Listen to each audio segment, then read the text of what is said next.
Ethnology of the Ungava District, Hudson Bay Territory. By Lucien M. Turner. Introduction. Ungava Bay is on the northern coast of Old Labrador, the last great bight of the strait between the ocean and the mouth of Hudson Bay.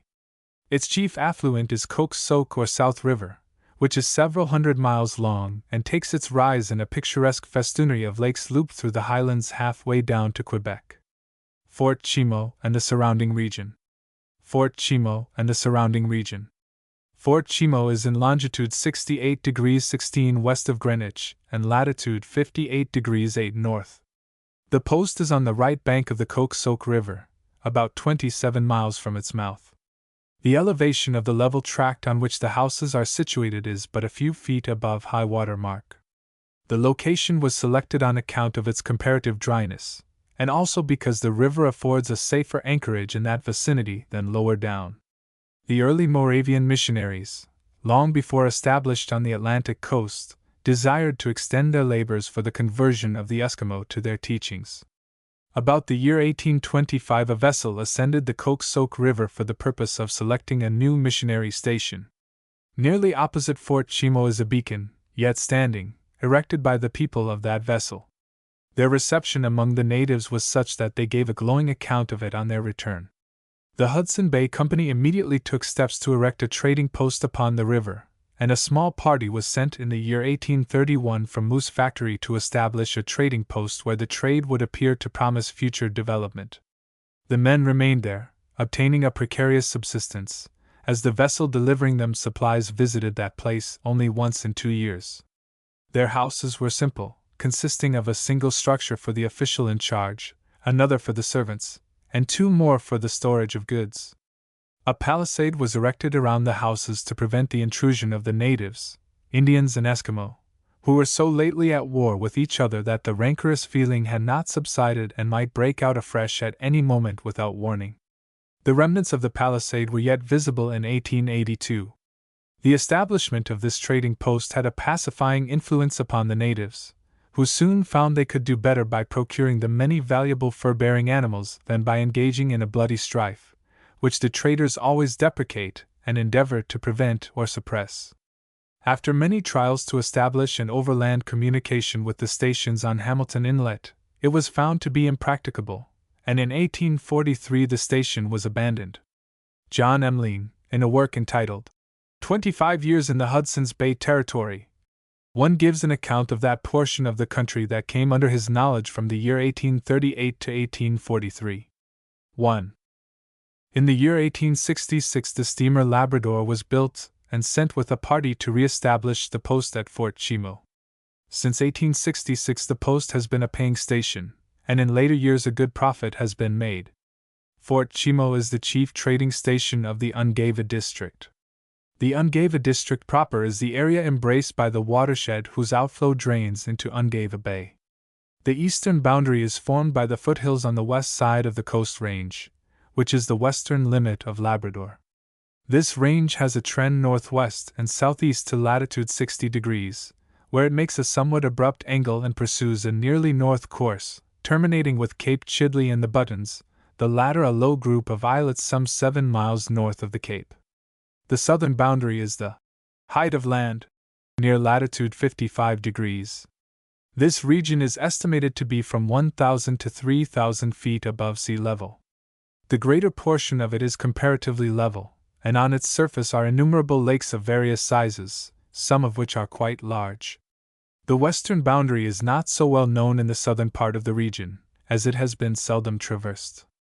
It seems to be a high elevation extending toward the north-northwest, as numerous streams run from the southwest and west toward the Central, or Coke Soak Valley.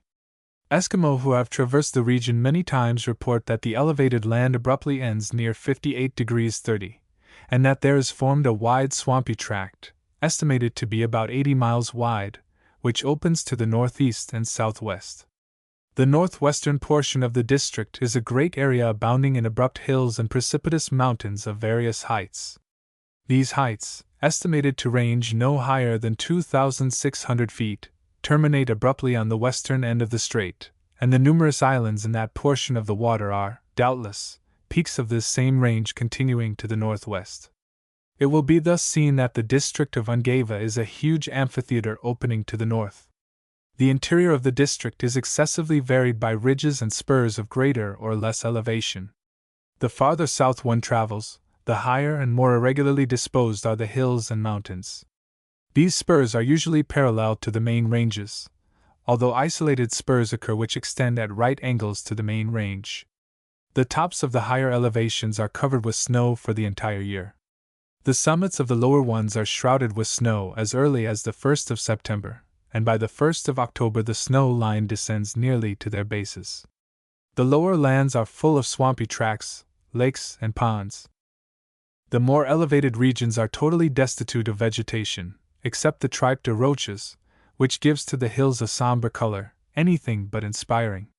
Fully 3/4 of the more elevated region is, with the exception of black lichens, barren rock. Everywhere is the evidence of long-continued glacial action. The southern exposures of all the hills show the same character of wearing, and in many instances, a fine polish on the rocks forming their bases. This smoothness extends nearly to the summits of the higher peaks. These again are somewhat rougher and often broken into jagged, angular fragments, frequently of immense size. The more moderate elevations are usually rounded summits on whose higher portions may be found huge boulders of rock having a different character from that upon which they rest, proving that they were carried there by masses of ice in the glacial ages. The northern extremity of all the ridges and spurs indicate that the glacial sheet moved to the north-northwest, for these portions of the rocks are so jagged and sharp-edged as to appear to have been broken but yesterday. The rivers of this district are numerous and several are of great size, although but 2 of them are navigable for more than 100 miles, and this only for boats of light draught. The river usually known as George's River, Kenguxenlualuxoke, is the largest on the eastern side. This stream takes its rise about latitude 55 degrees and pursues a moderately tortuous course nearly northward and falls into the eastern side of Ungava Bay. It has a wide bay-like mouth narrowing rapidly at the mouth proper. Swift rapids are formed here on account of an island near the center. Beyond this the river expands and has an average width of half a mile for a distance of about 18 miles where the river bends eastward and forms rapids for over 2 miles. It is navigable for the steamer Labrador only about 12 miles.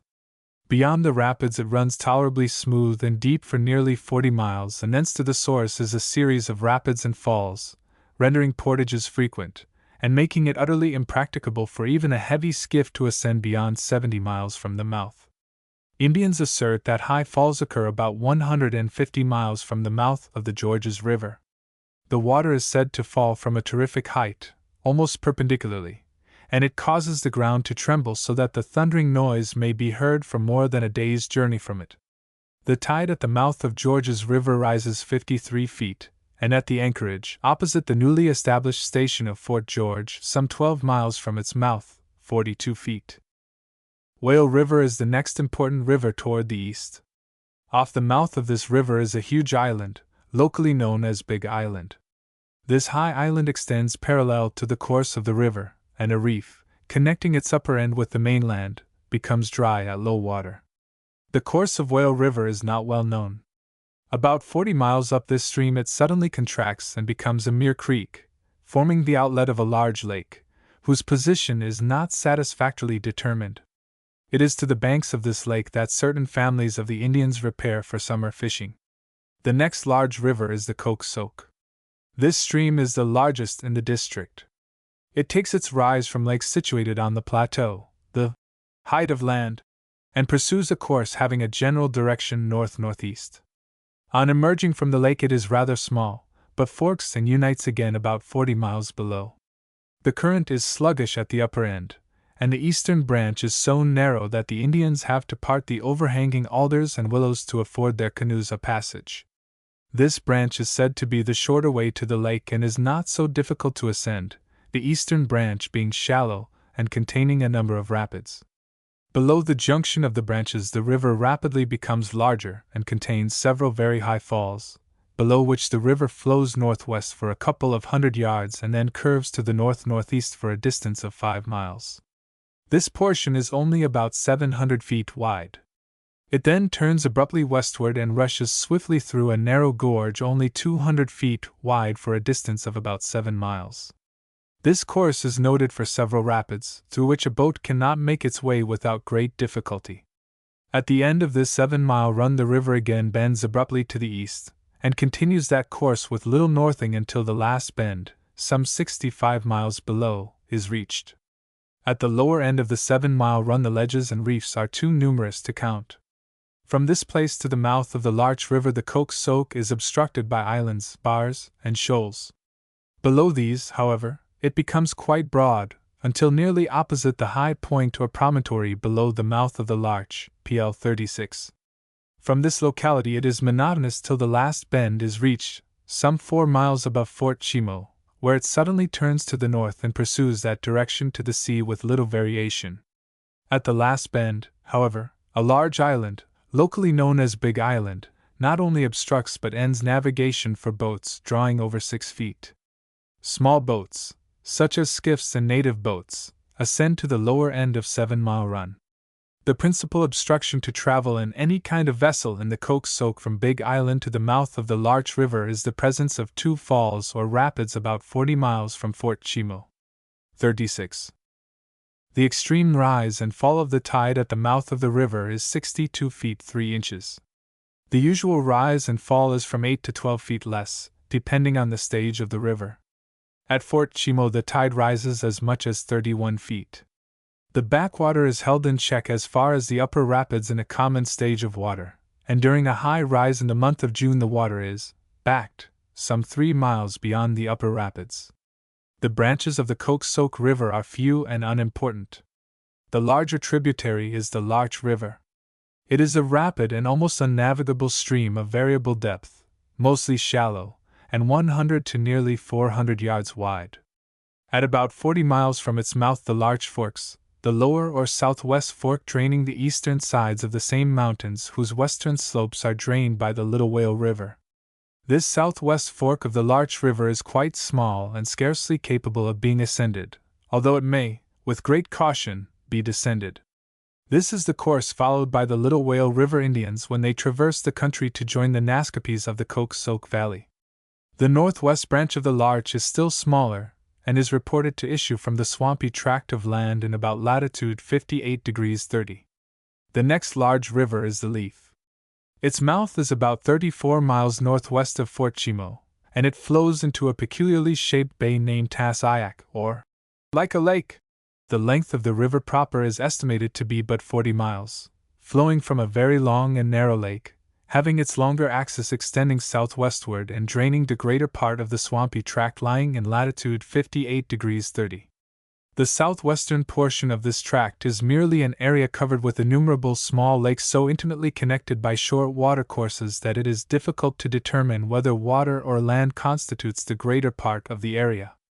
The rivers to the west are of less importance, and drain the rugged area forming the northwestern portion of the district, or that part lying under the western third of Hudson Strait. The principal portion of Hudson Strait that came under my observation is Ungava Bay. This bay is a pocket-shaped body of water lying south of the strait and toward its eastern end. Soundings in various portions of this bay indicate a depth of 28 to 70 fathoms for the central area. The bottom appears to be uniformly the washings from the freshwater streams. The extreme tides of Hudson Strait tend to produce the most violent currents in this bay. Opposite the entrance of Leaf River Bay is a whirlpool of considerable size, which causes much trouble to navigation. It is safe enough at high water but very dangerous at half tide. The large island known as Akpatak lies in such a position as to break much of the current along the south side of the middle of the strait, but to give additional force to the currents at either end. This island is about 100 miles long and has an average width of 18 miles. It is the largest island in the strait proper. The coastline of the northwest portion of the mainland is imperfectly known, as is the western coast forming the eastern shore of Hudson Bay.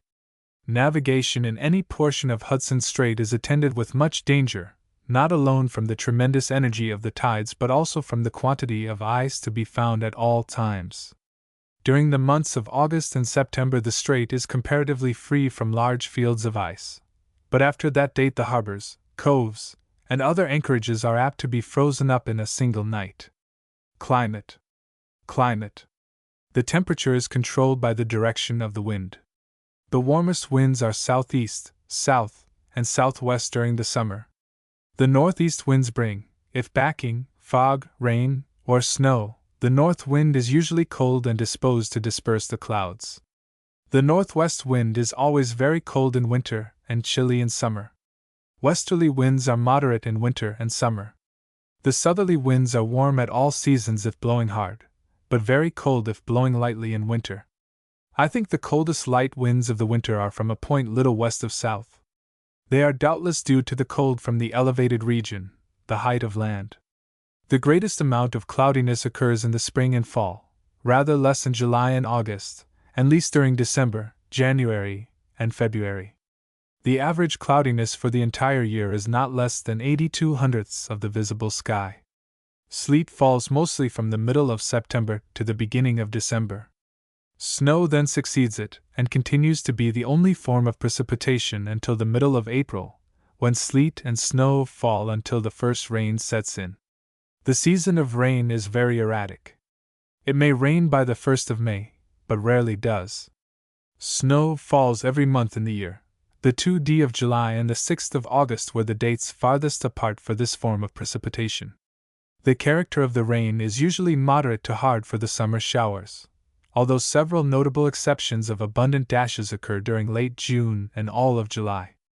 The August and September rains are usually light to moderate, but often persistent for several days. The snowfalls are light to heavy in character, rarely, however, lasting more than 24 hours. The sleet is usually precipitated in severe squalls. The lower grounds are permanently covered with snow by the 1st of December, this covering remaining until the 10th of June. At the latter date only the heavier drifts and the snow of the ravines remain. It entirely disappears by the last of July at all elevations no higher than that of Fort Chimo. The higher hills retain snow until the last of August, but none is to be seen in the vicinity of Fort Chimo after that date. By the middle of September snow again covers the tops of the distant high hills. Fogs rarely occur so far inland as Fort Chimo. Those occurring are in July and August. At times they are very dense, and, as they form during the earliest hours of the day, they are usually dissipated by 4 to 7 a.m., while the ice is setting in the river, and driven back and forth by the tides. Huge volumes of steam arise from the inky water and are spread over the land by the light winds prevailing at that season. This moisture deposited on the bushes and trees forms a most beautiful sight. Auroras. Auroras. Auroras may be seen on most of the clear nights of the year. The month of June is, on account of its light nights, the only month in which an aurora is not observable. Vegetation. Vegetation. The northern limit of trees on the Labrador coast is in latitude 57 degrees. Here the conifers are stunted and straggling. Beyond the coast range they attain a slightly higher altitude, and thence continue to a point about 30 miles north of the mouth of Georges River. On the western side of the mouth of this river the trees are pushed back 15 to 20 miles from the sea. At the mouth of Whale River, the trees attain a height of 30 to 50 feet on the eastern, right, bank and within 2 miles of the shore.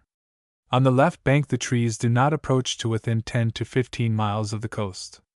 At the mouth of False River they form a triangular extension and attain considerable size, due in great measure to the peculiar formation of a huge amphitheater whose north wall serves as an admirable protection against the cold winds from the bay. On the western side of False River the tree line extends in a southwesterly direction across the Coke Soak and to the banks of the Leaf River nearly at its source from the large lake. From the south side of this lake the trees are very much scattered and attain inconsiderable size, scarcely fitted for other uses than fuel. A line from this lake southwest to the eastern shore of Hudson Bay forms the northern limit of trees for the northwest portion of the region. The people, Eskimo only, who dwell north of this line are dependent upon the stunted willows and alders, growing in the deeper ravines and valleys having a southern exposure. Large pieces of wood are much sought for by the Eskimo of the northwest portion, for use in constructing their kayaks, umiaks and paddles, as well as spear shafts and smaller requirements for which the distorted stems of willow and alder will not suffice. South of the line given as the northern limit of trees, the growth slowly attains greater size and extension of area. The timber north of the height of land is comparatively small, the spruce and larch rarely attaining a size greater than 12 to 15 inches at the ground and rapidly tapering up for 2 feet or so above the surface. Above the height of 2 feet, the stems slowly taper and, in a few instances, produce symmetrical stems for more than 15 feet. The trees growing within 40 miles of Fort Chimo seldom exceed 10 inches in diameter, and of the larger trunks the logs are selected to form the material from which the walls of all the buildings at that place are constructed. The alders, willows, and a few other bushes attain a greater or less size, depending upon the situation and amount of protection afforded. I have seen as large stems of these shrubs growing within a mile of Fort Chimo as I have seen at either Davis Inlet or Rigolet. The flowering plants are sparsely scattered over the northern areas, and then only in most suitable soils. The ground remains frozen from the last of October, earlier some seasons, to the last of May, or even into the middle of June. The appearance of the annuals is sudden, and they rapidly attain their full size and quickly fall before the chilling winds of autumn. Animal life. Animal life. Mammals. Mammals.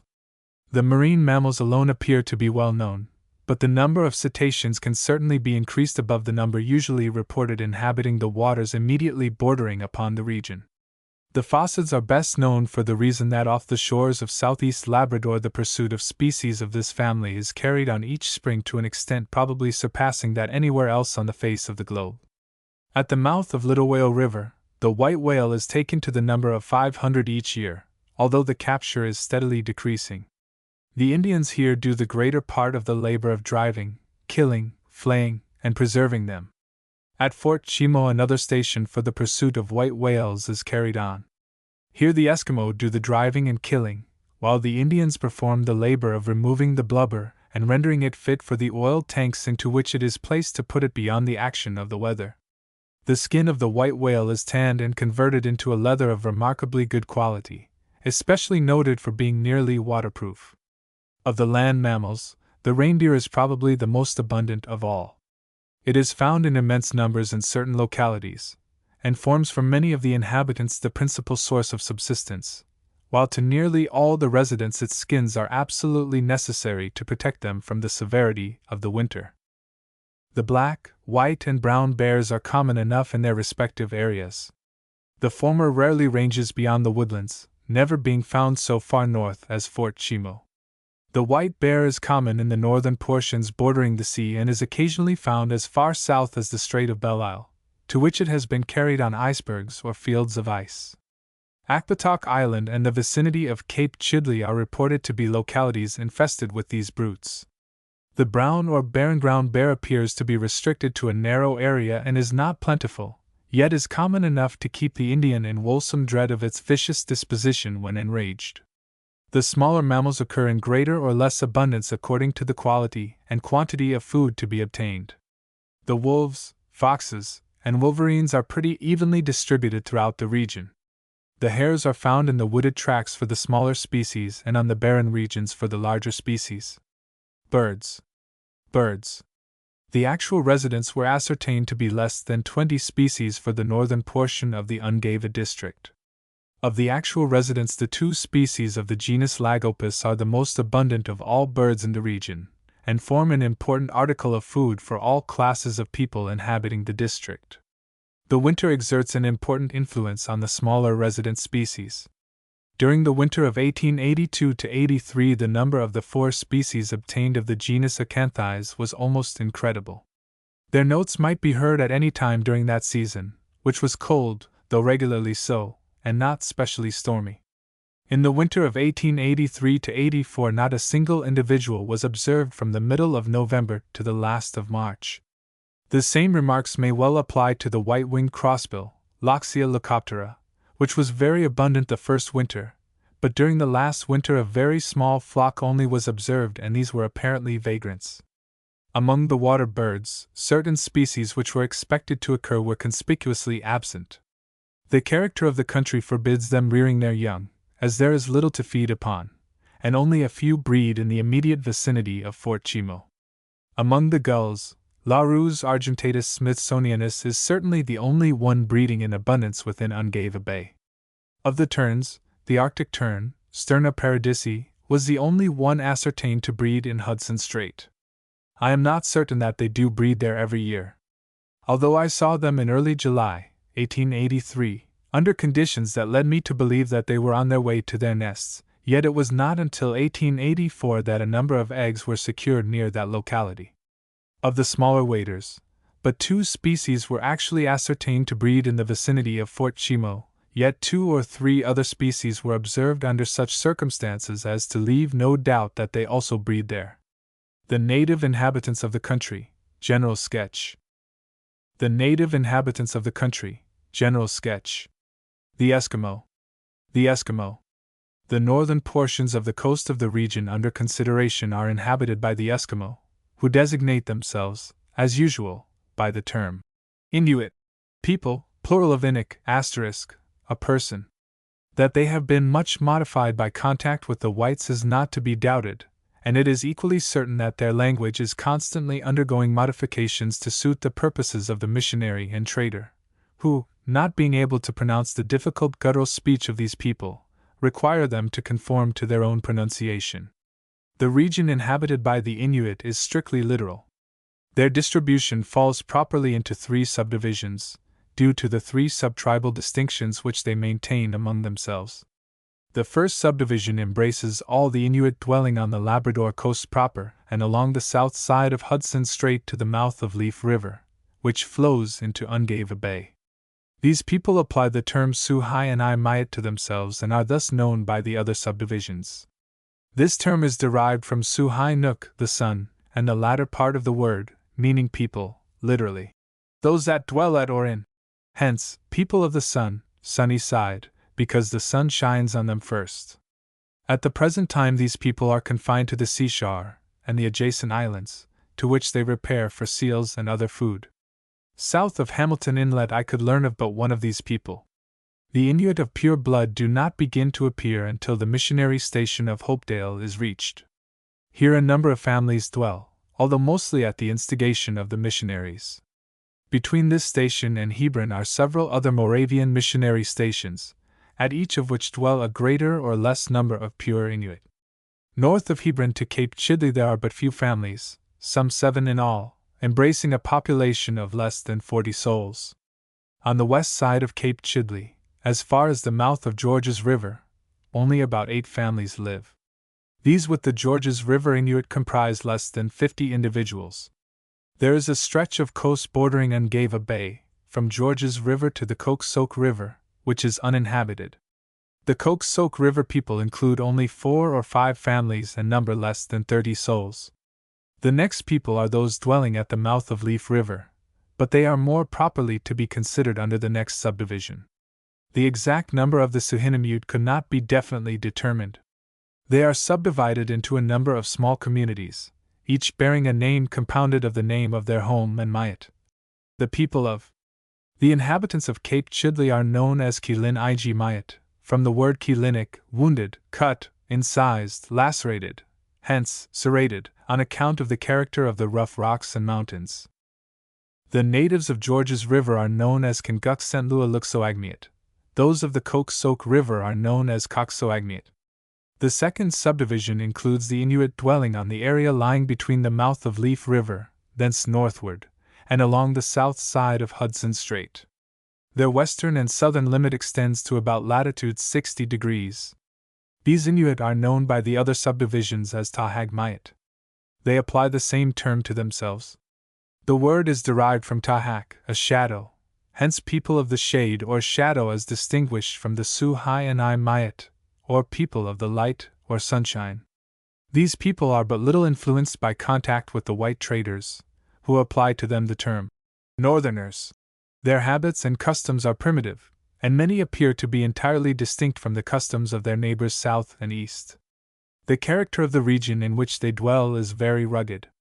Huge mountain spurs and short ranges ramify in every direction, forming deep valleys and ravines, along which these people must travel to reach the trading station of Fort Chimo of the Ungava district, or else to Fort George of the Moose district. The distance to the former is so great that only 3, 4, or 5 sledges are annually sent to the trading posts for the purpose of conveying the furs and other more valuable commodities to be bartered for ammunition, guns, knives, files, and other kinds of hardware, and tobacco. Certain persons are selected from the various camps who have personally made the trip and know the trail. These are commissioned to barter the furs of each individual for special articles, which are mentioned and impressed upon the mind of the man who is to effect the trade. The principal furs are those of the various foxes. Among them are to be found the best class of silver foxes, and wolverines and wolves. Those to be sent are procured the previous winter, and when the snow falls in November or early December, the line of sleds starts out for the trading post. The sled which represents the wants of the more western of these Inuit speeds to where the second may be, and they repair to the place of meeting with the third, and thus by traversing the line of coast the Arctic caravan is made up. Provisions are supplied by the wayside, and when all is in readiness a southern course is traveled until the frozen morasses on the south of the hills are reached. Thence the course is toward Leaf River and across to Fort Chimo. By the last week of April or the first week of May the visitors are expected at the trading post. They usually bring with them about 2/5 of all the furs obtained in the district. Indeed, the quantity often exceeds this amount. They seldom remain longer than the time needed to complete their bartering, as the rapidly melting snow warns them that each day of delay adds to their labor in returning.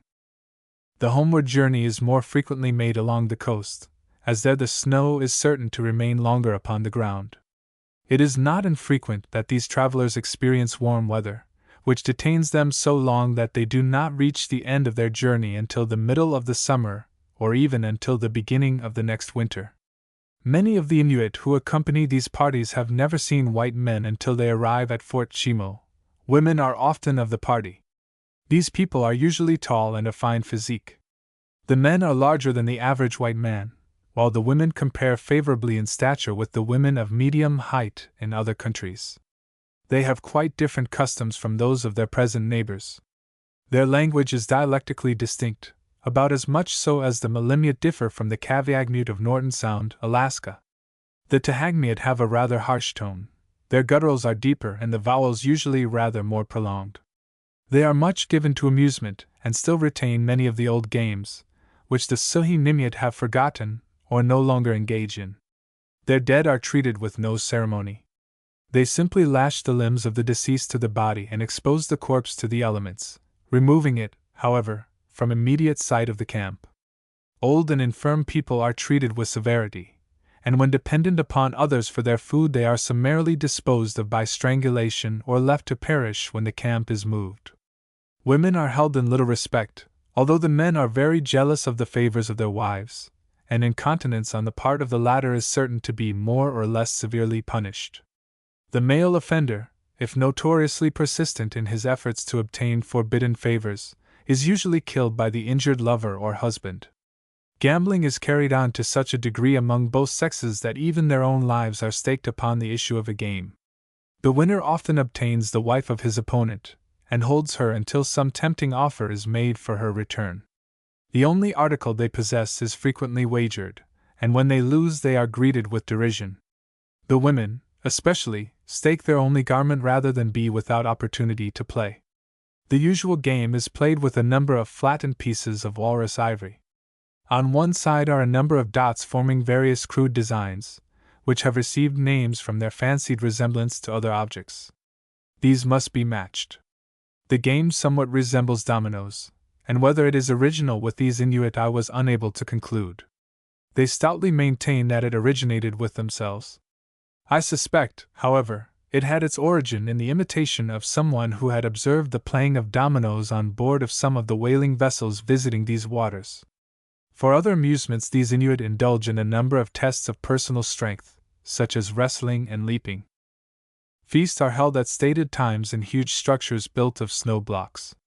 The exact signification of these feasts was not learned, owing to the limited stay these people made each year at Fort Chimo. Their dress consists of the skins of seals and reindeer. The sealskins are worn during rainy weather and by those who are in the canoe or kayak. The skirts of their garments are ornamented with an edging of ivory pieces cut into a pear shape, having a small hole pierced through the smaller end. These pieces of ivory, often to the number of many scores, give a peculiar rattle as the wearer walks along. Their boots are noticeably different from those made by the Coxsackie River people, inasmuch as the soles are often made with strips of sealskin thongs sewed on a false sole, which is attached to the under surface of the sole proper. The strips of thong are tacked on by a stout stitch, then a short loop is taken up, and another stitch sews a portion of the remainder of the strip. This is continued until the entire undersurface consists of a series of short loops, which, when in contact with the smooth ice, prevents the foot from slipping.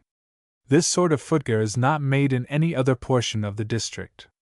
The third subdivision comprises the Inuit dwelling on the eastern shore of Hudson Bay, between latitudes 53 degrees and 58 degrees.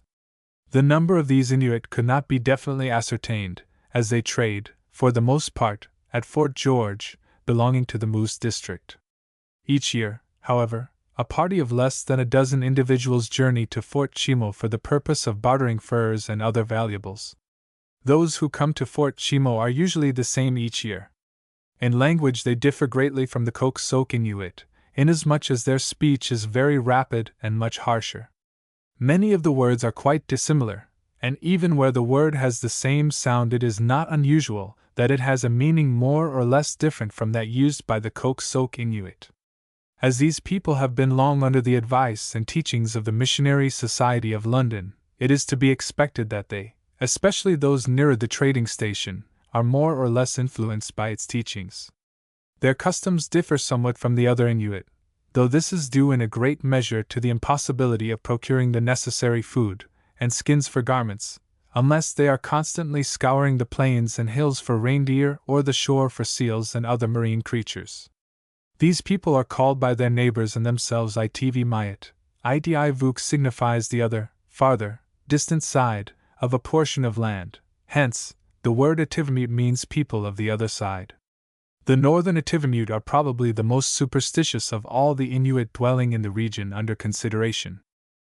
Although the missionaries have devoted considerable energy to the work of converting these people, and though many of them profess Christianity, these professions prove on examination to be merely nominal. As soon as the converts are beyond the teacher's influence, they return to the shaman for guidance. In the spring of 1883 a party of these people visited Fort Chimo. A great number of the Coxsackie people were ill, some 30 miles above the station. The visitors had among them a shaman renowned throughout the land. He, with the connivance of 2 or 3 of the people with whom he stopped, began some of the most astonishing intrigues to dispel the evil spirit afflicting the people. Several men were parted from their wives, and these were compelled to dwell with other men who were at the bottom of the conspiracy. Other couples had to flee from that place to prevent being divorced, at least temporarily. After a time the visitors descended to Fort Chimo, and while the bartering was going on the shaman announced his conversion to Christianity, and vowed never again to return to practicing shamanism. On the return of the harried fugitives they passed the camp of the Coxsackie River people, where they had a few days before been the guests, and stole their supplies of reindeer meat and other valuable property, even attempting to purloin a kayak, and they had proceeded many miles thence before they were overtaken and compelled to relinquish the stolen property. They were seen some months after by some Tahangmiat, to whom they stated their fear of returning among the Coxsackie people. A more plausible scamp does not dwell in those regions than this shaman, whose name is Sapa. His power over the spirit controlling the reindeer is widely believed in and invoked by the other shamans, who feel incapable of turning the heads of the deer, and thus compelling them to wander in the desired direction. Among these people only have I heard of a son who took his mother as a wife, and when the sentiment of the community compelled him to discard her he took 2 other women, who were so persecuted by the mother that they believed themselves to be wholly under her influence. She even caused them to believe they were ill, and when they actually did become so they both died. In former years the Inuit extended entirely around the shore of Hudson Bay. Now there is a very wide gap, extending from the vicinity of Fort George, on the eastern coast, to the vicinity of Fort Churchill, on the western coast. At the present time, the Inuit occupy the areas designated in these remarks. That they formerly extended along the Atlantic coast far to the south of their present limit is attested by an abundance of facts.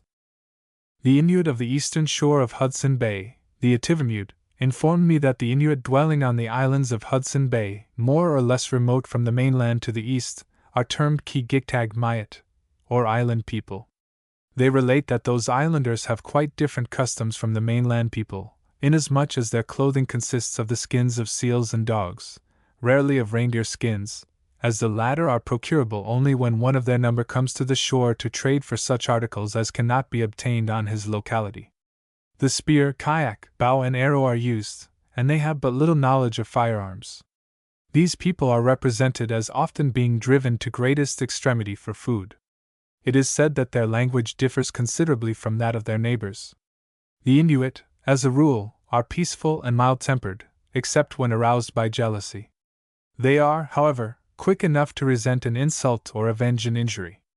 They form a permanent attachment for the white man who deals honestly and truthfully with them, but if he attempts any deception or trickery, they are certain to be ever suspicious of him, and it is difficult to regain their favor. Their courage and ability are not to be doubted, and when they are given a due amount of encouragement, they will perform the most arduous tasks without complaint. The Indians. The Indian inhabitants of this region may be divided into three groups, differing but slightly in speech, and even less in habits. 1. The mountaineers, Montagnais, of the early Jesuit missionaries, roam over the areas south of the Hamilton Inlet, and as far as the Gulf of St. Lawrence. Their western limits are imperfectly known. They trade at all the stations along the accessible coast. Many of them barter at Rigolet and Northwest River. In customs they differ little from the Indians to the north of them. Their means of subsistence are the flesh of reindeer, porcupines, and various birds, such as geese, ducks, ptarmigan, and grouse. The habits of the reindeer in this portion of the country are very erratic. They are often absent from large tracts for several years, and appearing in abundance when little expected. The scarcity of the reindeer renders the food supply quite precarious. Hence, the Indians rely much upon the flesh of the porcupine, hare, and birds for their principal food. Their clothing is of the tanned skin of the deer when they are able to procure it. As nearly all the skins of the reindeer are used for garments, few are prepared for other purposes. Hence the northern stations, Fort Chimo, furnish great numbers of these skins in the parchment condition to be purchased by the mountaineers, who cut them into fine lines for snowshoe netting and other purposes. They procure the furs of marten, mink, fur beaver, muskrats, lynxes, wolverines, wolves, and foxes. A considerable number of black bears are also obtained by these Indians. By the barter of these furs they procure the articles made necessary by the advent of the white people among them. They are quiet and peaceable.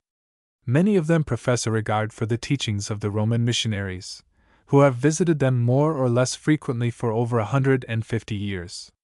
I was unable to obtain the term by which they distinguish themselves from their neighbors. That they are later comers in the region than the Inuit is attested by the bloody warfare formerly carried on between them, of which many proofs yet exist. The mountaineers applied to the more northern Indians the term of reproach, Naskapi. This word denotes the contempt the mountaineers felt for the Naskapis when the latter failed to fulfill their promise to assist in driving the Inuit from the country. It was impossible to obtain a satisfactory estimate of the numbers of the mountaineers. My stay in their vicinity was too short to learn as much about them as was desired. 2. The Indians dwelling to the southwest of the Ungava district differ rather more than the mountaineers, in their speech, from the Indians of the Ungava district. They average, for both sexes, slightly taller than the Naskapis. The men are spare, and have small limbs and extremities. The cheekbones are also more prominent, although this is partly due to the thin visage. The women are disposed to be stout, and in the older women there is a decided tendency to corpulence. The complexion, too, is considerably darker. The men wear long hair, usually cut so as to fall just upon the shoulders. The hair of the women is quite heavy, and is worn either in braids or done up in folds upon the side of the head. In their personal habits they are much more tidy than their eastern relations. Their dress differs but little from that of their neighbors. The women dress in cloth made of material procured from the traders, and some of these appear respectable enough when so dressed. They have been so long in contact with the white people at Moose Factory, some of whom had brought their wives from home with them, that the women have imitated the dress of the latter. Certain of these women are skillful in working fancy articles. The men occupy their time in hunting and fishing. The reindeer have in recent years become so scarce in the vicinity of Fort George that many of the Indians have left that locality and journeyed to the eastward, dwelling in proximity to the Naskapis, or even with them. Both sexes are mild and sedate, although the women are exceedingly garrulous when well acquainted. These Indians are often employed to assist in the capture of the white whale, which ascends the lower portions of the larger streams of that district. They are the only Indians whom I have seen eating the flesh and blubber of these whales. The Naskapis will not touch it, declaring it to be too fat. The fins and tail are portions highly prized while they are helping render out the blubber of these whales at Fort Chimo. A point of great dissimilarity between the Naskapis and the Little Whale River Indians is that the birch bark canoe of the latter is much more turned up at each end, producing a craft well adapted to the swift currents of the rivers. The occupants are skillful boatmen, and will fearlessly face wind and wave that would appall the heart of the Naskapi. Sails are sometimes erected in a single canoe.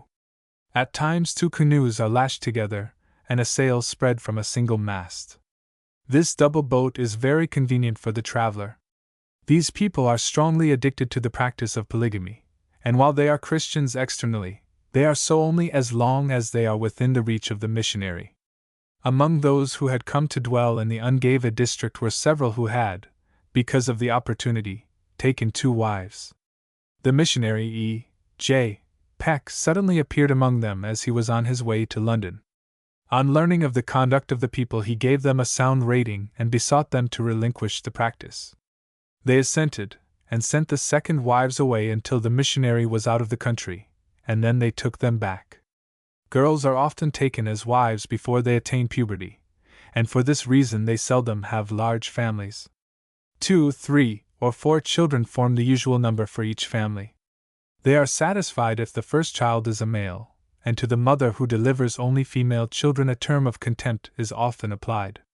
The women appear to be well treated, and occasional laxity of morals is not noticed among them so long as it is not notorious. Their beliefs and traditions were not learned by me, on account of the presence of these people at Fort Chimo when other labors occupied my entire time. Their purchases are made with furs of the same kinds as those procured in the Ungava district. The black bear is procured in great numbers by these Indians. They preserve the underlip, dressed and ornamented with beads and strips of cloth, as a trophy of their prowess. The harpoon used in striking the white whale of their rivers is an implement doubtless peculiar to those people, and much resembles that of the Inuit. 3. The 3rd division of Indians includes those dwelling for the most part in the Ungava district. The total number of these Indians is about 350. They apply the term any not, true, ideal men, to themselves, although known by the epithet Naskapi, which was applied to them by the mountaineers of the southeastern portion of the region. They differ slightly in customs from their neighbors, but their speech is somewhat different, being very rapidly uttered and with most singular inflections of the voice. A conversation may be begun in the usual tone, and in a moment change to that of a whining or petulant child. It is impossible for the white man to imitate this abrupt inflection, which appears to be more common among the males than the females. During ordinary conversation one would erroneously suppose, from the vehemence of gesture, that the speaker was angry. They are much more demonstrative than their neighbors, often shouting at the full strength of their voices when an ordinary tone would apparently suffice. That their voice is penetrating may be inferred from the fact that during quiet days it is not unusual for parties to converse from opposite sides of the Koksoak River, at Fort Chimo, where the river is nearly 1.5 miles wide. As certain words are spoken in a voice scarcely louder than a whisper, I did not believe it possible that they could understand each other at so great a distance, until I saw the people on the opposite shore doing what they were bidden by those with me. When the women get together, it is amusing to observe the eagerness of the old crones endeavoring to make their voices heard above the rest. The clerk, while trading with them, often teases them until the entire number turn their voices on him, and the only relief he has is to expel them all from the store and admit one or two at a time, while the remainder throng the windows and shout at the top of their voices. During the spring, when flocks of Canada geese are winging their way northward, the Indians will imitate their notes, so closely that the birds do not discover the source until too late. Some of the party make one note, while the others imitate the other note. It seldom fails to beguile the geese to the spot. Owing to the impossibility of getting a reliable person to teach me the language of these people, I was able to procure but few words. The number obtained, however, is sufficient to prove that the people of this region, excluding the Inuit and whites, belong to the Cree branch. The Mountaineers and Little Whale River Indians belong to the same stock, and the difference in their language is due wholly to environment. The Indians and Inuit of this region are more or less directly in contact. At Fort Chimo it is especially so. Here, as elsewhere, they do not intermix, an Indian never taking an Inuit wife or the Inuit taking a squaw for a wife. I knew of one instance where a Naskapi went to dwell with some Inuit camped near the mouth of the Koksoak, but after remaining away for a few days he returned to his own people. Special account of the people around Fort Chimo. Special account of the people around Fort Chimo. The Koksoagmiat. The Koksoagmiat. The Eskimo with whom I was brought in contact at Fort Chimo were those belonging to that immediate vicinity. They term themselves Koksoagmiat, or people of the Koksoak or Big River. The people who apply this name to themselves do not number more than 150. There are but 4 families, and among these are some who belong to other localities, but now dwell with the Koksoagmiat. They consider themselves a part of the people dwelling as far to the north as the western end of Akpatak Island, and to the east as far as George's River. The Eskimo dwelling between those points have similar habits, and range indiscriminately over the hunting grounds of that locality, seldom going farther southward than the confluence of the Larch River or the North River with the Koksoak. Among these few natives now inhabiting the Koksoak Valley we find the men to be above the stature usually ascribed to the Eskimo. All but one of the adult males are above 5 feet 8 inches. The smallest man is little more than 5.5 feet tall. All are well proportioned and present in exceptionally good physique. The females are also well proportioned, and in fact, appear to compare well with females of civilized countries as far as their stature is concerned. The lower extremities of both sexes really are shorter than the general appearance would indicate, and thus the body is somewhat longer. The great individual variation in the proportional length of the legs is doubtless the result of the way infants are carried in the hood on the backs of the mothers. In this constrained position the limbs were obliged to conform to the shape of the body on which the child, in a manner, grew. While the limbs are not decidedly curved, yet they are not so nearly under the body as those of the whites. In walking, the inner edges of the feet often touch each other, and in a manner, tend to cause the boots to slip outward on the feet. Among these few natives, the head, hands, and feet appear fairly proportioned, although, as a rule, they have small hands and feet. The females have proportionally smaller feet than hands. The head may seem larger than it really is, on account of the flattened features of the face. The average nose is large and flat, and the prominence of this organ is often diminished by the wide cheeks and overhanging forehead. In most cases the chin projects less than the nose. The average face is round and flat, but there are exceptions, as I have seen 1 or 2 persons whose faces were a regular oval, and with the exception of the flat front, seen from a side view, were as well formed as one will meet among other people. The skin has the same differences of color as among white people. The greater number of people are moderately dark, but this depends very greatly on the season of the year. I have not seen any white people so much changed as these are by the exposure to the summer sunshine. In the winter they are confined to their huts and bleached to a lighter color. A couple of weeks' exposure renders them scarcely recognizable as the same persons. The young children are usually lighter than the adults, although some are quite dark. The hair is coarse, long and abundant, and always straight. The few half-breeds seen at Fort Chimo are the young children of the male servants of the company, who have in 2 instances taken full-blooded Eskimo women for wives and who were married by the agent of the company. These children are quite pretty, the male favoring the mother and the girl resembling the father. With these, as with the children of natives, much depends on the cleanliness of the person. The soot and other filth accumulating on their faces and hands, seldom washed, of course modifies the appearance of the exposed portions of the body. Some of the girls would be attractive enough if a copious amount of water was used to remove the ridges of dirt which are too plainly visible. The hands are often much disfigured from numerous cuts and bruises, which, when healed over, leave a heightened scar of a whitish color quite different in color from the surrounding tissue and often presenting an unsightly appearance. By the time puberty is attained, the girls quickly change, and in a few years begin to show the result of their arduous life by the appearance of wrinkles, haggardness, and general breaking down, which, although it may progress slowly, is seldom recovered from. Like the rest of the Inuit, the Coxswain are usually peaceful and mild-tempered. Among themselves affrays are of rare occurrence. Jealousy arouses the worst passions, and the murder of the offender is generally the result. When a person becomes so bad in character that the community will no longer tolerate his presence, he is forbidden to enter the huts, partake of food, or hold any intercourse with the rest.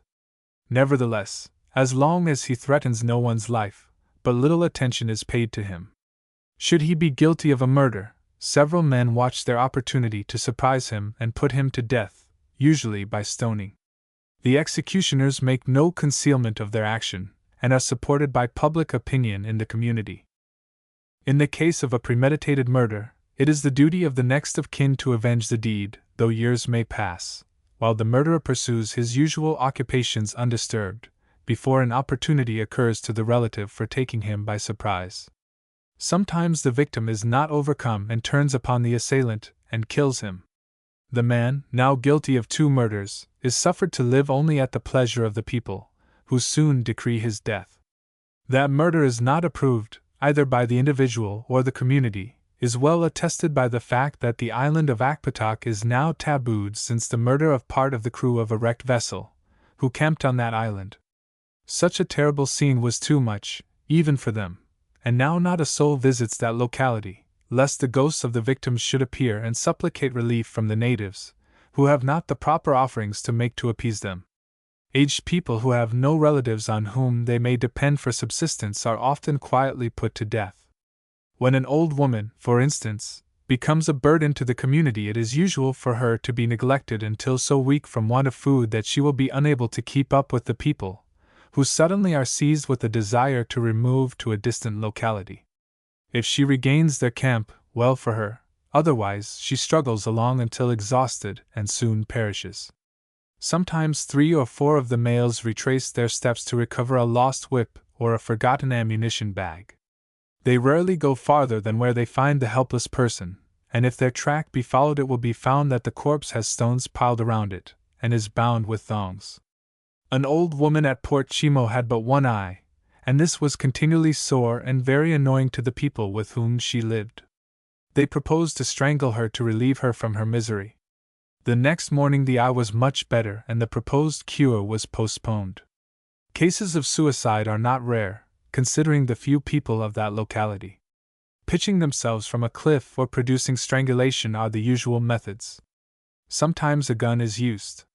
Remorse and disappointed love are the only causes of suicide. A man discovered, during a period of great scarcity of food, that while he went in quest of food his wife had secretly stored away a quantity of fish and ate of them during his absence only. Coming home unexpectedly, he caught her eating and she endeavored to secrete the remainder. He quietly went out of the snow hut and blocked up the entrance. She inquired why he did so. His reply was for her to come out, and she would discover why it was done. His tone was not at all reassuring. She remained within the hut and perished from starvation, knowing she would be killed if she went out. Instances are reported where, in times of great scarcity, families have been driven to cannibalism after eating their dogs and the clothing and other articles made of skins. Unlucky or disliked women are often driven from the camp, and such must journey until they find relief or perish by the wayside. Diseases. The principal diseases from which these people suffer are pulmonary troubles, chiefly arising from their filthy manner of living in crowded huts, too ill ventilated to allow the escape of the odors emanating from their own bodies and from accumulations of slowly decomposing animal food. All openings must be closed as quickly as possible in order to economize the heat within, for when once chilled it is difficult to restore the house to the proper degree of warmth.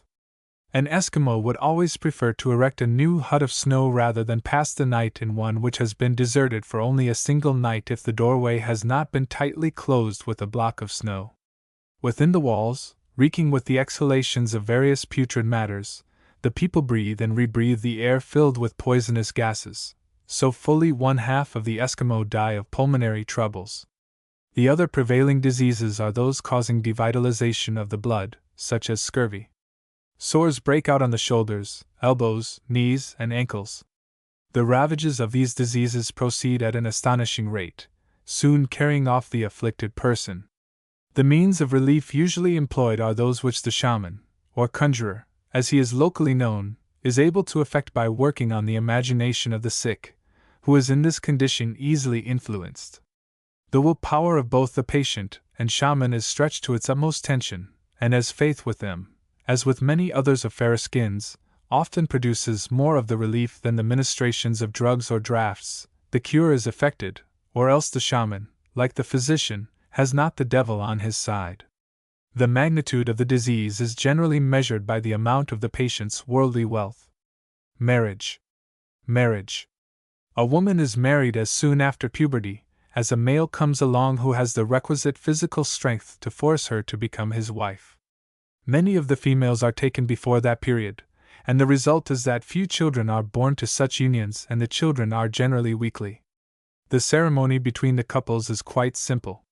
The sanction of the parents is sometimes obtained by favor or else bought by making certain presents of skins, furs, and other valuables to the father and mother.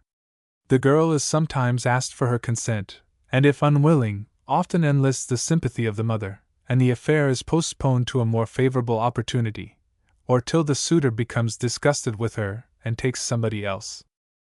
If the parents are not living, the brothers or sisters must be favorable to the union. There is often so much intriguing in these matters that the exact truth can seldom be ascertained. Where all obstacles are removed and only the girl refuses, it is not long before she disappears mysteriously to remain out for 2 or 3 nights with her best female friend, who thoroughly sympathizes with her. They return, and before long she is abducted by her lover, and they remain away until she proves to be thoroughly subjected to his will. I knew of an instance where a girl was tied in a snow house for a period of 2 weeks, and not allowed to go out. She finally submitted, and they returned with the other couple, who were less obstreperous, and doubtless went along to help their male friend and companion. The woman left her husband in the course of 2 or 3 weeks, and when he was asked about it he acknowledged that she had pulled nearly all the hair from his head and showed numerous bruises where she had struck him. This same woman was afterward tied to a sled to make her accompany the man she subsequently chose as her husband, who wished her to go to another part of the country. It was a lively time, some of the old women pushing her and persuading, the younger ones doing all in their power to obstruct her. Children are often mated at an early age, and I have known of several instances where 2 friends, desirous of cementing their ties of fellowship, engage that their children yet unborn shall be mated. In such instances the children are always recognized as married, and they are allowed by the parents to be so called. I knew a small boy of less than 7 years who always addressed a girl of apparently a year older as his wife. The marriageable age of the female varies greatly, although puberty takes place early. I have known of a child of 14 having children. I heard of a half-breed girl, on the Labrador coast, who became a mother a few months after the age of 13. Monogamy is generally the rule, but as there are so many counteracting influences it is seldom that a man keeps a wife for a number of years. Jealousy resulting from a laxity of morals produces so much disagreement that one or the other of the parties usually leave with little ceremony.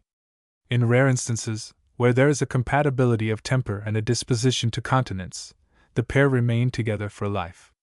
Many of the girls bear children before they are taken for wives, but as such incidents do not destroy the respectability of the mother, the girl does not experience any difficulty in procuring a husband. Illegitimate children are usually taken care of by some aged woman, who devotes to it all her energies and affections. The number of children born varies greatly, for, Although these Eskimos are not a prolific race, a couple may occasionally claim parentage of as many as 10 children. 2 or 3 is the usual number, and many die in early childhood. When the family is prosperous, the husband often takes a second wife, either with or without the approval of the first, who knows that her household duties will be lessened, but knows also that the favors of her husband will have to be divided with the second wife. The second wife is often the cause of the first wife's leaving, though sometimes she is sent away herself. 3 or 4 wives are sometimes attained by a prosperous man, and one instance was known where the head of the family had no less than 5 wives. The occupation of a single snow house by 2 or 3 wives brings them into close intimacy, and often produces quarreling. The man hears but little of it, as he is strong enough to settle their difficulties without ceremony, and in a manner better adapted to create respect for brute strength than affection for him. The females outnumber the males, but the relationship among the Coxswaigmiut is now so close that many of the males seek their wives from other localities. This, of course, connects distant people, and interchange of the natives of both sexes is common. Separation of couples is effected in a simple manner. The one who so desires leaves with little ceremony, but is sometimes sought for and compelled to return. Wives are often taken for a period, and an exchange of wives is frequent, either party being often happy to be released for a time, and returning without concern. There is so much intriguing and scandalmongering among these people that a woman is often compelled by the sentiment of the community to relinquish her choice and join another who has bribed a conjurer to decide that until she comes to live with him a certain person will not be relieved from the evil spirit now tormenting him with disease. The only way for the couple against whom such a plot has been laid to escape separation is for them to flee to another locality, and remain there until the person gets well or dies, whereupon the conjurer declares it was their cohabitation as man and wife which afflicted the invalid. A designing woman will often cause a man to cast off the legal wife to whom he is much attached and come and live with her. In such instances the former wife seldom resents the intrusion upon her affections and rights, but occasionally gives the other a severe thrashing and an injunction to look to herself lest she be discarded also. The children of the cast-off woman are frequently taken by her, and they go to live with her relatives as menials on whom devolve the labor of severest kinds, she being glad to obtain the refuse of the hovel to support her life in order that her children may be well taken care of. Some wives are considered as very unlucky, and after trial are cast off to shift for themselves. A woman who has obtained the reputation of being unlucky for her husband is eschewed by all the men lest she works some charm on them. In social relations the head of the family comes first, and the oldest son second, the other sons following according to respective ages. The sons of the first wife, if there be more than one wife, take precedence over those of the second or third wife. It may be that a man has lost his first wife and takes another. The sons of these two are considered as those of one wife so far as their relation to each other is concerned. When the father becomes superannuated or his sons are old enough to enable him to live without exertion, the management of affairs devolves on the eldest son, and to the second is delegated the second place. Each may be occupied in different affairs, but the elder alone chooses what he himself shall do. If the father live to a great age, and some of the men certainly attain the age of more than 80 years, he may have great-grandchildren about him, and these never fail to show respect for their ancestor. All this family may dwell in a single tent, or in 2 or more tents. Where the leader directs, there they all repair, although each one who is at the head of a family may be left to employ himself as he may prefer. These sons, with their wives and children, form a community, which may have other persons added to it, namely, the persons who are related to the wives of the sons.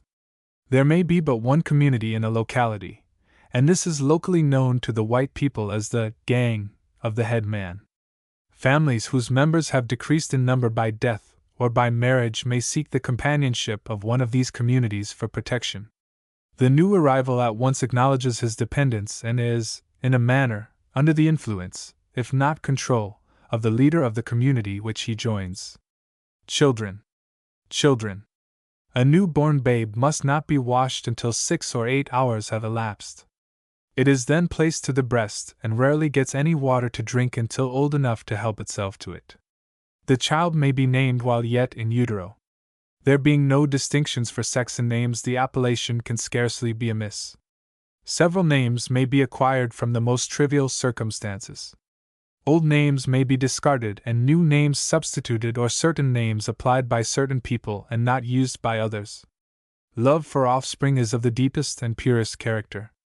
I have never seen a disrespectful Eskimo child.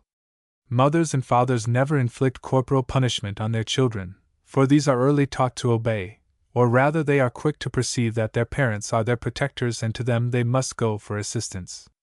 Orphan girls are taken as nurses for small children, and the nurse so employed has seldom any trouble in controlling the child.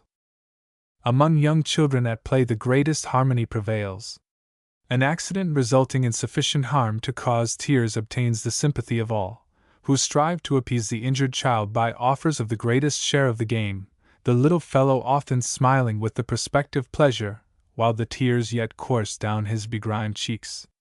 In a moment all is forgotten and joyous shouts sound merrily as the chubby youngsters of both sexes redouble their exertion in playing football or building toy houses in the newly fallen snow, where, on the bed of snow within the wall of the hut, the doll of ivory, wood or rags rolled into its semblance, plays the part of hostess whom they pretend to visit and with whom they converse.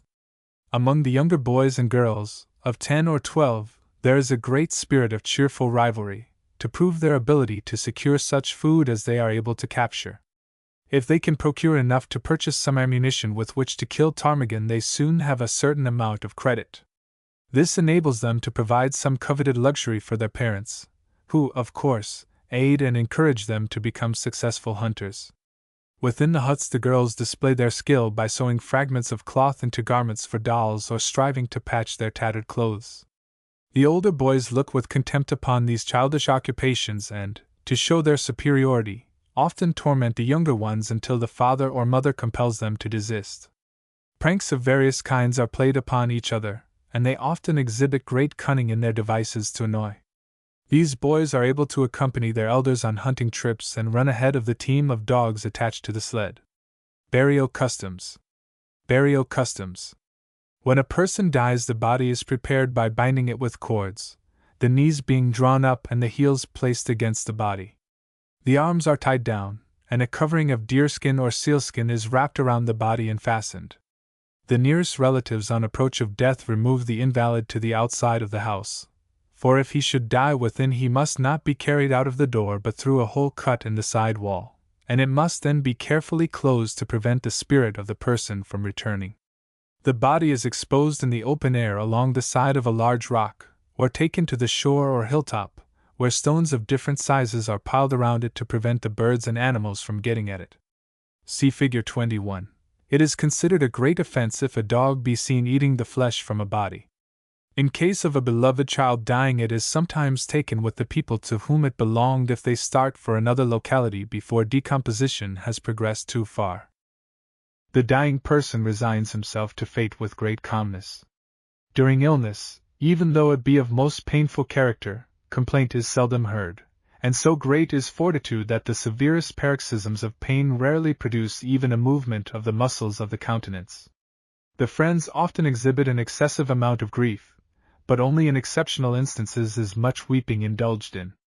The loss of a husband often entails great hardships on the wife and small children, who eke out a scanty living by the aid of others who are scarcely able to maintain themselves. These people have an idea of a future state and believe that death is merely the separation of the soul and the material body. The spirits of the soul go either up to the sky, Kaluk, when they are called Kalugmiat, or down into the earth, Nuna, and are called Nunamyat. These two classes of spirits can hold communication with each other. The place to which the soul goes depends on the conduct of the person on earth and especially on the manner of his death. Those who have died by violence or starvation and women who die in childbirth are supposed to go to the region above, where, though not absolutely in want, they still lack many of the luxuries enjoyed by the Nunamyat. All desire to go to the lower region and afterwards enjoy the pleasure of communicating with the living, which privilege is denied to those who go above. If death result from natural causes, the spirit is supposed to dwell on the earth after having undergone a probation of 4 years' rest in the grave. During this time the grave may be visited and food offered and songs sung, and the offering, consisting of oil and flesh, with tobacco for smoking and chewing, is consumed by the living at the grave. Articles of clothing may also be deposited near the grave for the spirit to clothe itself after the garments have disappeared in the process of decay. It is customary to place such articles as may be deemed of immediate use for the departed soul in the grave at the time the body is interred. Ammunition, gun, kayak and its appurtenances, with a shirt, gloves, knife, and a cup from which to drink are usually so deposited. The spirit of the dead man appropriates the spirits of these articles as soon as they decay. It is often said when an article becomes lost that so-and-so, mentioning his name, has taken it. Some of the people prefer to expose their dead on the flat top of a high point extending into the water. The remains of others are placed along the shore and covered with rocks, while still others are taken to the smooth ridges on which may nearly always be found a huge boulder carried by glacial action and deposited there. Here generally on the south side the body is placed on the bare rocky ridge and stones are piled around and upon it. While these people have but little fear of the dead man's bones, they do not approve of their being disturbed by others. The Indians, however, are known to rifle the graves of Eskimo to obtain the guns, clothing, etc., which the relatives of the deceased have placed there. There are no such elaborate ceremonies pertaining to the festivals of the dead among the people of Hudson Strait as obtain among the Eskimo of Alaska. Religion. Among these people there is no such person as chief, yet there is a recognized leader who is influenced by another, and this last is the conjurer or medicine man. These two persons determine among themselves what shall be done. It sometimes happens that slight differences of opinion on the proper course to pursue collectively will cause them to go in different directions to meet after a few months' separation, by which time all is forgotten and former relations are resumed. All the affairs of life are supposed to be under the control of spirits, each of which rules over a certain element, and all of which are under the direction of a greater spirit. Each person is supposed to be attended by a special guardian who is malignant in character, ever ready to seize upon the least occasion to work harm upon the individual whom it accompanies. As this is an evil spirit, its good offices and assistance can be obtained by propitiation only. The person strives to keep the goodwill of the evil spirit by offerings of food, water, and clothing. The spirit is often in a material form in the shape of a doll, carried somewhere about the person. If it is wanted to ensure success in the chase, it is carried in the bag containing the ammunition. When an individual fails to overcome the obstacles in his path, the misfortune is attributed to the evil wrought by his attending spirit, whose goodwill must be invoked.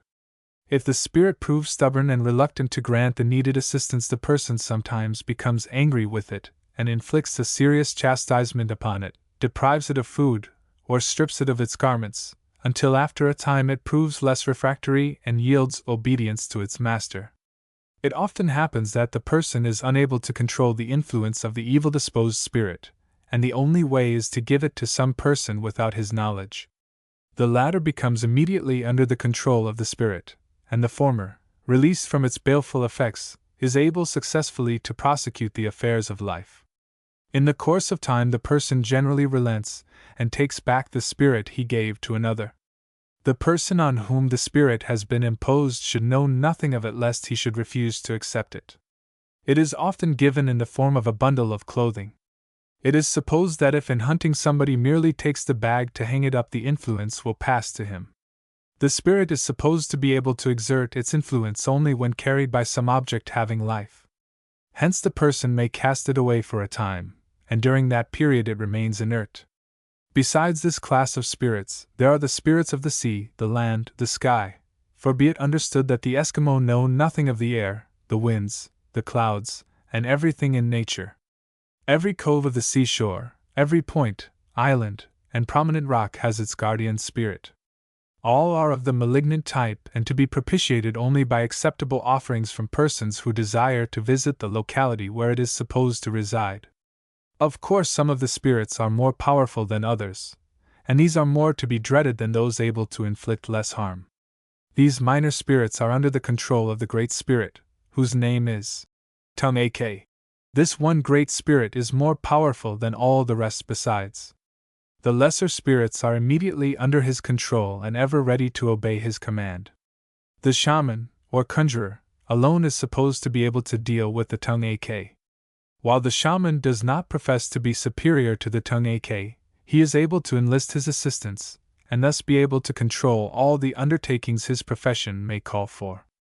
This tongue ak is nothing more or less than death, which ever seeks to torment and harass the lives of people that their spirits may go to dwell with him. A legend related of the origin of the tongue ak is as follows. A father had a son and daughter whom he loved very much. The children fell ill and at last died, although the father did all in his power to alleviate their sufferings, showing his kindness and attentions to the last moment. At their death the father became changed to a vicious spirit, roaming the world to destroy any person whom he might meet, determined that, as his dear children died, none others should live. Tongue ak visits people of all ages, constantly placing obstacles in their pathway to prevent the accomplishment of their desires, and provoking them beyond endurance so as to cause them to become ill and die and go to live with him. Tongue ak no longer knows his own children and imagines all persons that he meets to be his children. Famine, disease, and death are sent abroad to search for these lost children. People at last began to devise some means of thwarting the designs of tongue ak and discovered that a period of fasting and abstinence from contact with other people endowed a person with supernatural powers and enabled him to learn the secrets of tongue ak. This is accomplished by repairing to some lonely spot, where for a greater or less period the hermit abstains from food or water until the imagination is so worked upon that he believes himself imbued with the power to heal the sick and control all the destinies of life. Tongue ak is supposed to stand near and reveal these things while the person is undergoing the test. When the person sees the evil one ready to seize upon him if he fails in the self-imposed task to become an Engkok, or great one, he is much frightened and beseeches the terrible visitor to spare his life and give him the power to relieve his people from misfortune. Tongue ak then takes pity on him, and imparts to him the secret of preserving life, or driving out the evil which causes death. This is still the process by which the would-be shaman fits himself for his supernatural duties. The newly fledged Engkok returns to his people and relates what he has seen and what he has done. The listeners are awed by the recitals of the sufferings and ordeal, and he is now ready to accomplish his mission. When his services are required, he is crafty enough to demand sufficient compensation, and frankly states that the greater the pay, the greater the good bestowed. A native racked with pain will gladly part with all of his worldly possessions in order to be restored to health. The shaman is blindfolded, or else has a covering thrown over his head to prevent his countenance from being seen during the incantation. The patient lies on the ground before him, and when the shaman is worked up to the proper state of frenzy, he prostrates himself upon the afflicted person and begins to chase the evil from its seat. The patient often receives blows and jerks sufficiently hard to dislocate the joints. As the spell progresses, the shaman utters the most hideous noises, shouting here and there as the evil flees to another portion of the body, seeking a retreat from which the shaman shall be unable to dislodge it. After a time, victory is declared. The operator claims to have the disease under his control, and although it should escape and make itself again felt in the patient, the shaman continues until the person either gets well or dies. If the former, the reputation of the shaman is increased proportionally to the payment bestowed by the afflicted one. If he dies, however, the conjurer simply refers his failure to the interference of something which was beyond his control. This may have been the influence of anything the shaman may at the moment think of, such as a sudden appearance in the changing auroras, a fall of snow, or a dog knocking down something outside of the house. If the people deny that the dog did the act, the shaman replies that the dog was the instrument in the hands of a spirit which escaped him. Any little incident is sufficient to thwart the success of his manipulations.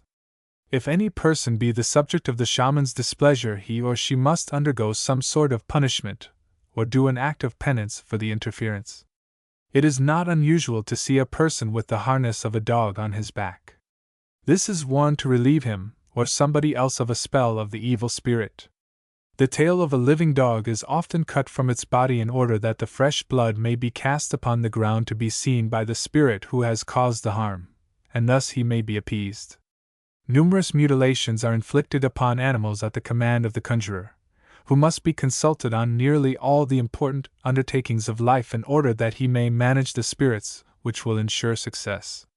The implicit belief in these personages is wonderful. Almost every person who can do anything not fully understood by others has more or less reputation as a shaman. Some men, by observation, become skilled in weather lore, and get a great reputation for supernatural knowledge of the future weather.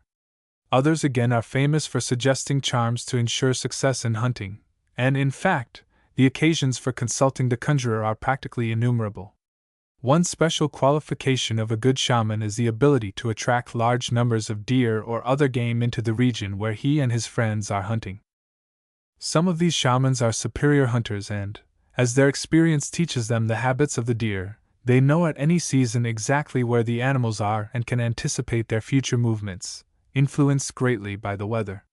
Thus the prophet is able to estimate the proximity or remoteness of the various herds of stragglers from the main body of deer which were in the locality during the preceding fall months. These hunters have not only a local reputation but are known as far as the people have any means of communication.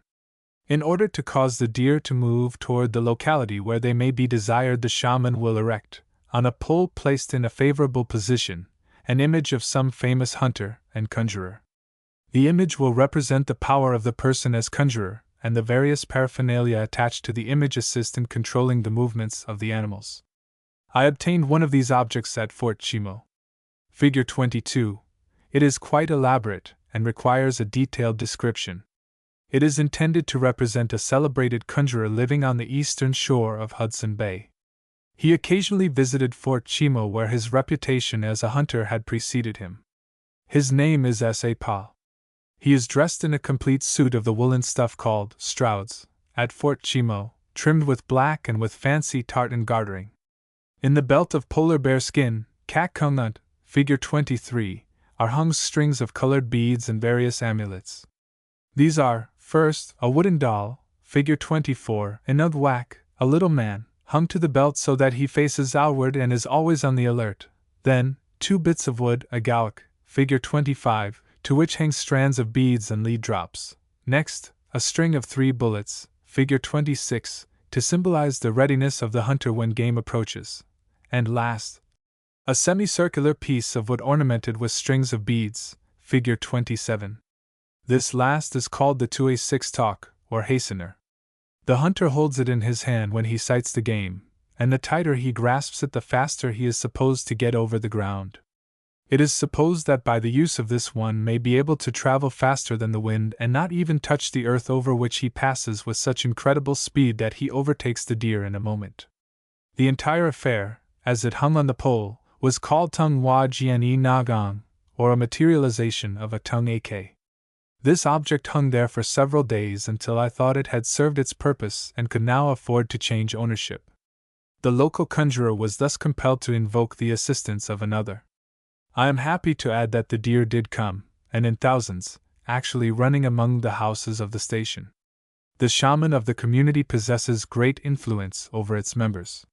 He very frequently decides the course to be pursued by man and wife in their relations with each other, and conspiring with some evil old woman who loves to show preference for a young man, he often decrees that husband or wife shall be cast off. If the person become ill, the wife is often accused of working some charm on her husband in order that she may enjoy the favors of another. A woman whose husband had recently died was espoused by another who soon after became violently ill. She nursed him with the greatest assiduity until he convalesced. At this period his mother, with the advice of some old hags, decreed that she had been the sole cause of her husband's illness and must leave the tent. Her things were pitched out, and she was compelled to journey in quest of her relatives. Another illustration came under my notice. A widow was taken to wife by a Coke-Soak Eskimo. He was soon taken violently ill, and she was accused by the shaman of being the cause of it, as the spirit of her deceased husband was jealous. Unless she were cast off, the Coke-Soak man would never recover. It was then also found that unless the wife of another man should desert him and become the wife of a man who already had 2 of this woman's sisters as wives, the sick man would die. The woman and her husband escaped divorce by fleeing from the camp. The shaman may do about as he pleases with the marriage ties, which oftener consist of sealskin thongs than respect and love. Many old hags have acquired great reputations for being able to interpret dreams. An instance of dream interpretation, which also illustrates how a person may acquire a new name, came under my observation. A woman, sitting alone, heard a noise like the rapping of someone at the door desiring admittance. She said, "Come in." No one appeared, and she inquired of the girl who acted as nurse for her child if anyone had knocked at the door. A negative answer was given. Further questioning of a white man, who was asleep nearby, revealed that he had made no such sound. The woman knew that no man had died within the place, and so his spirit could not be seeking admittance. She went to an old woman and related the affair, and was informed that it was the rapping of her brother, who had died suddenly some 2 years before. She must go home and prepare a cup of tea, with a slice of bread, and give it to the nurse, as her brother, Nakvak, the one who died, was hungry and wanted food. She especially enjoined upon the woman that the girl must now be known as Nakvak, meaning found, and that through her the dead would procure the food which, although it subserves a good purpose in nourishing the living, tends, by its accompanying spirit, to allay the pangs of hunger in the dead. As I have already said, everything in the world is believed to have its attendant spirit. The spirits of the lower animals are like those of men, but of an inferior order. As these spirits, of course, cannot be destroyed by killing the animals, the Eskimo believe that no amount of slaughter can really decrease the numbers of the game. A great spirit controls the reindeer. He dwells in a huge cavern near the end of Cape Chidley. He obtains and controls the spirit of every deer which is slain or dies, and it depends on his good will whether the people shall obtain future supplies. The form of the spirit is that of a huge white bear. The shaman has the power to prevail upon the spirit to send the deer to the people who are represented as suffering for want of food. The spirit is informed that the people have in no way offended him, as the shaman, as a mediator between the spirit and the people, has taken great care that the past food was all eaten and that last spring, when the female deer were returning to him to be delivered of their young, none of the young, or fetal, deer were devoured by the dogs. After much incantation, the shaman announces that the spirit condescends to supply the people with spirits of the deer in a material form, and that soon an abundance will be in the land. He enjoins upon the people to slay and thus obtain the approval of the spirit, which loves to see good people enjoy an abundance, knowing that so long as the people refrain from feeding their dogs with the unborn young, the spirits of the deer will in time return again to his guardianship. Certain parts of the first deer killed must be eaten raw, others discarded, and others must be eaten cooked.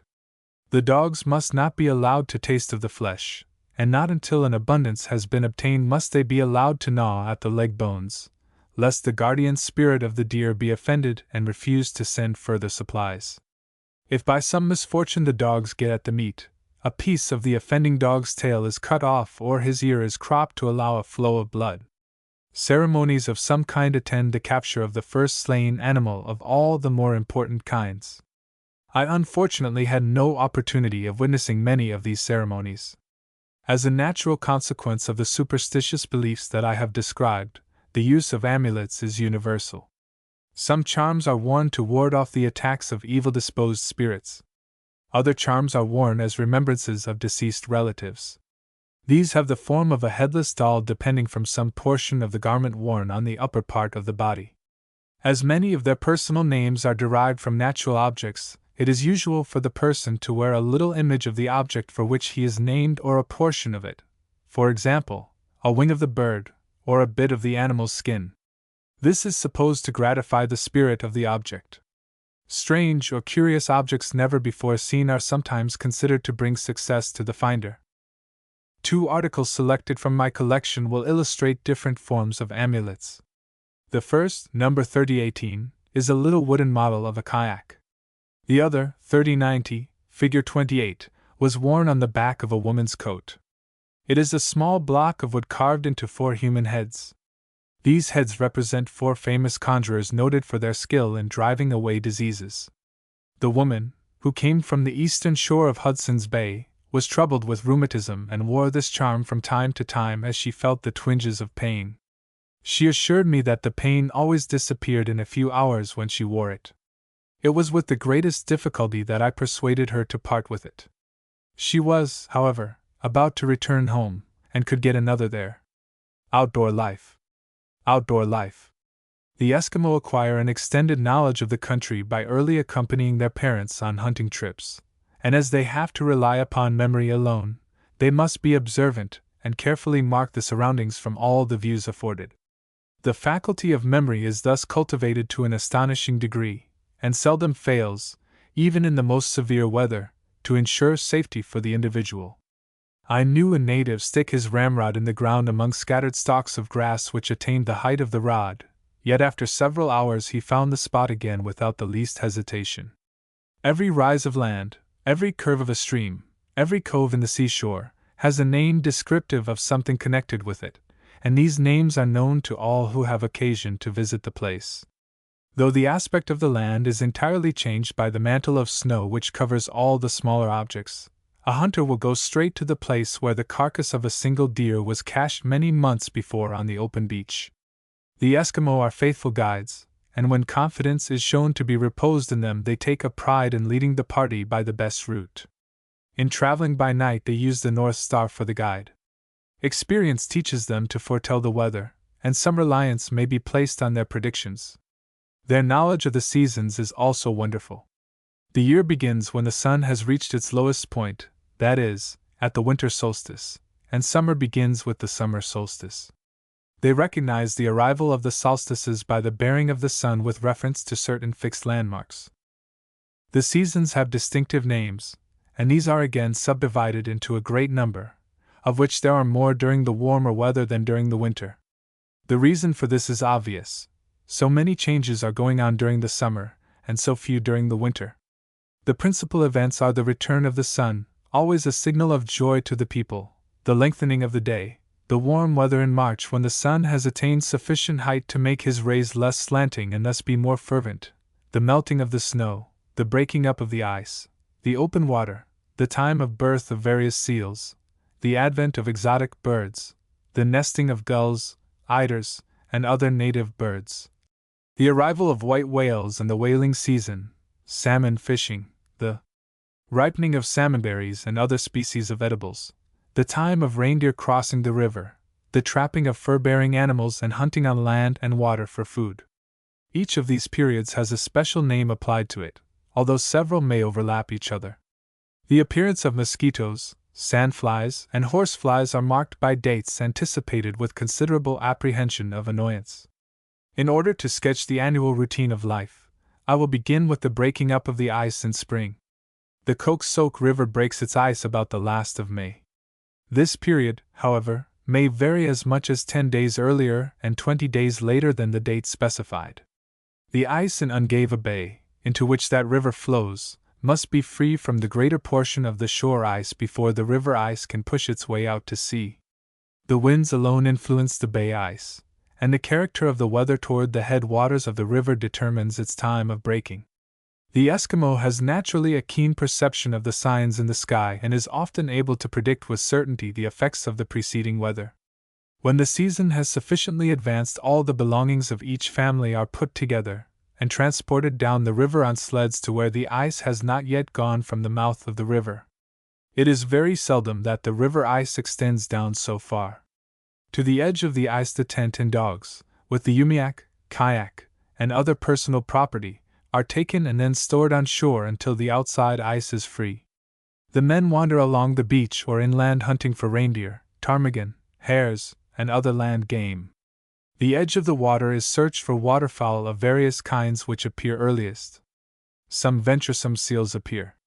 In the course of a few days the ice in the river breaks up and the shore ice of the bay is free, and if there is a favorable wind it soon permits the umiak to be put into the water, where, by easy stages, depending on the weather, the quantity of floating ice, and the food supply, the hunters creep along shore to the objective point, be it either east or west of the Koksoak.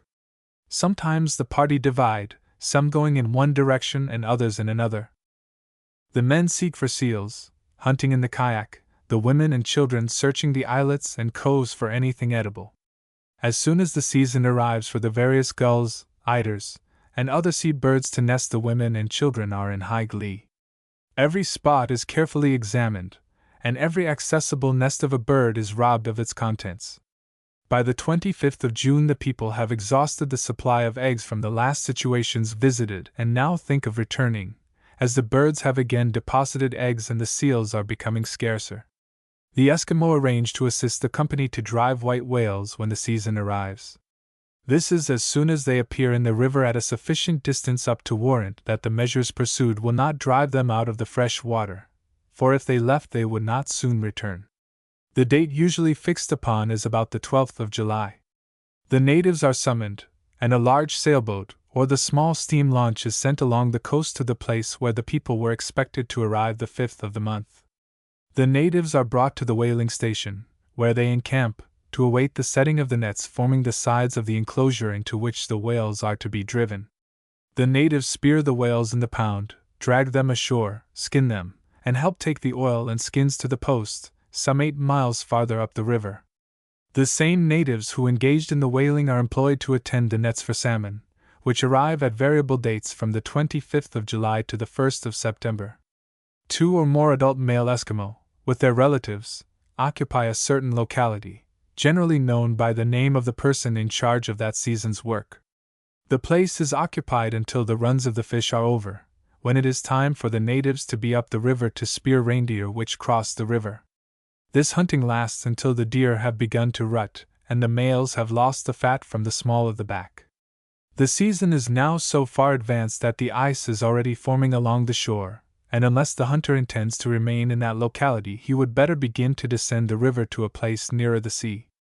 The river may freeze in a single night, and the umiak be unable to withstand the constant strain of the sharp-edged cakes of floating ice. The head of the family decides where the winter is to be passed, and moves thither with his party at once. Here he has a few weeks of rest from the season's labors, or spends the time constructing a sled for the winter journeys he may have in view. The snow has now fallen so that a snow house may be constructed and winter quarters taken up. A number of steel traps are procured to be set for foxes and other fur-bearing animals. The ptarmigans arrive in large flocks and are eagerly hunted for their flesh and feathers. The birds are either consumed for food or sold to the company, which pays 6 1/4 cents for 4, and purchases the body feathers of the birds at the rate of 4 pounds of the feathers for 25 cents. The Eskimos soon consume the amount of deer meat they brought with them on their return and subsist on the flesh of the ptarmigan until the ice is firm enough to allow the sleds to be used to transport to the present camp meat of animals slain in the fall. The traps are visited and the furs are sold to the company in exchange for flour, tea, sugar, molasses, biscuit, clothing, and ammunition. Hunting excursions are made to various localities for stray bands of deer that have become separated from the larger herds. The white men employees of the company have been engaged in cutting wood for the next year's fuel, and the Eskimo with their dog teams are hired to haul it to the bank, where it may be floated down in rafts when the river opens. Thus passes the year in the life of the Eskimo of the immediate vicinity of Fort Chimo. Some of the Coxswaigmit do not engage in these occupations. Some go to another locality to live by themselves. Others do not work or hunt, because it is not their nature to do so. In all undertakings for themselves they deliberate long, with much hesitation and apparent reluctance, before they decide upon the line of action. They consult each other, and weigh the advantages of this over that locality for game, and speculate on whether they will be afflicted with illness of themselves or family. When the resolution is finally made to journey to a certain place, only the most serious obstacles can thwart their purpose. At all seasons of the year the women have their allotted duties, which they perform without hesitation. They bring the wood and the water, and the food from the field, if it is not too distant, in which case the men go after it with the dog teams. The women also fashion the skins into clothing and other articles, and do the cooking. After a hunt of several days' duration, the husband's appearance is anxiously awaited, as is indicated by the family scanning the direction whence he is expected. The load is taken from the sled or boat, and the incidents of the chase recited to the ever-ready listeners. In the early spring the women are busily engaged in making boots for summer wear. The skins of the seals have been prepared the fall before and stored away until wanted. The method of tanning the skins is the same for each species, differing only in its size and weight. Certain large vessels made of wood or metal, chiefly the latter, as they are easily procured from the traders, are used to hold the liquid, which is from time to time added to. When a sufficient amount is collected, it is allowed to ferment. During the interval, the skin of the seal is cleansed from fat and flesh. The hair has been removed by shaving it off or by pulling it out. The skin is then dressed with an instrument designed for that purpose, made of ivory, deer horn, stone, or even a piece of tin set in the end of a stout stick several inches long. The skin is held in the hand, and the chisel-shaped implement is repeatedly pushed from the person and against a portion of the skin until that part becomes pliable and soft enough to work. It is further softened by rubbing between the hands with a motion similar to that of the washerwoman rubbing clothing of the wash. Any portion of the skin which will not readily yield to this manipulation is chewed with the front teeth until it is reduced to the required pliability. After this operation has been completed, the skin is soaked in the liquid, which has now ripened to a sufficient degree to be effective. In this it is laid for a period lasting from several hours to 2 or 3 days. The skin is now taken out and dried. The subsequent operation of softening is similar to that just described, and is final. It is now ready to be cut into the required shape for the various articles for which it is intended.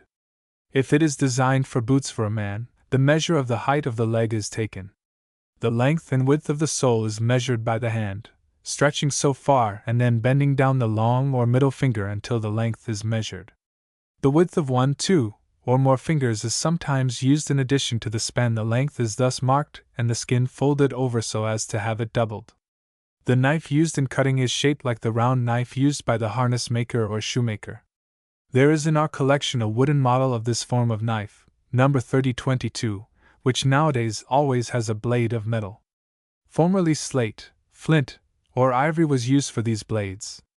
The instrument is always pushed by the person using it.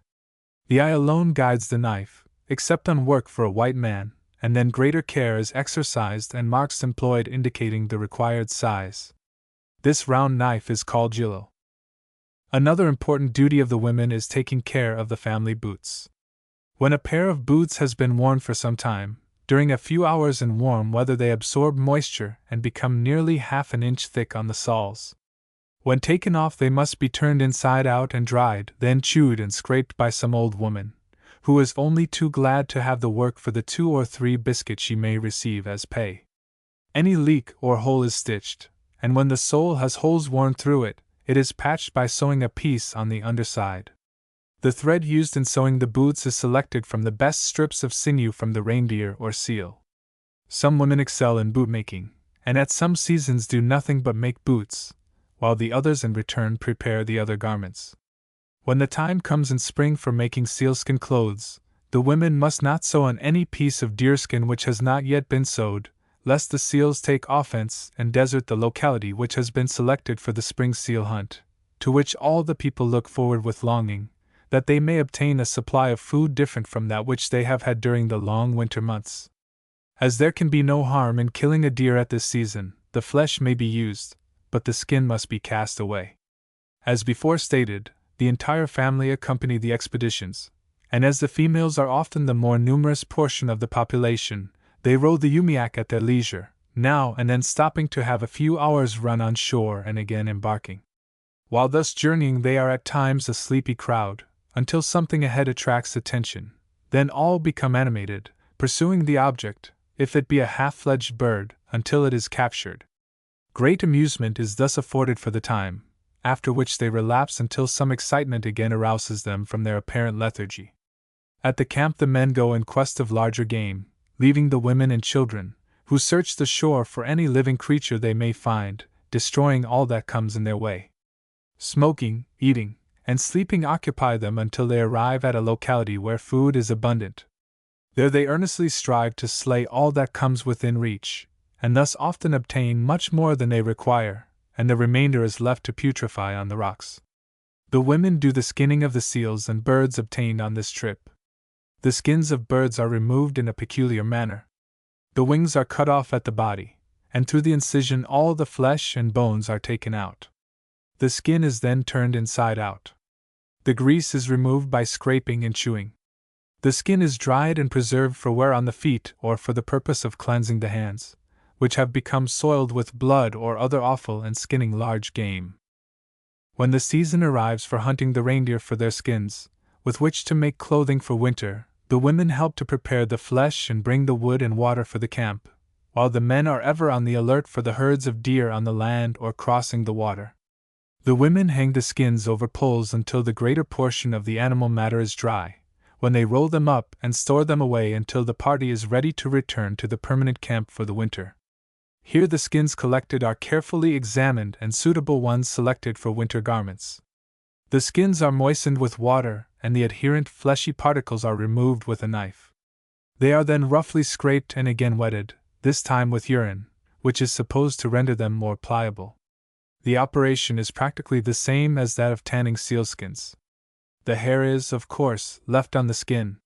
When the skins are finally dry and worked to the required pliability, they are cut into shape for the various articles of apparel. The thread used in sewing is simply a strip of sinew of the proper size. The fibers are separated by splitting off a sufficient amount, and with the finger nail the strip is freed from all knots or smaller strands which would prevent drawing through the needle holes. The thread for this purpose is never twisted or plaited. The needle is one procured from the trader. Small bone needles, imitations of these, are sometimes used.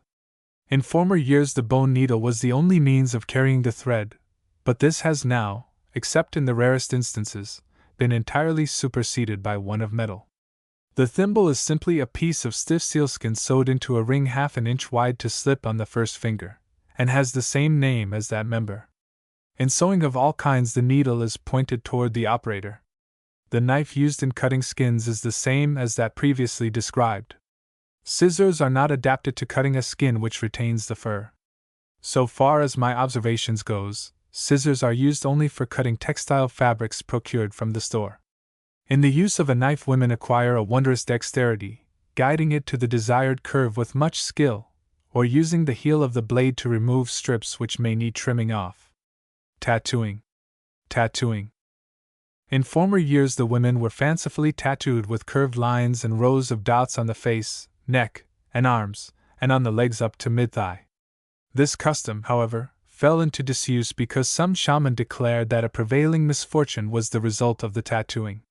At present the tattooing is confined to a few single dots on the body and face. When a girl arrives at puberty she is taken to a secluded locality by some old woman versed in the art and stripped of her clothing. A small quantity of half-charred lamp wick of moss is mixed with oil from the lamp. A needle is used to prick the skin, and the pasty substance is smeared over the wound. The blood mixes with it, and in a day or two a dark bluish spot alone is left. The operation continues 4 days. When the girl returns to the tent it is known that she has begun to menstruate. A menstruating woman must not wear the lower garments she does at other times. The hind flap of her coat must be turned up and stitched to the back of the garment. Her right hand must be half-gloved, or, in other words, the first 2 joints of each finger of that hand must be uncovered. The left hand also remains uncovered. She must not touch certain skins and food which at that particular season are in use. Clothing. Like most Eskimo, the Coxswain are clothed almost entirely in the skins of animals, though the men now wear breeches of moleskin, duck, jeans, or denim procured from the trading store. Reindeer skin is the favorite material for clothing, though skins of the different seals are also used. The usual garments are a hooded frock, of different shapes for the sexes, with breeches and boots. The latter are of various shapes for different weather, and there are many patterns of mittens. Rain frocks of seal entrail are also worn over the furs in stormy weather. Some of the people are very tidy and keep their clothing in a respectable condition. Others are careless and often present a most filthy sight. The aged and orphans, unless the latter be adopted by some well-to-do person, must often be content with the cast-off apparel of their more fortunate fellow-beings. The hair of the skins wears off in those places most liable to be in contact with other objects. The elbows, wrists, and knees often are without a vestige of hair on the clothing. The skin wears through and then is patched with any kind of a piece, which often presents a ludicrous appearance. The young boys and girls are dressed alike, and the females do not wear the garments of the adults until they arrive at puberty. It is a ludicrous sight to witness some of the little ones scarcely able to walk dressed in heavy deerskin clothing, which makes them appear as thick as they are tall. They exhibit about the same amount of pride of their new suits as the civilized boy does. They are now able to go out into the severest weather, and seem to delight in rolling around in the snow. Infants at the breast, so small as to be carried in the mother's hood, are often dressed in skins of the reindeer fawns. The garment for these is a kind of combination, the trousers and body sewed together and cut down the back to enable the infant to get them on. A cap of calico or other cloth and a pair of skin stockings completes the suit. Both men and women wear, as an additional protection for their feet in cold weather, a pair or two of short stockings, locally known as duffels, from the name of the material of which they are made. These duffels are cut into the form of a slipper and encase the stockings of the feet. Over these are worn the moccasins, made of tanned and smoked deerskin. The Eskimo women are not adepts in making moccasins, a few only can form a well-fitting pair. They often employ the Indian women to make them, and in return, give a pair of sealskin boots, which the Indian is unable to make, but highly prizes for summer wear in the swamps. The Coxswain do not wear caps, the hood of the frocks being the only head covering. There is, however, in my collection a cap obtained from one of the so-called Northerners, who came to Fort Chimo to trade. This cap, number 3242, figure 29, was evidently copied from some white man's cap. The front and crown of the cap are made of guillemot and sea pigeon skins, and the sealskin neckpiece also is lined with these skins, so that when it is turned up the whole cap seems to be made of bird skins. We may now proceed to the description of the different garments in detail. The coat worn by the men and boys, and by the girls until they arrive at womanhood, has the form of a loose shirt, seldom reaching more than 2 or 3 inches below the hips, and often barely covering the hips. The neck hole is large enough to admit the head into the hood, which may be thrown back or worn over the head in place of a cap. The Inuit of the southern shore of the western end of Hudson Strait often cut the coat open in front as far up as the breast, figures 30 and 31, number 3224. The favorite material for these coats is the skin of the reindeer, 3 good-sized skins being required to make a full-sized coat for a man. Coats made of light summer skins are used as underclothing in winter and for the only body clothing in summer. The skin of the harp seal, Phoca groenlandica, is also used for coats, but only when the supply of reindeer skin runs short, or when a man can afford to have an extra coat to wear in wet weather. It is not a very good material for clothing, as the skin is roughly tanned, and no amount of working will render it more than moderately pliable. Figures 32 and 33 represent a sealskin coat. These coats are often trimmed round the edges with fringes of deerskin 2 or 3 inches wide, or little pendants of ivory.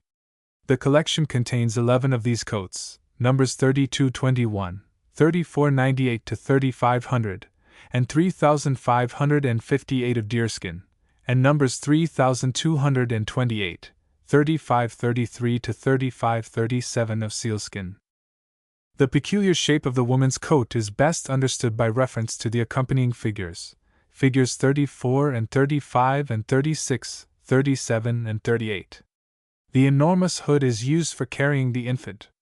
When sitting, the female usually disposes the front flap so that it will lie spread upon the thighs, or else pushes it between her legs, while the hind flap is either thrown aside or sat upon.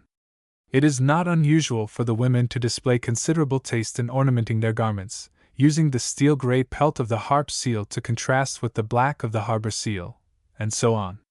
The edges of the hood and sleeves are frequently trimmed with skin from a dark-colored young dog, or a strip of polar bear skin, whose long white hairs shed the rain better than those of any other mammal. It is not rare to find loops of sinew or of sealskin attached to the breast or back of a woman's garments. These are for tying small articles, such as a needle case or a snuff bag, to the clothing for convenience and to prevent loss. A peculiar style of ornamentation is shown in figure 39 and 40, number 3005, a woman's coat from Fort Chimo. The front of the skirt is fringed with little lead drops, bean-shaped in the upper row and pear-shaped in the lower, and pierced so that they can be sewed on. These lead drops are furnished by the trader at the price of about 1.50 cents each, in trade. The trimming of this frock costs, therefore, about $4. The 4 objects dangling from the front of the frock are pewter spoon bowls. Across the breast is a fringe of short strings of different colored beads, red, black, yellow, white, and blue. Jingling ornaments are much prized. The tin tags from plug tobacco are eagerly sought for, perforated and attached in pendant strands 3 or 4 inches long to sealskin strips, and thus serve the place of beads. I saw one woman who certainly had not less than 1,000 of these tags jingling as she walked. I have also seen coins of various countries attached to the arms and dress. One coin was Brazilian, another Spanish, and several were English. Coins of the provinces were quite numerous. These were all doubtless obtained from the sailors who annually visit the place, in exchange for little trinkets prepared by the men and women. The collection contains 5 of these coats, numbers 3005, 3225 to 3227 of deerskin, and 3504 of sealskin. The last is a very elaborate garment, made of handsomely contrasted pieces of the skin of 2 kinds of seals, the harbor seal and the harp seal, arranged in a neat pattern. It is not common to come across a garment of this kind, as the skins of the proper or desired kinds are sometimes hard to obtain. The woman may be several years in getting the right kind and may have effected many exchanges before being suited with the quality and color. The darkest skins of the Cossignac, harbor seal, are highly prized by both sexes. The women set the higher value upon them. The men wear 2 styles of leg covering, namely, breeches like a white man's, but not open in front, and reaching but a short distance below the knees, or trousers ending in stocking feet. Sometimes in very cold weather these trousers may be worn under the breeches. Both breeches and trousers are very short-waisted. Long stockings of short-haired deerskin with the hair and are also worn. The women in winter wear breeches made of deerskin fastened around the hips by means of a drawstring and extending down the legs to where the tops of the boots will cover them a few inches. Some of the women wear trousers which reach only to the upper part of the thighs and are continuous with the boot which covers the foot, though in that case a pair of half boots are added to protect the feet. The hips are covered with breeches which descend low enough on the thigh to be covered by the leggings. This style of apparel for the lower portion of the body is often extravagantly patched with various colored pieces of white and dark strips of skin from the abdomen and sides of the reindeer. When new and not soiled, they are quite attractive and often contrast well with the tastefully ornamented coat. The long boots or leggings are removed when dirty work is to be done. Thus, skins to be scraped and dressed are held against the bare leg. The leggings also serve as pockets to hold various kinds of little things, like knives, tobacco, and so on. A person rarely owns more than a single pair of breeches, consequently I was unable to obtain any for the collection. The boots and shoes are of different materials and somewhat different patterns for different seasons of the year. All have moccasin soles of stout material turned up 1 inch or 2 all round the foot, a tongue covering the top of the foot, joined to a broad heel band which passes round behind the ankle. Then the legs are either made long enough to reach to the knee or else almost to the ankle. These half boots are worn over the fur stockings in warm weather, or outside the long boots in very severe weather. Indian moccasins are also worn, sometimes over a pair of inside shoes and sometimes as inside shoes. For thick waterproof soles the skin of the beaver or the harp seal is used. The former wears the better. White whale skin is also used for indoor shoes, or for shoes to be worn in cold dry weather. The skins of the smaller seals are used, sometimes with the flesh side out and the hair in, sometimes with the grains side out. These thinner skins are comparatively waterproof if the black epidermis is allowed to remain on. The beautiful creamy white leather, made by allowing the skin to ferment until hair and epidermis are scraped off together, and then stretching the skin and exposing it to dry cold air, does not resist water at all, and can only be used for soles in perfectly dry weather. Buckskin soles are also used to enable the wearer to walk better with snowshoes on, as the feet are not so liable to slip or clog with snow as they would be if the footing were of sealskin. This latter has also another serious disadvantage. If it is very cold, it does not permit the moisture from the feet to pass out as it freezes, rendering the boot stiff and slippery on the snowshoe, while the buckskin is porous and readily allows the moisture to escape. The tongue and heel band are generally made of tan sealskin, contrasting colors being often used. The legs are of sealskin, with the hair on, or of reindeer skin. The figures represent a pair of sealskin boots with buckskin feet, figure 41, and a pair of half boots with white sealskin soles, black sealskin tongue and heels trap, and buckskin tops, figure 42. The tanned and smoked reindeer skin for these tops was purchased from the Naskapi Indians. A peculiar style of shoe, figure 43, of which I collected 4 pairs, is used by the so-called Northerners, who derive most of their subsistence from the sea in winter, and who constantly have to travel on the ice, which is often very slippery. To prevent slipping, narrow strips of sealskin are sewed upon a piece of leather, which makes an undersole for the shoe, in the manner shown in the figure.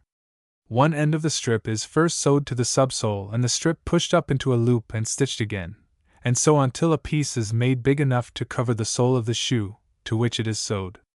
These ice shoes are worn over the ordinary waterproof boots. As I have already said, these boots are all made by the women. The sole is cut out by eye and is broadly elliptical in shape, somewhat pointed at the toe and heel. The leg is formed of a single piece, so that there is but one seam. The tongue or piece to cover the instep may or may not be a separate piece. If it is, the leg seam comes in front. If it forms one piece with the leg piece, the seam is behind. When the leg is sewed up and the tongue properly inserted, the sole is sewed on. It is tacked at the heel, toe, and once on opposite sides of the foot, to the upper. The sewing of the sole to the upper is generally begun at the side of the seam and continued around.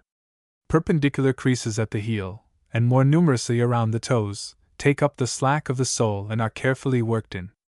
The making of this part of the shoe is most difficult, for unless it is well sewed it is liable to admit water. The creases or gathers are stitched through and through with a stout thread, which holds them in place while the operation proceeds, and which besides has a tendency to prevent the gathers from breaking down. The heel, which comes well up the back of the boot, is stiffened by means of several threads sewed perpendicularly, and as they are drawn shorter than the skin, they prevent the heel from falling and thus getting run down. The seams of the boots, which are turned inside out during the operation, are so arranged on the edges that one will overlap and be tacked with close stitches over the rest of the seam. This is done not only for comfort when the boot becomes dry and hard while being worn, but also to take the strain from the stitches which hold the edges together. The value of a pair of boots depends much on the care bestowed in tanning and in sewing. The hands are protected by mittens of different materials. Fur or hair mittens are worn only in dry weather, as the hair would retain too much moisture. Among the Inuit, the mammals are divided into 2 classes, the noble and the inferior beasts.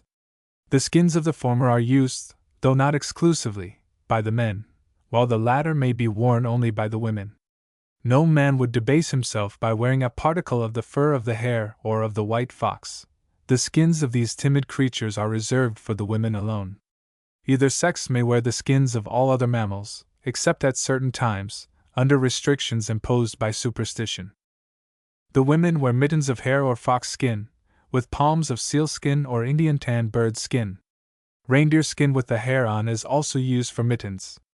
The heavy skin from the body is selected for the sake of warmth. When these mittens are to be used when driving dogs, the palm is made of sealskin, to enable the wearer to get a firm grasp on the whip handle. The skin of the deer's forelegs, which has hair of a different character from that on the body, also makes excellent mittens, specially suited for handling snow and building the snow huts. Mittens are sometimes fringed round the wrist with a strip of white bearskin to keep out the wind. All mittens have such short thumbs that they are very inconvenient for a white man, who habitually holds his thumb spread away from the palm, whereas the Inuit usually keep the thumb opposed to the palm. The wrists of the mitten also are so short that considerable of the wrist is often exposed. The sleeves of the jacket are generally fringed with wolf or dog skin to protect this exposed portion of the wrist. Similar mittens of black sealskin are also worn by the men during damp weather, or when handling objects which would easily soil a pair of furred mittens. I have never seen a woman wear this kind of covering for the hand. It appears to be exclusively worn by the men. The men who engage in the late fall seal hunting protect their hands with waterproof gauntlets, which reach well up over the forearm. These keep the hands from being wet by the spray and by the drip from the paddle. Figure 44, number 90074, represents one of these long mittens, made of black tan sealskin, and edged with a strip of hairy sealskin over an inch wide. The back or upper portion of the mitten is made of a single piece of black skin, the edge of which is crimped and turned under to protect the fingers. The palm is a separate piece, joined to the back piece, and on it is a projecting part to form the inner half of the thumb. The outer half of the thumb and the underside of the forearm are made of a single piece, stitched to the palm portion and that which covers the back of the hand and arm, so that, including the edging of hairy skin, there are only 4 pieces of skin entering into the make of a pair of these mittens. They are worn only by the men, and only when they are engaged in work where the hands would be immersed in water during cold weather. As the skin from which they are made is the same as that used for watertight boots, it is obvious that no moisture can touch the skin of the hand. For protection from rain and wet, they wear over their other clothes a waterproof hooded frock, figure 45, made of seal entrails, preferably the intestines of the bearded seal, Erignathus barbatus. The intestines of animals killed in October are considered the best for this purpose. They then are not so fat and require less dressing to clean them. The contents are removed and they are filled with water and thoroughly washed out. The fat and other fleshy matter adhering are removed by means of a knife used as a scraper. This being done, the intestine is inflated with air and strung along the tops of the rocks to dry. When dry, it is carefully flattened and rolled into tight bundles, like a spool of ribbon, and laid away until wanted. When required for use, it is split longitudinally, and when spread open is of variable width from 3 to 5 inches, depending on the size of the animal. The edges of the strips are examined and any uneven portions are cut off, making the strip of uniform width. There are 3 separate pieces in a garment, the body and hood as one and the sleeves as 2. Sometimes the sleeves are made first, and sometimes the body is sewed first, and of this latter portion the hood is first formed. Strips are sewed edge to edge with the exterior of the intestine to form the outside of the garment. The edge is turned down, so as to leave a width of 1/3 of an inch, and turned to the right. The other strip is similarly folded, but turned to the left and laid on the other strip. Sinew from the back of a reindeer or from a seal is made into threads a yard or more in length and of the thickness of medium-sized wrapping cord. The needle is usually of a number 3 or 4 in size or of less diameter than the thread in order that the thread shall the more effectually fill up the hole made by the needle. The 2 strips are then sewed with stitches about 9 to the inch, through and through, in a manner, I believe, termed running stitches. When a sufficient length is obtained, a 3rd strip is added, and so on until the required number of perpendicular strips form a sufficient width to surround the body. The outer edges are then joined and the body of the garment is complete. Portions are cut out and the hood assumes the desired shape, resembling a nightcap attached to the body of a nightgown. The sleeves are sewed in a similar manner and affixed to the body of the garment. The seams run perpendicularly and not around the body in a spiral manner, as in garments made by the natives of Alaska for similar purposes. The edge of the hood, the wrists, and the bottom of the garment are strengthened by means of thin strips of sealskin sewed on the outside of those parts where they are most liable to be torn. The garment is worn during wet weather or while in the kayak traveling on a rough sea. The bottom of the garment is tied around the hoop of the kayak in which the wearer sits, and thus effectually sheds the water from the body, except the face, and keeps it from entering the kayak. Sometimes a drawstring closes the hood tightly around the face and prevents the spray from entering. The string is usually tied at the top of the hood, in which case it is rather difficult to untie. When not in use, the material must be well oiled and rolled up, or it will become so stiff that it cannot be worn until it has been relaxed by dipping in water. The sinew with which it is sewed swells when wet and tightens the seams. There is great difference in the length of the garments worn by the Eastern and the Western Eskimo, as well as in the manner of arranging the strips of which they are made. The one worn by the people of Hudson Strait scarcely reaches to the hips of the wearer, and is long enough only to tie around the hoop of the kayak. The ones worn by the Eskimo of Northern Sound, Alaska, falls to the knees, and those made by the Aleuts are so long that they interfere with the feet in walking. The material prepared by the eastern natives is not so good, as it is coarser and stiffer than that of the sea lion, Eumetopia stellari, used by the natives of Alaska. The weight of one of these garments when dry scarcely exceeds 6 or 7 ounces. To protect the eyes from the glare of the snow, which is especially trying when the sun is still low in early spring, snow goggles are worn made to admit the light only through a narrow slit. Figures 46 and 47, numbers 3186, 3187, 3188, 3189, 3190, 3191, 3192, 3193, 3197, 3198, 3199, 3200, and 3201 in the collection show such snow goggles made of wood. A somewhat curved piece of wood is fashioned to fit the face over the eyes. A notch is fitted for the nose to rest in. The lower side is about half an inch thick, forming a flat surface. The front is perpendicular and blackened with soot or gunpowder mixed with oil and applied to darken the front surface to absorb the light of the sun's rays. Above this is a ledge of half an inch projecting over the narrow longitudinal slit through which the wearer may look. This projection is sometimes not blackened on the underside, and where wood is scarce it is left off altogether. Within, on the side next to the eyes, it is usually gouged out to allow the eyelashes free movement. A piece of sealskin is affixed at each end and either tied in a knot over the head to hold the wood in position, or else a wider strip of skin is slit and one portion worn on the top of the head while the other fits the back of the head to prevent the goggles from falling off when the wearer stoops down. Dwellings.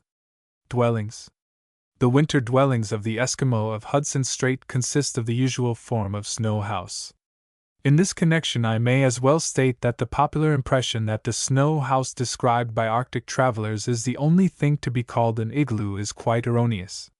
The word igloo is as fully generic in the Eskimo language as the word house is in the English language.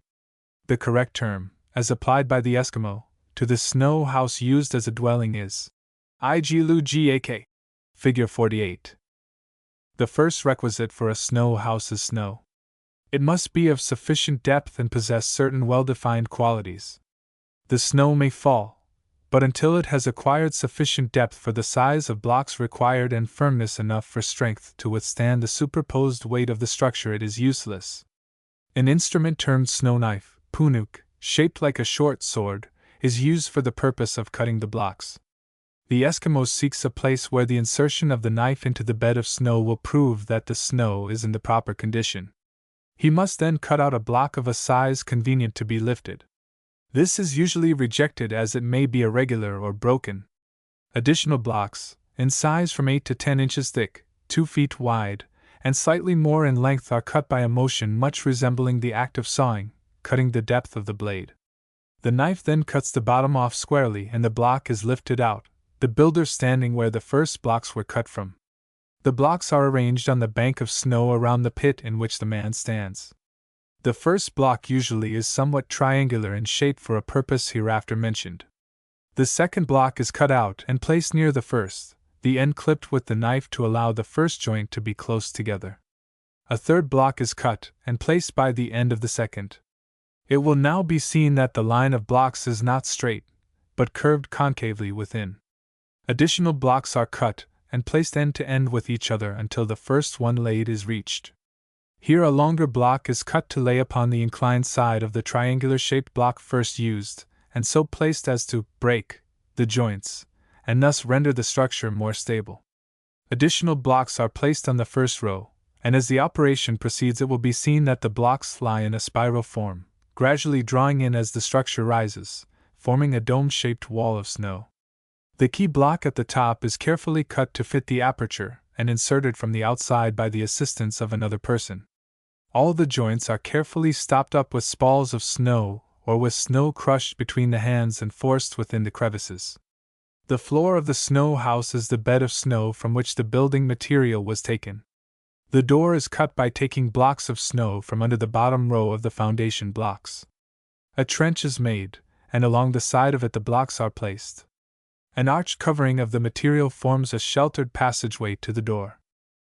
When the snow house is to be occupied for a considerable time, the doorway may have walls of snow blocks piled as high as the shoulders, with the top left open. This shields the entrance from wind and drifting snow. Various forms of entrance are constructed, often very tortuous, and when made a refuge by the numerous dogs, they are not pleasant paths along which to creep on hands and knees, for a panic may seize some cowardly canine and all the dogs struggle to get suddenly out into the open air. Vicious animals often wait until a white man gets about halfway through the entry, and then make a sudden assault on him. The interior of the house is arranged according to the number of persons inhabiting it. A raised bed, on which to sit during the day and sleep during the night, is formed either by leaving a part of the snow bank, or else by bringing in blocks and arranging them as a solid mass. On this are spread boughs of spruce, or dry grass, if obtainable, otherwise fine twigs of willow or alder, and over these heavy reindeer or bear skins are thrown. On these bed skins are laid other softer skins of reindeer, with which to cover the person on retiring to sleep.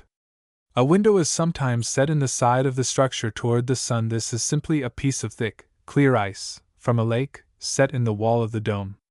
It emits light, although it is generally light enough during the day within the snow house unless the walls be built particularly thick, but great thickness in certain situations becomes necessary lest the winds and drifting snow wear away the sides of the structure, causing it to admit the cold or tumble down. Around the outside of the hut is sometimes built a protecting wall of snow blocks, 2 or 3 feet high, to prevent the drifting snow from wearing away the side of the dwelling. A storm of a single night's duration is often sufficient to destroy a house. The interior walls, in severe weather, become coated with frost films from the breath, etc., condensing and crystallizing on the inside of the dome and often presenting by the lamplight a brilliant show of myriads of reflecting surfaces scintillating with greater luster than skillfully set gems. If the roof is not carefully shaped, it is liable to cave in from the heat within softening the snow, especially in moderate weather, and then the entire structure falls.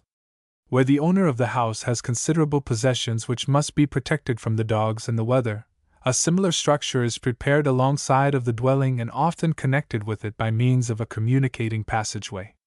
An exterior opening may be made and closed with a block of snow.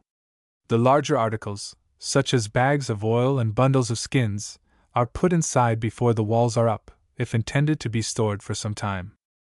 As I have slept in these snow houses, I can assert that, while very uncomfortable, they afford a protection which cannot be dispensed with. When the doorway is open, they soon become very cold, and when closed upon several persons, the heat becomes intolerable. Odors from the food remain long after the remnants are disposed of, and where one has been occupied for a long period, the accumulation of refuse becomes so great that a new structure is indispensable in order to get rid of it. All the work of the different members of the family is performed within the walls. The skins of animals are dressed and tanned there. The offal of game and the hair from dressed skins mingle in one mass, which soon putrefies and creates such a stench that only an Eskimo with most obtuse sense of smell could inhabit the place. When spring comes, the huts begin to melt, and in the course of a few warm days fall down. If the weather is too inclement to permit a skin tent to be occupied, the first hole in the wall may be patched with a deerskin, but this will afford very limited protection from the cold of nights, for, however warm the days, the nights will, until late in May, be so cold that only the older individuals withstand the cold. When the structure falls, melted by sun or rain, the miserable occupants must erect temporary shelter of deerskin or cloth on the bare rocky ridges. Those too poor to own a skin tent have often but a blanket of deerskin, stretched over 3 or 4 poles, set to shelter them from the chilly northerly winds usually prevailing at that season. Here they must sojourn until the ice breaks from the shores of the coves and bays, enabling the hunters to procure seals from the sea. Along the shores one may often find camping sites of these poor wanderers searching through the day for food and at night camping under the lee of a wall of rock with little other covering than that worn during the day, and this often soaked with spray or rain. Improvidence and indolence result in the most cruel privations toward the end of winter. Many who are too weak and emaciated from lack of food to pursue the chase to gain a living starve before reaching the sea and are left to perish. When the season is more advanced, and the weather warm enough, those who are industrious and provident enough to be the possessors of sealskin tents move into them for the season. The skin tent, PL 37, is usually made of the skins of the largest square flipper seals, those too heavy for any other purpose or not necessary for other uses. 37. The number of skins necessary to form a tent varies with the size required.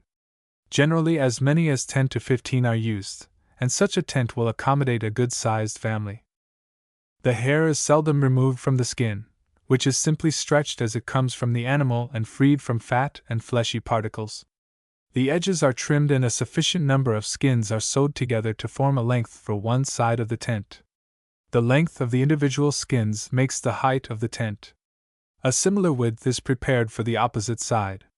The two pieces meet at the rear of the structure and are there tied to the poles.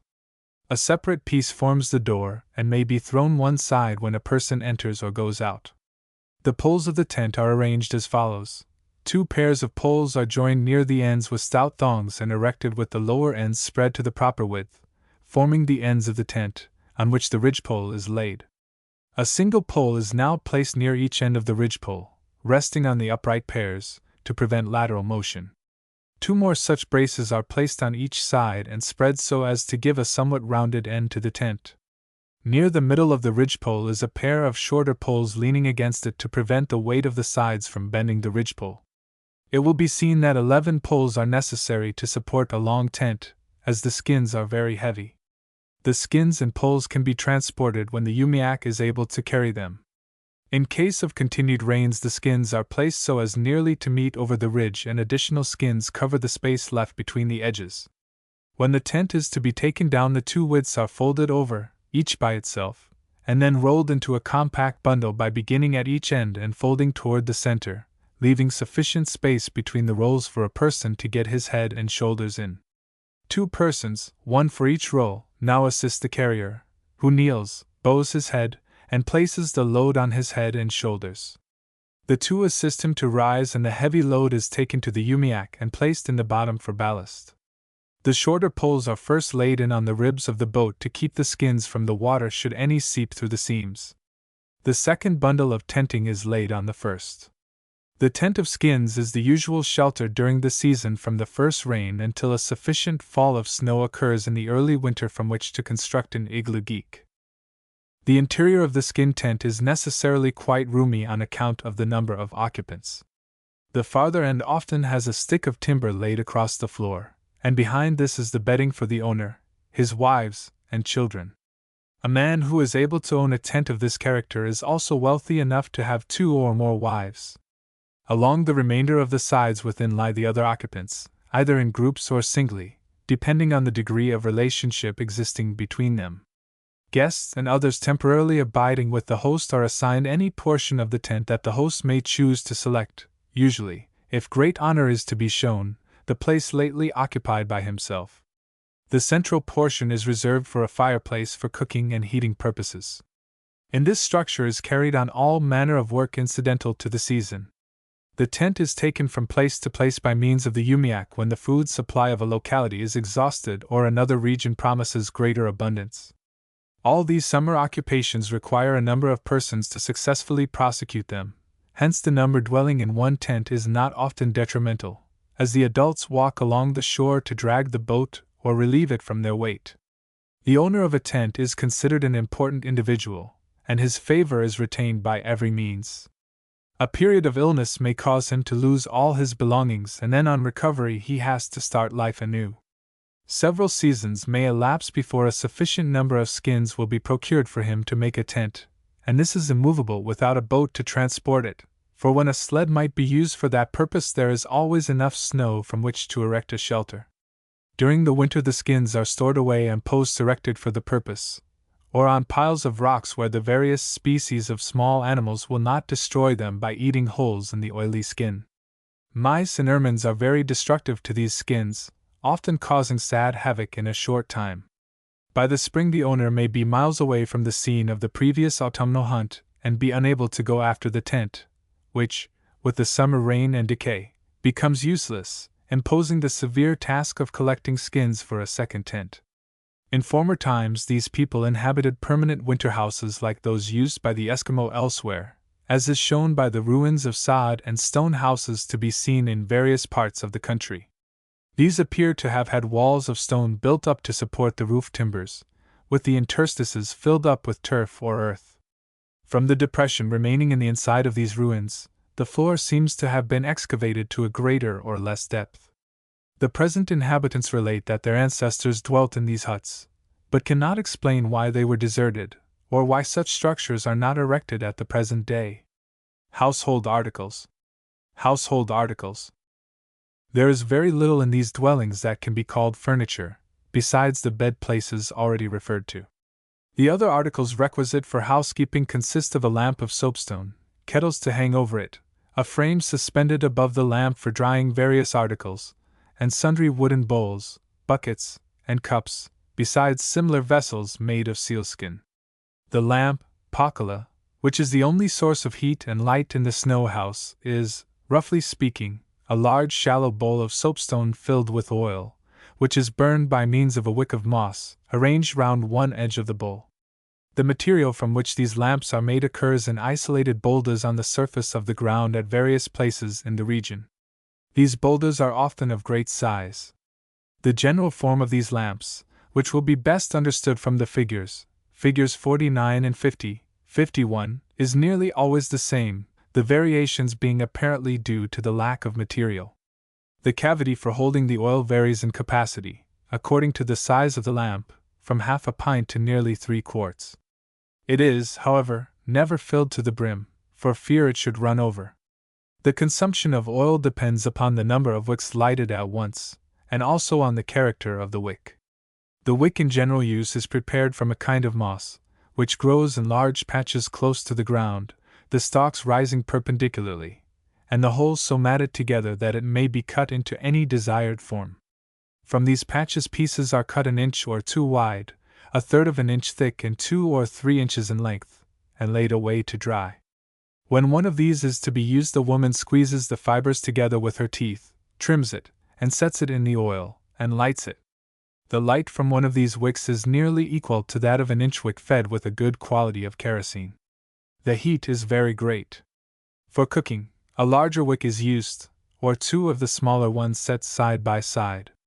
Over the lamp is placed a frame for drying wet boots, mittens, and such things. Figure 52 represents one of these, number 3048, which is a semicircle or bough of wood with the ends fastened to a straight piece of wood. Across these strands of sinew or sealskin forms a sort of netting having large meshes. On this rests the article to be dried. Under this is a support formed of 2 sharp-pointed pegs which are stuck into the snow forming the side of the hut. On the outer end of these is fastened, or laid across them, a piece of wood. The shape of the support is that of a long staple with square corners. In some instances the pegs form only a wide V shape, and the frame for supporting the articles laid directly on this. A block of wood hollowed out to receive the convex bottom of the lamp is sometimes used to support the latter. In former times cooking over these lamps was universally performed in kettles of soapstone, in which cooking was also done by putting heated stones into the water. These soapstone kettles are, however, quite superseded by utensils of civilized manufacture. I, however, succeeded in collecting 2 full-size stone kettles, and 1 little one, made for a child's toy. The figures 53, 54, show the shape of these vessels sufficiently well. The handles are made of strips of whalebone. The larger kettle, number 3179, is nearly 13 inches long, and will hold nearly a gallon. They were made of different capacities in former times, varying from about a pint to a full gallon. Oblong shallow dishes, piugutak, for holding oil or food are carved from larch knots. The figure 55, represents a model of one of these. Buckets and cups of various sizes for holding water and other fluids are made of tan seal skin sewed with sinew. The sides of the bucket are a strip of seal skin bent into a ring, with a round piece of seal skin sewed on for a bottom. Sometimes a sealskin bail is added, or a wooden handle sewed to the lips of the cup, making it into a dipper. Figures 56 and 57. Wooden baskets are made in a similar fashion. A strip of spruce wood is bent nearly circular. The ends of the strip are fastened with fine iron wire. The bottom is a separate piece and has a rim, or edge for the upper part to set on, and is held in place by means of small wooden pegs driven through and into the bottom. The capacity of these vessels is seldom more than a couple of quarts, and generally less. They are principally used to ladle water into the cooking kettles. All these vessels of native manufacture are being rapidly displaced by tin cups and small kettles. Food and its preparation. Food and its preparation. Under certain conditions, a great portion of their food is eaten raw, but it is invariably cooked when it conveniently can be. Frozen food is consumed in great quantities. I have seen them strip and devour the back, fat, and flesh from the body of a deer while the fibers were yet quivering. The entrails of many species of birds are taken from the body and, while yet warm, swallowed much after the manner of swallowing an oyster. The eggs which have been incubated to an advanced degree are as eagerly devoured as those quite fresh. The deer meat, killed the previous fall and frozen for 3 or 4 months, is cut into huge chunks and gnawed with as much satisfaction as though it was the finest pastry. On such occasions I have seen the person appointed to chop up the frozen meat scatter the pieces among the expectant crowd with as little ceremony as that of throwing ears of corn to the hogs in a pen. For a change, the frozen pieces of meat are sometimes warmed or thawed before the fire. The blood of the deer is often mixed with the half-digested mass of food in the stomach of the animal, and the stomach, with its contents, with the addition of the blood, eaten raw or boiled. Sometimes it is laid aside to ferment, and then frozen and eaten in this condition. Strips of fat from a seal and the blood of the animal are put into a kettle and heated. The oily liquid is eaten with the greatest relish. Seal oil is used for food in about the same manner as we use syrups. Years of almost daily intercourse with these people have failed to show the ability of any person to drink seal or whale oil without illness resulting. They never drink pure oil under any circumstances, except as a laxative. The statement often made that these people drink oil as food is simply preposterous. Such statements doubtless arose from seeing other preparations of food having an abundance of oil upon them. Lean flesh is often dipped into oil and then eaten. If partaken of without oil in as great quantities as these people require, a torpid condition of the liver and alimentary canal results, and they thus employ the pure oil to relieve themselves.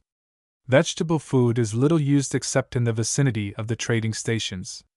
Those accustomed to the use of flour, bread, peas, beans, and rice are very fond of them, and often express regret that they will be deprived of them when on their hunting expeditions.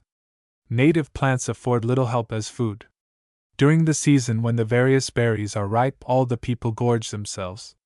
They have a special fondness for the aspic, Rubus chimamerus. The sun scarcely reddens the side of these berries, locally known as bake apple, before the children scour the tracks where they grow, and eat of the half-ripened fruit with as much relish as the civilized boy does the fruit purloined from a neighbor's orchard. Other berries contribute their share as food. When on trips, the women often gather a few green herbs and put them in a kettle of water and make an infusion in lieu of tea. They are fond of tea, coffee, and sugar. Molasses is eaten alone or with something dipped in it. The Eskimo drink often and astonishing quantities of water at a time. If the weather be very cold, they often drink the water which has been heated on a fire, asserting that the hot water does not weaken them as much as cold water would do. When a seal has been killed and is being brought to camp, the hunter signifies his success from a distance, and those in camp raise a joyous shout. The animal is drawn ashore and skinned. The flesh is devoured raw as the process goes on, or may be divided, certain portions being given the different persons. The blood is collected, and when the meat is boiled it is mixed with the hot liquid and forms a nutritious dish, eagerly devoured by both adults and young. The children revel in this dish to a sacrifice of cleanliness. The feast is continued until the flesh has been devoured and the people gorge to their utmost capacity. Stories are told and general good humor prevails. The different species of fish which frequent the shallow waters of the bays are used as food. Tobacco and snuff. Tobacco and snuff. All the adults are addicted to the use of tobacco, both for smoking and chewing and in the form of snuff, although it is not everyone that uses tobacco in all 3 ways. The plug tobacco, used for smoking and chewing, is carried in a small pouch of seal skin attached to the belt, which keeps it from being dampened by perspiration or rain. Watches are also carried in the same receptacle. Figure 58, number 74485, is such a bag, made of hairy seal skin. The edges alone are trimmed with lighter colored strips of seal skin. A string holds the mouth of the bag together after it is rolled up. A loop at one corner enables the bearer to affix it to his belt when traveling to avoid the necessity of opening the bag in which he usually carries such small things. Leaf tobacco is preferred for the preparation of snuff, but as this is not always to be had, plug is often used. This is shredded up and dried, and when dry enough is reduced to a powder by enclosing a quantity in a fold of seal skin and pounding it with a stone or stick. Snuff is kept in a purse-shaped bag, closed at the mouth with a thong. To it is attached a little spoon made of ivory. Various forms of this implement are made. The general appearance is that of a common spoon, of which the ends and sides of the bowl are cut off. At the end of the handle is a slight depression for containing the snuff, which is held firmly against the orifice of the nostril and inhaled by a sudden indrawing of the breath, while the thumb of the other hand closes the opposite nostril. The old women appear more addicted to the use of snuff than any of the men. The effect of inhaling the strong snuff is quickly shown in the face. It seems to affect people more than the use of tobacco in any other way. Means of transportation. Means of transportation. By water. By water.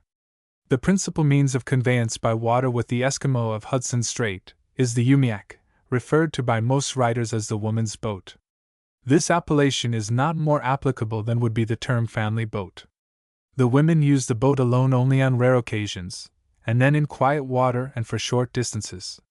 Men are nearly always in it, and under the guidance of one of these, the boat is used for long journeys. The form of the umiak, in the region under consideration, differs greatly from that of the Eskimo of Bering Sea. See Figure 59, from a model. The size of the boat is variable according to the means of the builder, and the size of the family to be conveyed in it. The length of the keel is from 10 to 25 feet. Overall, the length is 1 or 2 feet greater than on the keel. It will be thus seen that the ends are nearly perpendicular. It is difficult to determine at the first glance which is the bow and which the stern, so nearly alike are they. They only differ in the former being somewhat wider at the upper edge or rail. The keel is a straight piece of wood hewed from a single stick, nearly 4 inches square. The stem and stern posts are nearly alike, the latter having but little slope, and are cut from curved or crooked stems of trees. A tree may be found, which, when hewed, will form the stern post and keel in one length. Otherwise the fore and aft posts have places cut out for the insertion of the respective ends of the keel, and are fastened firmly by stout thongs of sealskin thrust through holes bored in the wood and ingeniously lashed. As the bottom of the umiak is flat, the sides of the bottom are formed of square rails of sufficient length and given the desired spread. They are held at the ends by being joined to the keel. Crosspieces notched at the ends separate the bottom rails and are steadied in position by being notched so as to sit on the square keel. On the ends of the crosspieces is laid a second rail which prevents them from rising and serves to strengthen the ends of the ribs, which are set alternately with the crosspieces of the keel. The ribs are attached to the lower or bottom rail by means of sealskin lashing. Along the upper ends of the ribs is placed a longer rail of smaller diameter, and usually shaved round. This rail is usually set half its diameter into rounded notches of the upper ends of the ribs and fastened by thongs. Within and below the top rail is a shorter rail, generally smaller than the upper, tied by thongs to the ribs and posts fore and aft. A wide board projecting several inches on each side of the stern serves as a seat for the steersman. The ends of the top rails are laid over this board and attached to it. A similar board is placed at the forward end or bow, but is, of course, longer as that end is the wider of the two. 3 to 5 thwarts, serving as seats for the occupants, are placed at proper intervals, having their ends resting on the inside top rail. One of these thwarts also serves to steady the mast, which is stepped into the keel and lashed to the thwart. On the side of the boat, and resting on the top rail, are pieces of wood firmly lashed. A notch, or rowlock, is cut into them to serve as rests for the heavy oars. The oars are held into the notch by means of loops of stout thong, the ends of the loops passing each other, one from forward and the other from aft, and through both of the loop ends the inner end of the oar is thrust. The loops serve to hold the oar when not in use, otherwise it would float away, yet the position of them allows the oars to lie alongside in the water. The oars are heavy and as much as 10 feet long for a large umiak. The women generally run the boat, and are assisted by the younger men of the party who may not be walking along the shore. 2 or more females sit side by side, and if they be insufficient, a third person faces them and assists in the labor. It is a favorite place for a young man with his sweetheart. The steersman sits on the afterboard and attends to the helm and sail when the latter is in use. The sail is a nearly square sheet of cloth spread by a yard across the top. The lower corners have each a rope which the helmsman holds. A fair wind only can be used to advantage, as the umiak, from its flat bottom, is unable to go to windward. With a breeze nearly aft they can be made to sail at a good speed. The covering of the umiak is made of skins of the largest seals. The skins are freed from hair and all adhering flesh and fat, and stretched to their utmost tension. They are then cut into the proper shape and sewed together. The edge of one skin overlaps that of the other, and the lap is then tacked over the shorter edge and attached to the other skin so as to form 2 seams at each junction. Those portions which are to cover the bottom are sewed with special care, as the seams are liable to be strained in shoving the boat over the oars when it is taken from the water at each camp. When skins are sewed side to side in sufficient number to fit the length of the frame, they are lifted around it, and temporarily placed in position. The superfluous portions are cut out, or additional pieces put in until it fits properly on the frame. Holes, 3 or 4 inches apart, are cut in the edges of the skin, and stout thongs are passed through these and over the top rail to the inner rail. All the strength of the individual is now applied to draw the skin over the top rail. Being wet, it readily stretches, and when the entire covering is drawn sufficiently tight, the lashing around the rail is permanently fastened. The boat is then turned keel up to dry. If the skin has been properly cut and stretched, it sounds like a drum when struck. When in use, the greatest care must be exercised to prevent contact with rocks, but in shallow water it frequently happens that a hole is cut in the skin of the boat, when the rent must be patched with a piece of skin. During the winter months, the umiak is placed on staging of posts to protect it from the ravages of mice and other animals. Journeys of considerable length are undertaken in these boats. A large family, or 2 or more families, may remove to a distance to try their fortunes. They always stop at night and during bad weather, and the journey is accomplished by easy stages. All the portable possessions of the family are taken in these boats, which are often loaded to such a degree that the older people have to walk along the shores and only go into the umiak to relieve someone who desires to walk where the beach is good. A tracking line is attached to the bow, and those on shore drag the boat along. The dogs which accompany the party are sometimes harnessed and made to pull. The tracking line is called into requisition whenever a trip is made up a river to the hunting grounds for reindeer. The kayak or skin canoe used by the Eskimo of Hudson Strait belongs to the Greenland type. It is quite different from that used by the natives of Alaska. These boats vary from 18 to 26 feet in length, the greatest width, 1/3 of the distance aft the hole where the rower sits, being 1/7 to 1/9 of the entire length of the kayak. The ends are sharp, the prow much more acute than the stern. The bottom is quite flat, and the frame for the keel and sides at the bottom is arranged similarly to that of the umiak. The prow is simply an extension of the keel and slopes above the water to a height nearly double that of the stern. The slope of the stern is gradual and short. The side timbers at the bottom have the upper surface gouged so as to allow the lower ends of the nearly perpendicular ribs to rest in the groove. The ribs extend across the bottom, resting on the side timber and keel.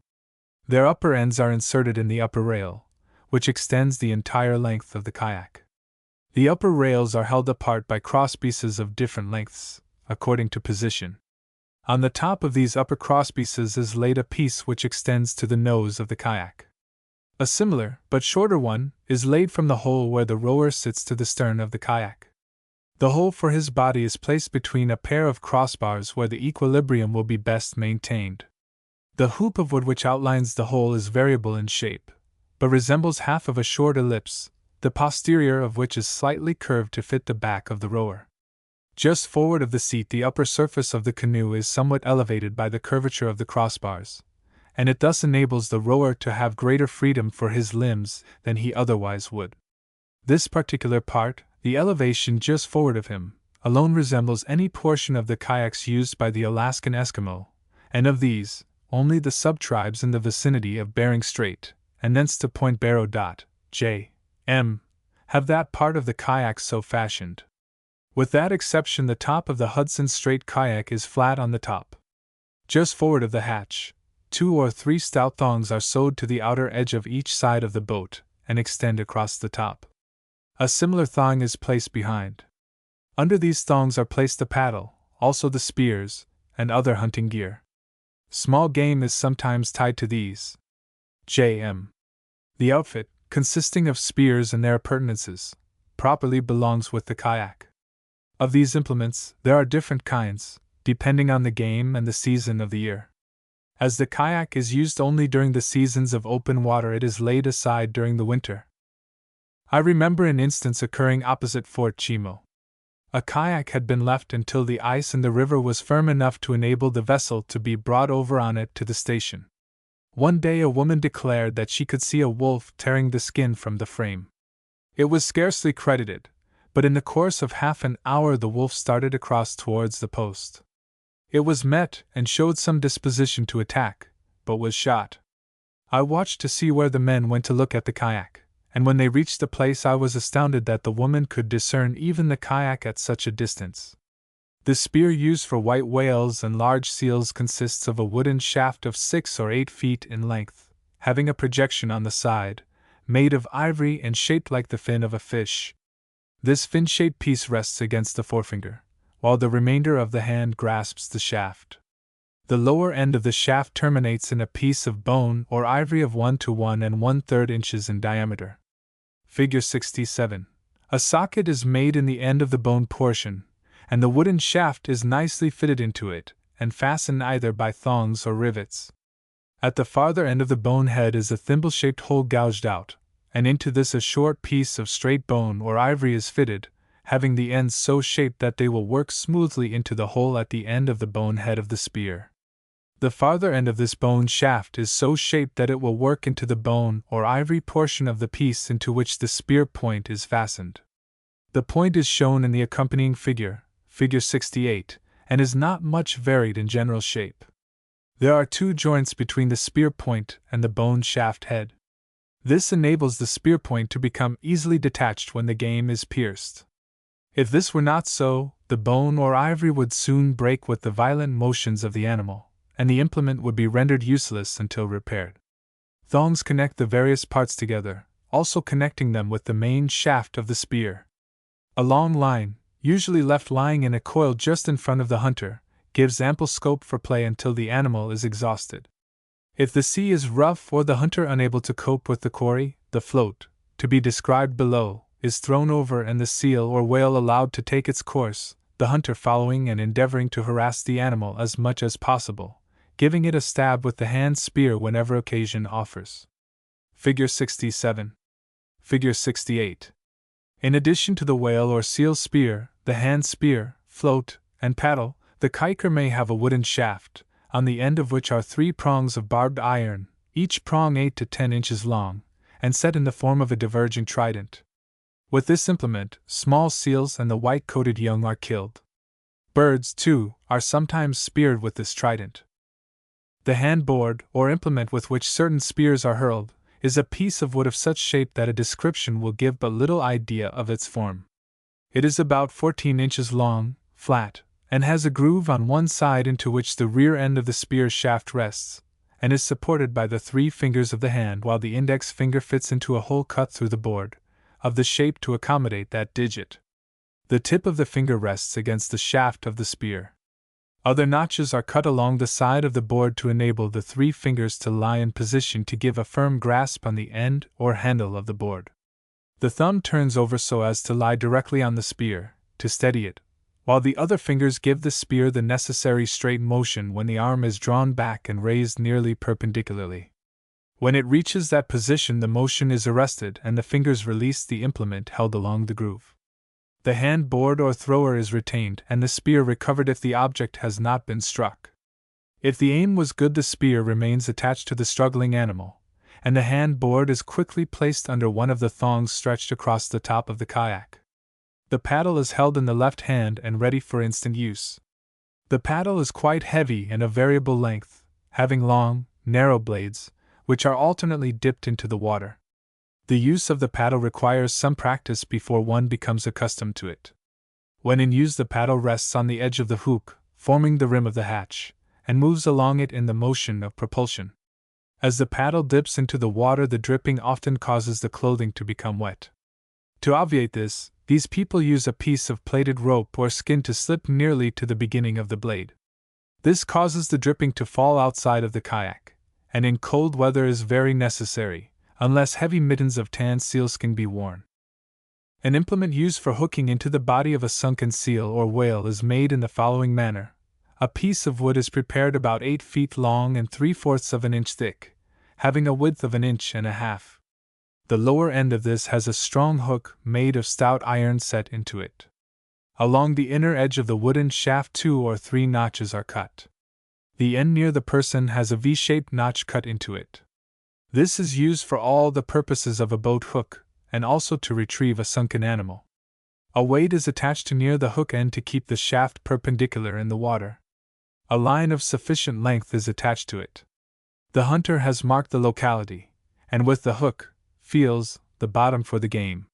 When found, the hook is jerked into the skin and the object brought to the surface. The staff is very necessary while the kayak is being moved through narrow channels among the ice fields.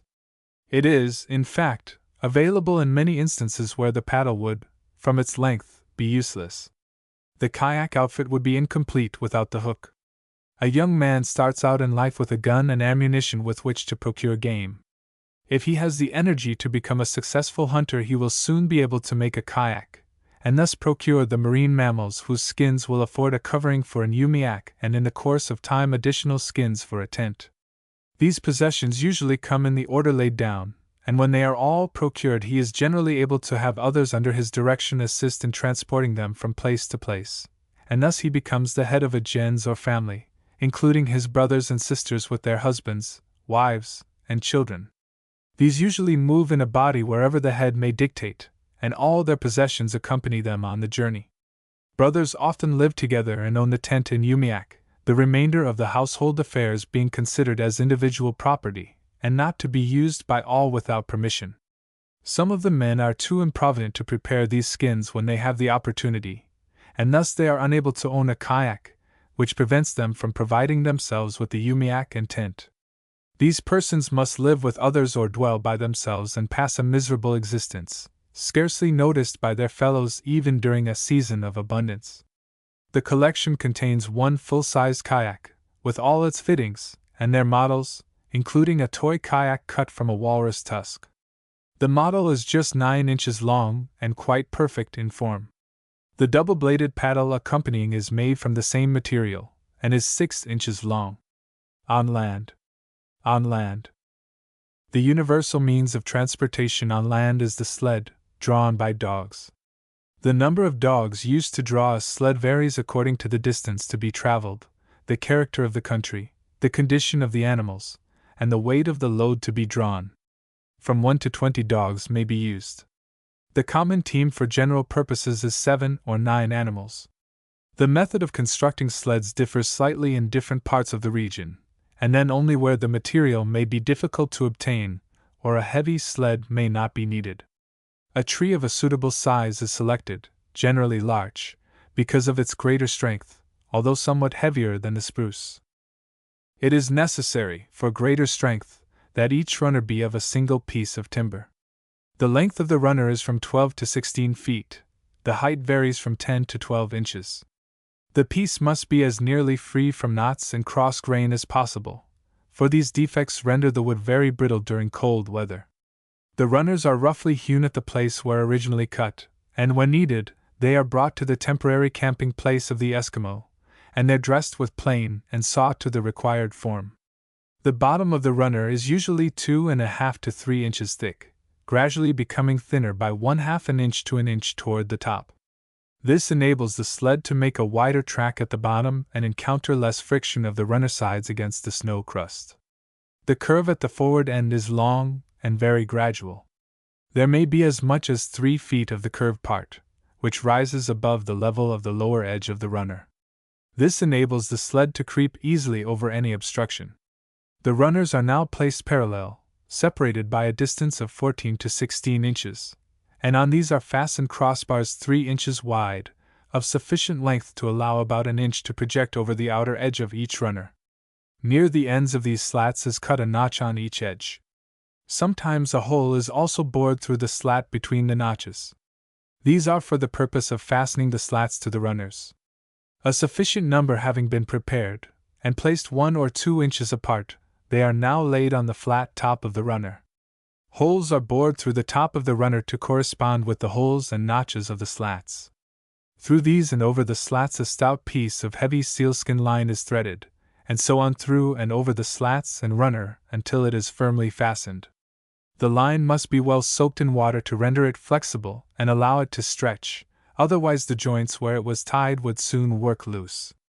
The line shrinks while drying, and draws as tight as though made of the best iron. No metal is used, for the reason that it would snap as easily as chalk during cold weather. The use of the thongs in binding the slats to the runners allows freedom to the motion of the sled when passing over inequalities of surface, where a rigidity of the sled would soon cause it to break. The bottom of the runner is shod with iron brought by the traders for that purpose. It is simply extra wide hoop iron and of a width to fit. It is fastened on with screws, the heads of which are countersunk. Another kind of shoe is put on when traveling in very cold weather. A swampy track is searched for soil of half-decomposed vegetation and pure humus, as nearly free from sand and gravel as possible. It must possess certain qualities or it may not have the requisite strength, much, I presume, as mortar often requires to be tempered with more or less lime or sand when it is too rich or too poor. The Eskimo tempers his mortar with the almost impalpable soil found under the larger spreading trees of the forest. It is the slowly decomposed vegetation fallen from branches and trunks. The manner of preparing it is as follows. A large kettle is partially filled with the material and heated to the boiling point, being constantly stirred, and while yet cool enough all coarse sticks, grass blades, pebbles, etc., are carefully removed as the fingers discover them in working the mortar. The sled is turned over with the bottom of the runner up. The mud is now applied by the hands, a couple of pounds being taken and pressed on the runner, which has previously been wetted. This process of adding to the runner is continued until it attains an additional depth of 3 or 4 inches and a width of 3 to 5 inches. It now resembles the rail of a stairway. When it has been thoroughly gone over to fill up any inequalities, the sled is set aside in order that the mud may freeze solid. The sled must be handled with care, as the least jar or jolt will break this setting, mud. After it is frozen, the owner takes a plane and planes it down to the proper shape and smoothness.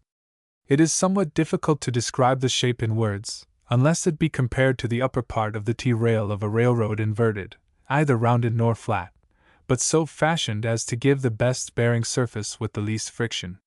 When the plane has finished its work, the color of the mud is a rich chestnut brown. The builder now takes water in his mouth and spurts it in a spray along the mud. As soon as the water touches the runner, it must be spread evenly with a hand encased in a mitten of reindeer skin, rubbing back and forth until the runner looks like a bar of black glass. The sled is then ready for use. Great care is necessary to avoid rocks or stones, as these cut the polished mud and roughen it.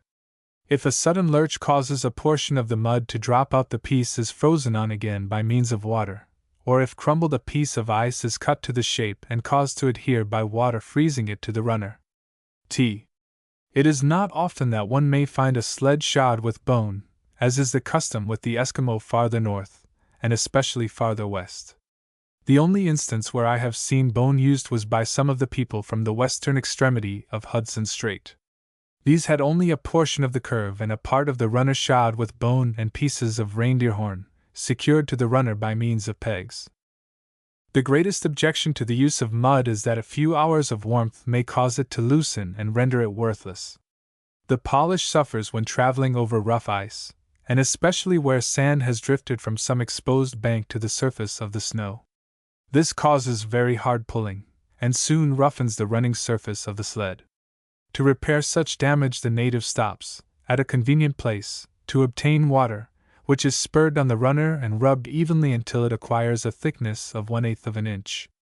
This coating of ice may last for the entire day of travel where the roads are good.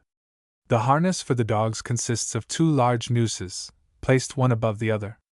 These are joined by 2 perpendicular straps of 4 or 5 inches in length at a sufficient distance from the end to allow the head of the dog to pass through, so that one noose will lie along the back and the other between the forelegs. At the rear ends of the nooses is a long thong of the heaviest sealskin of variable length depending on the position or place the dog is to have in the team. The body harness is made of sealskin, with or without the hair on, stout canvas, or other material which may be convenient. Thin undressed sealskin makes the best harness, and is not so liable to chafe the neck of the animal. The trace attached to each dog is generally of stout sealskin thong cut 3/8 of an inch wide, and the corners are carefully pared until the trace in form resembles a hoop for a small keg.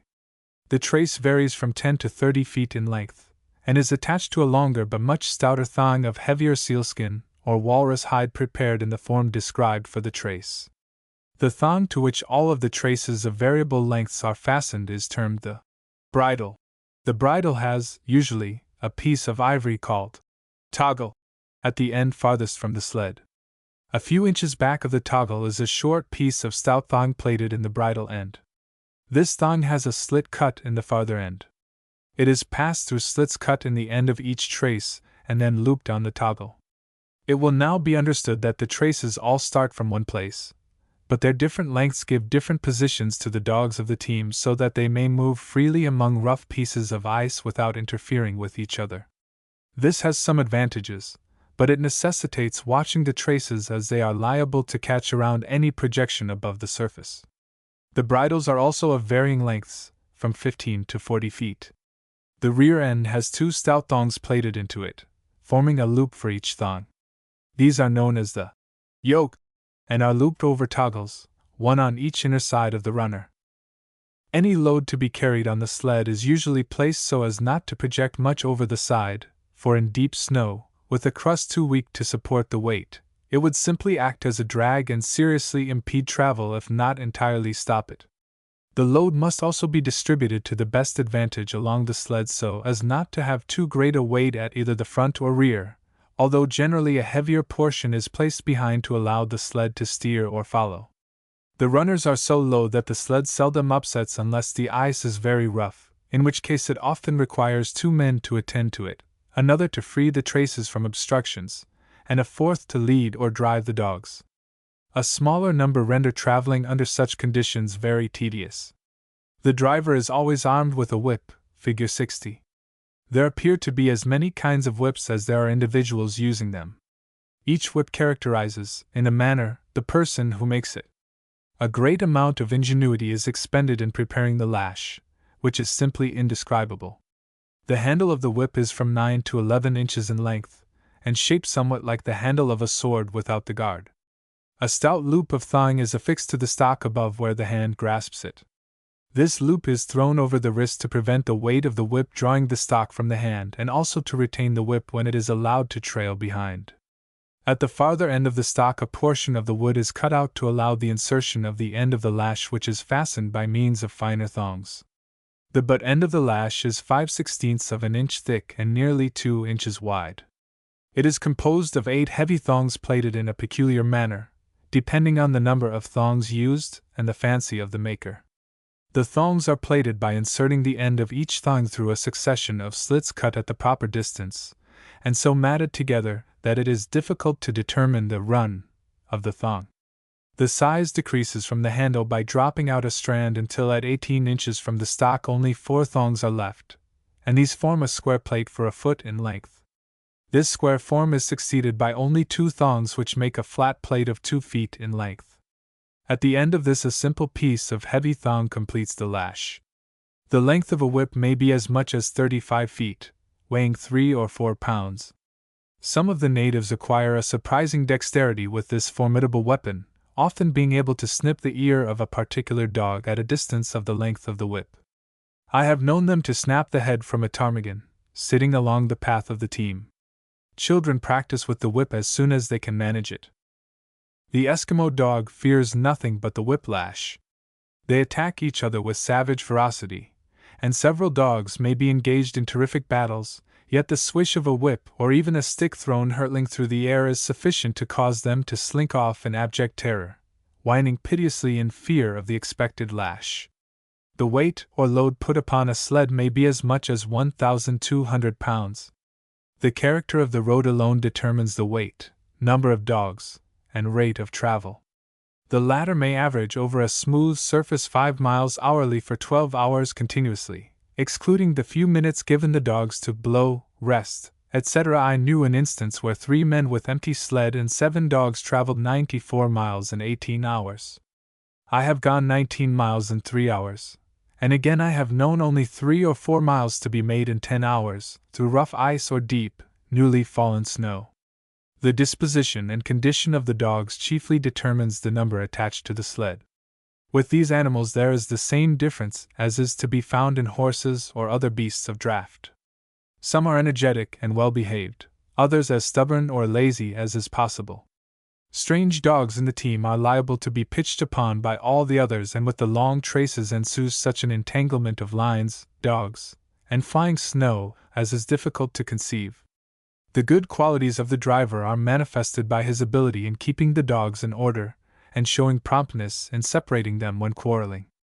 Fighting among the dogs can always be prevented by the driver keeping the dogs in proper position. Weapons and other hunting implements. Weapons and other hunting implements. These people are now provided with firearms, which have entirely superseded the bow and arrow. The bow formerly used in this region appears to have been similar to the one obtained from a party of East Maine Inuit, who made their way to Fort Chimo. This bow has accordingly been figured and described, figures 61 and 62, 90137. It is made of larchwood and has a backing of 8 double strands of twisted sinew. This sinew is in one piece 16 times the length of the bow. One end is looped and passed over one knock of the bow and carried back and forth from knock to knock 8 times. This backing has 2 turns of twist put in from the middle to increase its elasticity, and is lashed to the middle of the bow with a stout thong of reindeer skin. The bowstring is of twisted sinew with a loop at each end. With this bow were 7 arrows. 3 of these are for shooting reindeer and wolves. They have an iron point set in a short fore-shaft of reindeer antler, and a wooden shaft about 16 inches long, figure 63. 3 more are pointed with large nails, one of which has been beaten to a chisel-shaped point, figures 64 and 65. They are intended for large game at short range, or for small game, such as hares and ptarmigan. These 6 arrows are feathered with the tail feathers of the raven. The last arrow is a simple shaft, without feathering or head, and is intended for small game, such as a wood hare crouching under a spruce tree, or the little red squirrel on the top of a low tree. In drawing the bow, the Inuit invariably hold the arrow between the middle 2 fingers of the right hand, and the string is drawn with all 4 fingers, and released by straightening them. The bow and arrows are carried in bow case and quiver fastened together and slung on the back. Figure 66 represents a model, number 3257, of such a bow case. The bow case is made of buckskin and is of sufficient length to contain the bow, excepting the extreme end, which is left projecting for convenience in handling. The case is tied around the bow at the projecting end. The quiver is attached to the bow case and contains 2 models of arrows for shooting large game. The arrows are tipped with leaf-shaped pieces of tin. They are feathered with portions of feathers apparently taken from the tail of a raven. The mouth of the quiver is also drawn up with a string to prevent the loss of arrows. I have not seen the Eskimo of Hudson Strait use such a cover for their bows and arrows, but the opportunities to observe them are very limited, as few are used. I am led to conclude that only the poorer individuals of either locality have the bow and arrow at the present day. I have already described the large harpoon used for striking white whales and large seals from the kayak. A short-head spear, figure 67, number 90164, is used for dispatching wounded seals or white whales, or for killing white whales when they have been driven into a shallow arm of the sea when the tide ebbs and leaves them partly uncovered. It has a short wooden shaft with a ferrule of ivory, holding a short ivory loose shaft, kept in place by thongs, on which is mounted a toggle head like that used on the big harpoon. The line is either attached to the kayak or to a small float made of the inflated intestine or skin of a seal. The toggle heads for these spears are made of ivory, and fitted with iron blades, figure 68. I have already referred to the large sealskin float in describing the kayak. Figure 69, number 3531, is such a large sealskin float, or a vei-tuck. The skin is removed from the body by skinning around the gums and carefully taking out all the flesh and bones through this orifice. As the operation proceeds, the skin is turned back and at the completion of the work is inside out. The flesh side, now the exterior, is carefully scraped to free it from all fleshy matter. The hind flippers are cut off at the ankle and the skin either sewed or stoutly wrapped with thong.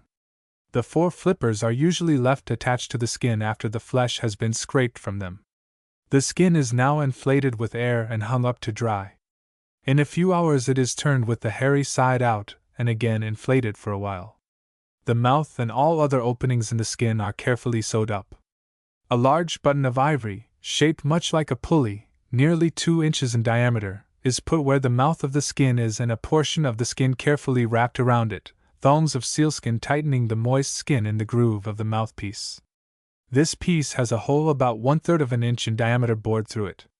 The hind flippers and tail have a stick of 2 or 3 inches in length placed within the skin and are then firmly bound around the stick, which serves to stop up any hole and also to furnish a handle by which to drag or hold the float. The hole in the mouthpiece is plugged with a stopper of wood.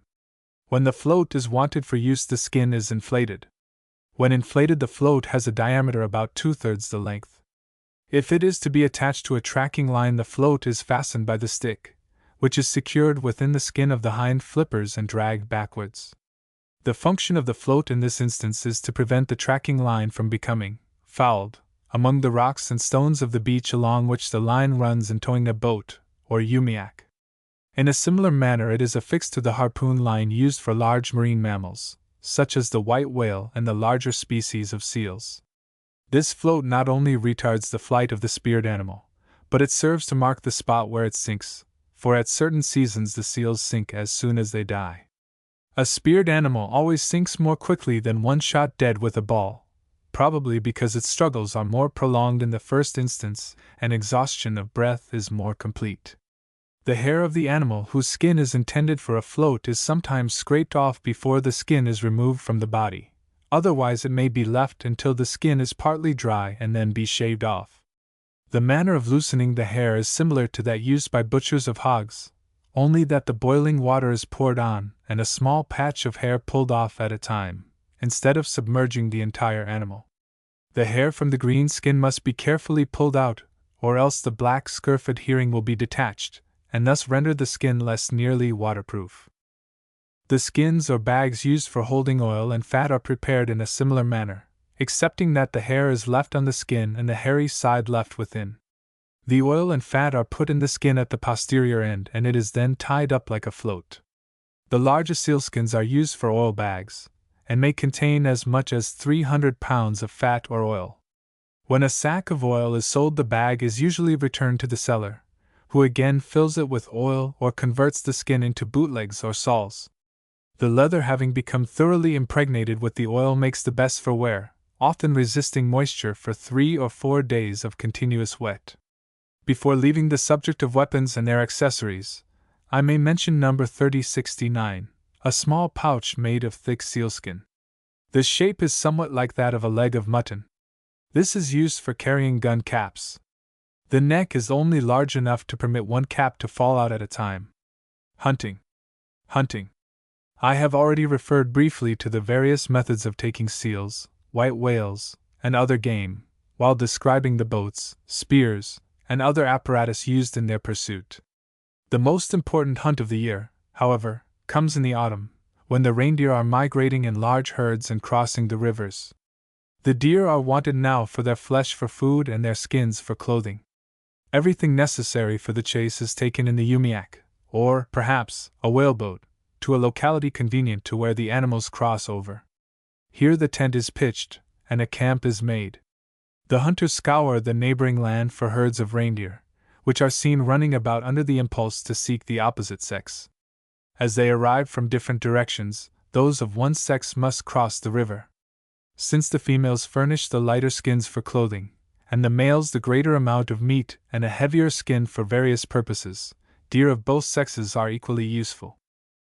A band of 3 or 4, or as many as 100, may be sighted slowly winding their way through the openings of the timbered areas on the opposite side of the river.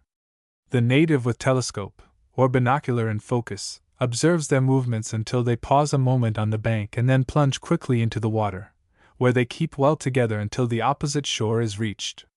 Here, if undisturbed, they will stand to allow the water to drip from their bodies, and then will walk slowly along to a convenient place to climb the bank and penetrate the strip of woods or bushes and emerge into the open country beyond. As soon as the native sees the deer, everything is put in readiness on the kayak, and with quick strokes of the double-bladed paddle he is behind and below the now terrified animals. They rear and plunge in frantic confusion, endeavoring to escape their most dreaded foe. The hunter calmly drives the herd through the water as the shepherd does his flock on land. Those disposed to break away are rounded up and driven back. The greatest care must be exercised not to let the animals get below the kayak, or they will swim faster with the stream than the hunter can paddle. As there are, generally, 2 or more kayaks, it is an easy matter for the men to drive the animals wherever they desire. When the camp is above, the deer are driven diagonally across so as to make them come out near the camp. If the site is below, the animals are allowed to drop down to a convenient place. These maneuvers depend on the wind, as the sense of smell of the deer is very acute at this season, and the scent of the camp, if detected, would throw the animals into such terror that the greater number would escape. When near the place, the hunter takes his deer spear, which is exactly like the one used by the Indians, and quietly stabs the animal in a vital spot, endeavoring so to wound the beast that it will have only enough strength to enable it to attain the shallow water or shore, and not to wander off. Among the hundreds of times I have had the opportunity to witness this, I never knew a deer wounded with the spear to turn back to swim in the direction from which it came.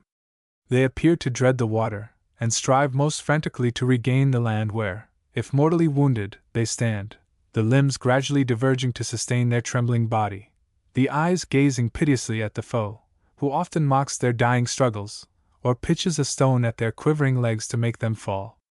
A convulsive struggle as the blood fills the internal cavity, a sudden pitch, and the life is gone without sigh or groan. As many of the herd as can be speared are quickly dispatched, and the entire number secured if possible. It is supposed that the ones which return to the shore whence they came give the alarm and frighten other arrivals away from the starting point. The hunters strive to prevent their return, and will often allow 2, near the camp, to escape in order to pursue the retreating animal. Those which have been killed and are lying in the water are dragged on land and skinned. The pelt is taken off as that of a beef is when skinned by a butcher. The ears and the skin of the head are left on. The body is opened and the viscera are removed. The intestines are freed from the fat, the stomach is cleansed of the greater portion of its contents, and the blood which collected within the cavity is scooped up with the hands and ladled into that receptacle, and both are reserved for food. The heart and liver are taken to the camp, where they help to form a variety in the animal food of these people. Other portions of the flesh are also consumed. The sinew, which lies along the lumbar region just below the superficial muscles, is exposed by a cut, and with the point of a knife or tip of the finger loosened from its adherent flesh. One end, usually the forward end, is detached and a stout thong tied to it, and it is jerked from its attachment by a vigorous pull. It requires a strong person to remove this tendon from the body of a lean animal.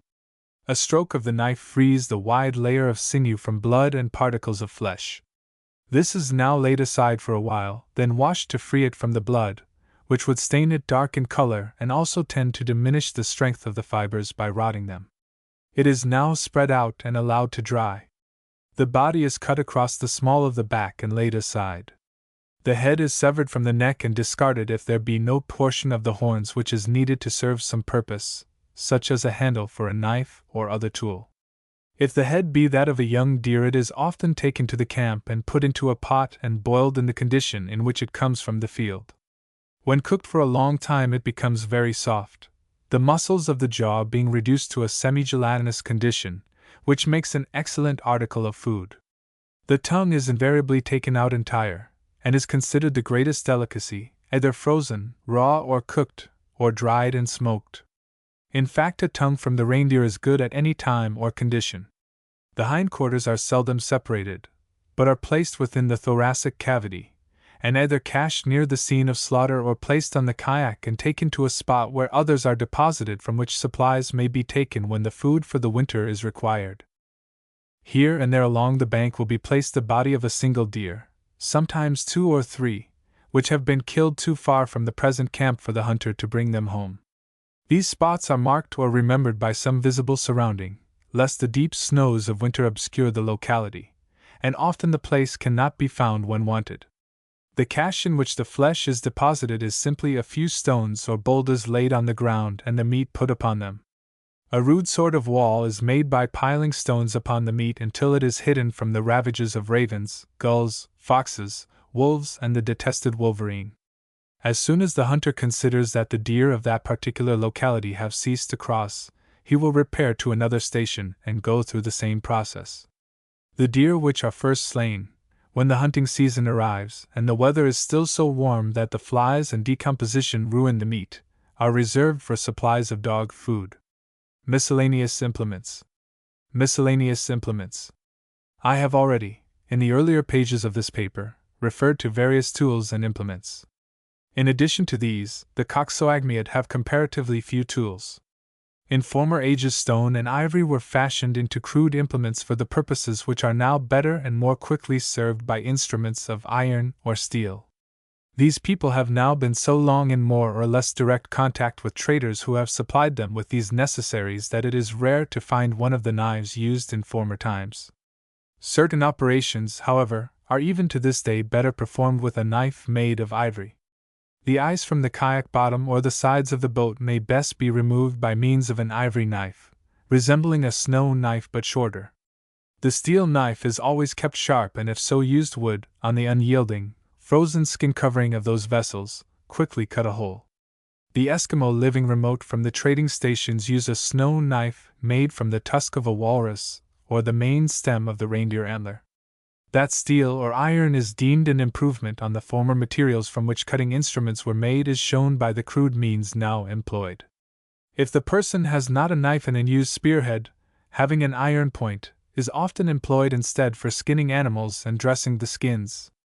Stone heads for weapons of all kinds have been discarded. Ivory spears are at times used, but these only when the hunter is close to the prey.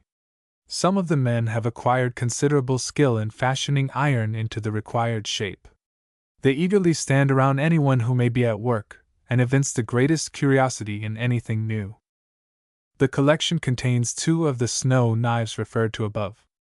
Number 3067 is a large snow knife, made from the lower portion of the main stem of the horn of the male reindeer.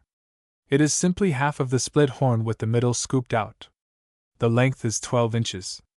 This form of instrument is used more especially to smooth down the inequalities of the blocks of snow after being placed in position. Number 3140, figure 70, is a large snow knife made of walrus ivory.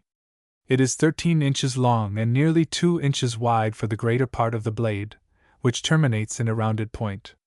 The instrument has 2 edges, and in general appearances resembles a double-edged Roman sword. The handle is cut to fit to the hand. Among other peculiar implements collected is one represented in figure 71, number 3555, which is a back scratcher. This instrument consists of a shaft made from a limb of a large tree. It is 17 inches long and about 3/4 of an inch through, flattened to less than half an inch and tapering toward the end to be held in the hand.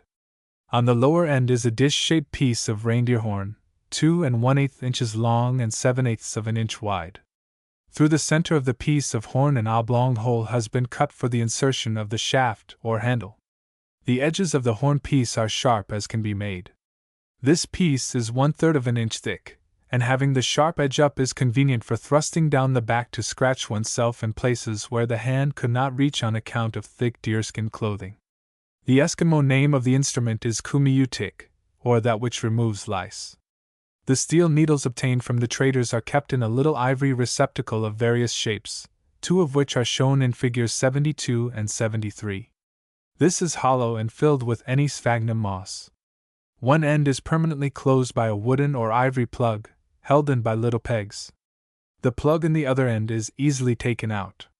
The needle case is usually pierced to receive a loop by which it may be hung to the belt or the work bag. Needles are also kept in a kind of small cushion, figure 74, made of sealskin, elaborately ornamented with beads and stuffed with sphagnum moss. The cushion is perforated around the edge to receive the needles, which would not easily go through the tough skin. Accompanying one of these needle cushions in the collection is one of the old-fashioned thimbles such as are still used, although metal thimbles are preferred. It is simply a strip of sealskin sewed into a ring large enough to fit the forefinger, and is usually attached to the needle cushion by a thong with an ivory toggle on the end, to prevent the thimble from slipping off. Small articles used in sewing, such as scraps of skin, needle cases, sinew thread, thimbles, etc., are carried in small bags of deerskin, which are often elaborately ornamented with beads of various colors, like the specimen in the collection, number 3047. Amusements. Notwithstanding the fact that these people have had their lot cast upon the frozen shores of the sea, they appear happy and contented and loath to leave the land of their birth. Although it is a constant struggle amidst the terrible storms of a region where for 8 months in the year the soil is frozen and the few warm days of summer bring forth a scanty vegetation, yet so strong is their love for these inhospitable shores that the absent pine for a return and soon lose their hold on life if they are not able to do so. During the intervals between the hunts and when food is still plentiful, the Eskimo divert themselves with games of various kinds of their own.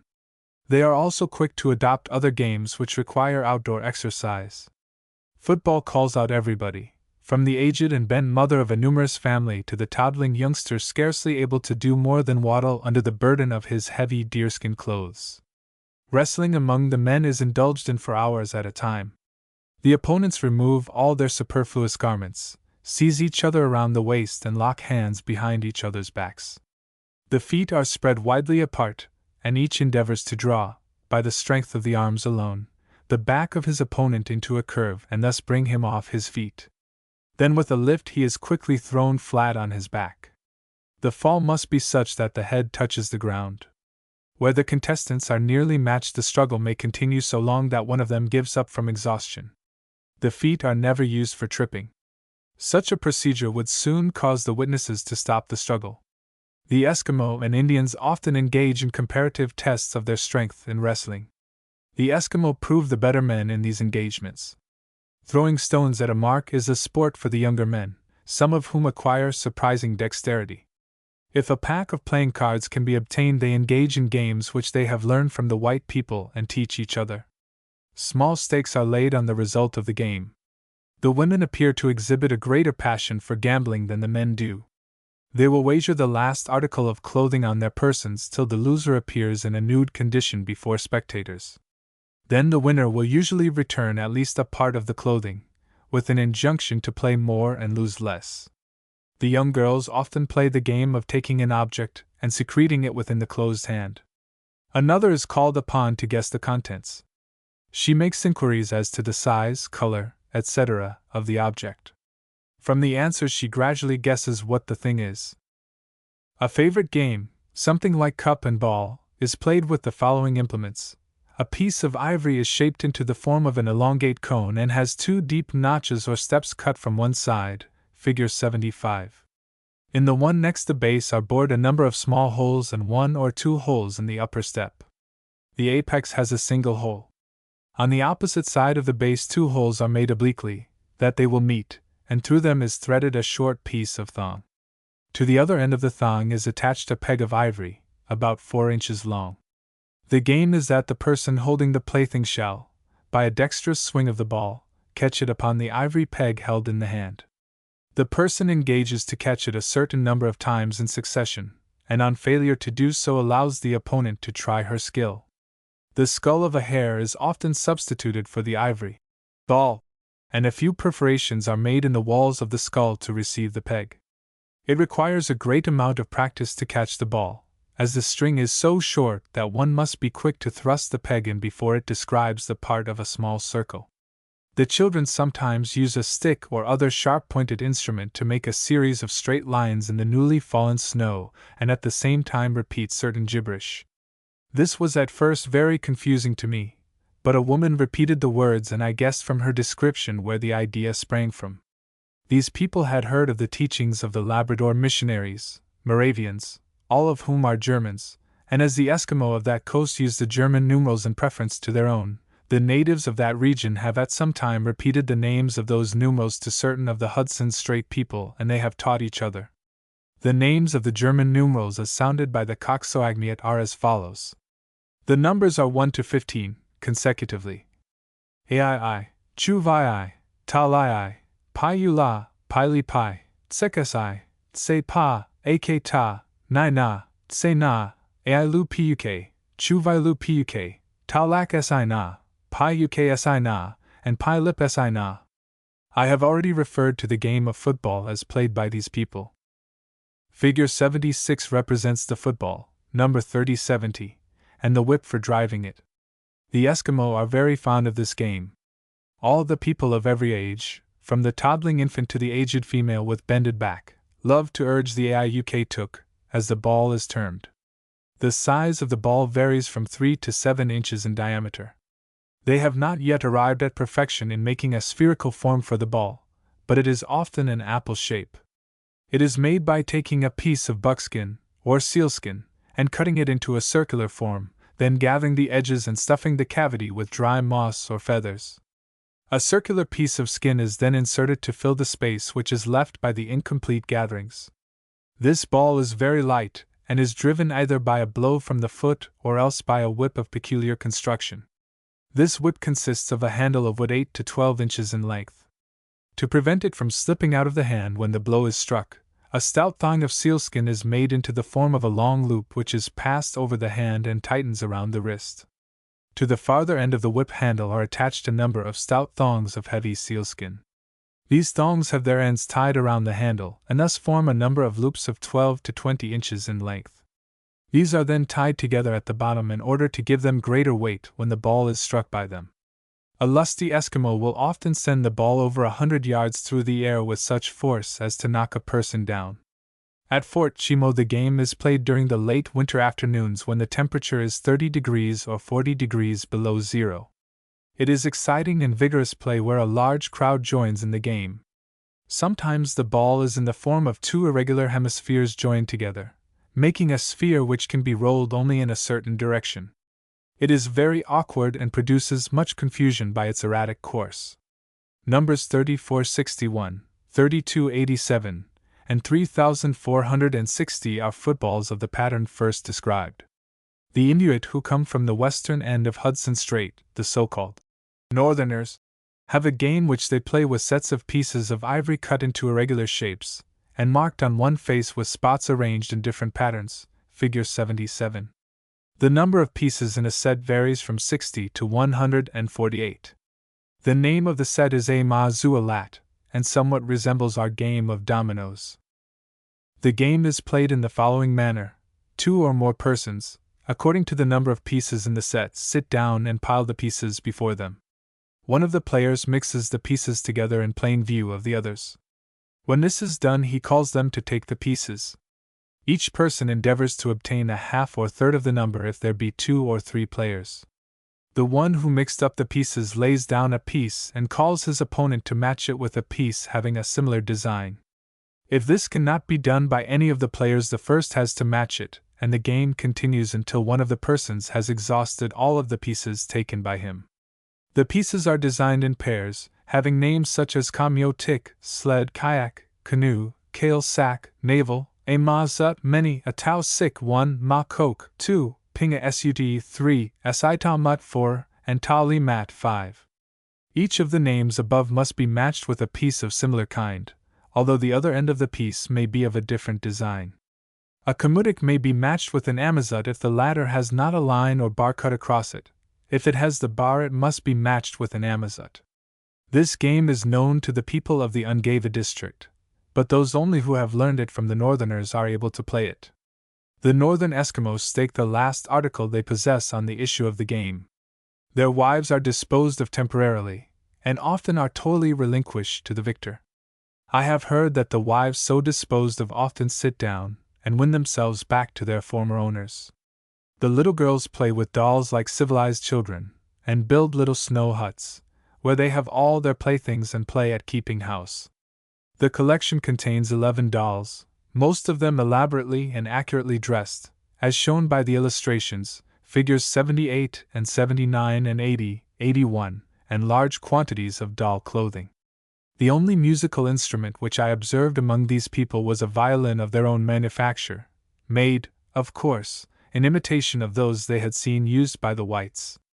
Its form is sufficiently well shown by the figure 82, and is made of birch, or spruce, and the two strings are of coarse, loosely twisted sinew. The bow has a strip of whalebone in place of horsehair, and is resined with spruce gum. This fiddle is held across the lap when played. The old woman of whom I procured the instrument was able to play several airs, such as they sing among themselves. I was surprised at the facility with which she made the various notes on such a crude imitation of a violin. Art is but slightly developed among these people. Their weapons and other implements are never adorned with carvings of animals and other natural objects, or with conventional patterns, as is the case in so great a degree among the Eskimo of Alaska. They are, however, not devoid of artistic skill, as is shown by the good taste often exhibited in the trimming of their garments, and also by the dolls, which I have already referred to and figured. The collection also contains several small ivory carvings, which possess considerable artistic merit. Among these, the small objects, figure 83, collected from the so-called northerners, represent various waterfowl cut from pieces of walrus ivory. The various species thus carved are loons, ducks, geese, sea pigeons, and murres. One represents a female eider with two young mounted upon her back. It is readily discerned, in most instances, what position and action of the bird was intended to be represented. The last shows in the plainest possible manner that the loon is just starting to swim from an object which has given it alarm. These carvings are fashioned from the tusks of the walrus or the teeth of various large mammals, and are simply tests of the skill of the worker, who prepares them as toys for the children. Notwithstanding the assertions of others, who claim to have knowledge of it, I must state that on no occasion have I seen or heard, while among these people, of these objects being used in any game.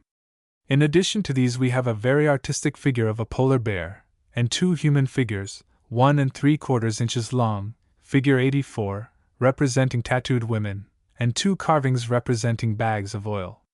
Storytelling and folklore. Storytelling and folklore. Like all other Eskimo, the Coxswaagmiut are exceedingly fond of storytelling. Sitting in the hut, engaged in their evening work, the old men tell what they have seen and heard. The old women relate the history of the people of former days, depending entirely on memory, often interspersed with recitations apparently foreign to the thread of the legend. The younger members sit with staring eyes and countenances which show their wondering interest in the narration. Far into the night the droning tone of her voice continues reciting the events of the past until one by one the listeners drowsily drop to sleep in the position they last assumed. I was fortunately able to collect a number of these ancient legendary stories, some of them of considerable length. Origin of the Inuit. Origin of the Inuit. A man was created from nothing. It was summer, and he journeyed until he found a woman in another land. The two became man and wife, and from them sprang all the people dwelling there. It is extremely difficult to get the native to go beyond the immediate vicinity in which he lives while relating these stories and legends. They invariably maintain that it was here that the event took place. The coming of the white people. The coming of the white people. The Eskimo were on the verge of starvation and had eaten nearly all their food. They saw that in a few more days death would come. The greatest Tungiksok, or Great Tongue Ak, determined to bring relief and prophesied that people having light hair and white skins would come in an immense umiak. He placed a young puppy on a chip and another on an old sealskin boot, and set them adrift on the water. The puppies drifted in different directions, and in the course of time the one on the chip returned and brought with it the Indians. A long time after that, when the people had nearly forgotten the other puppy, a strange white object like an iceberg came directly toward the shore.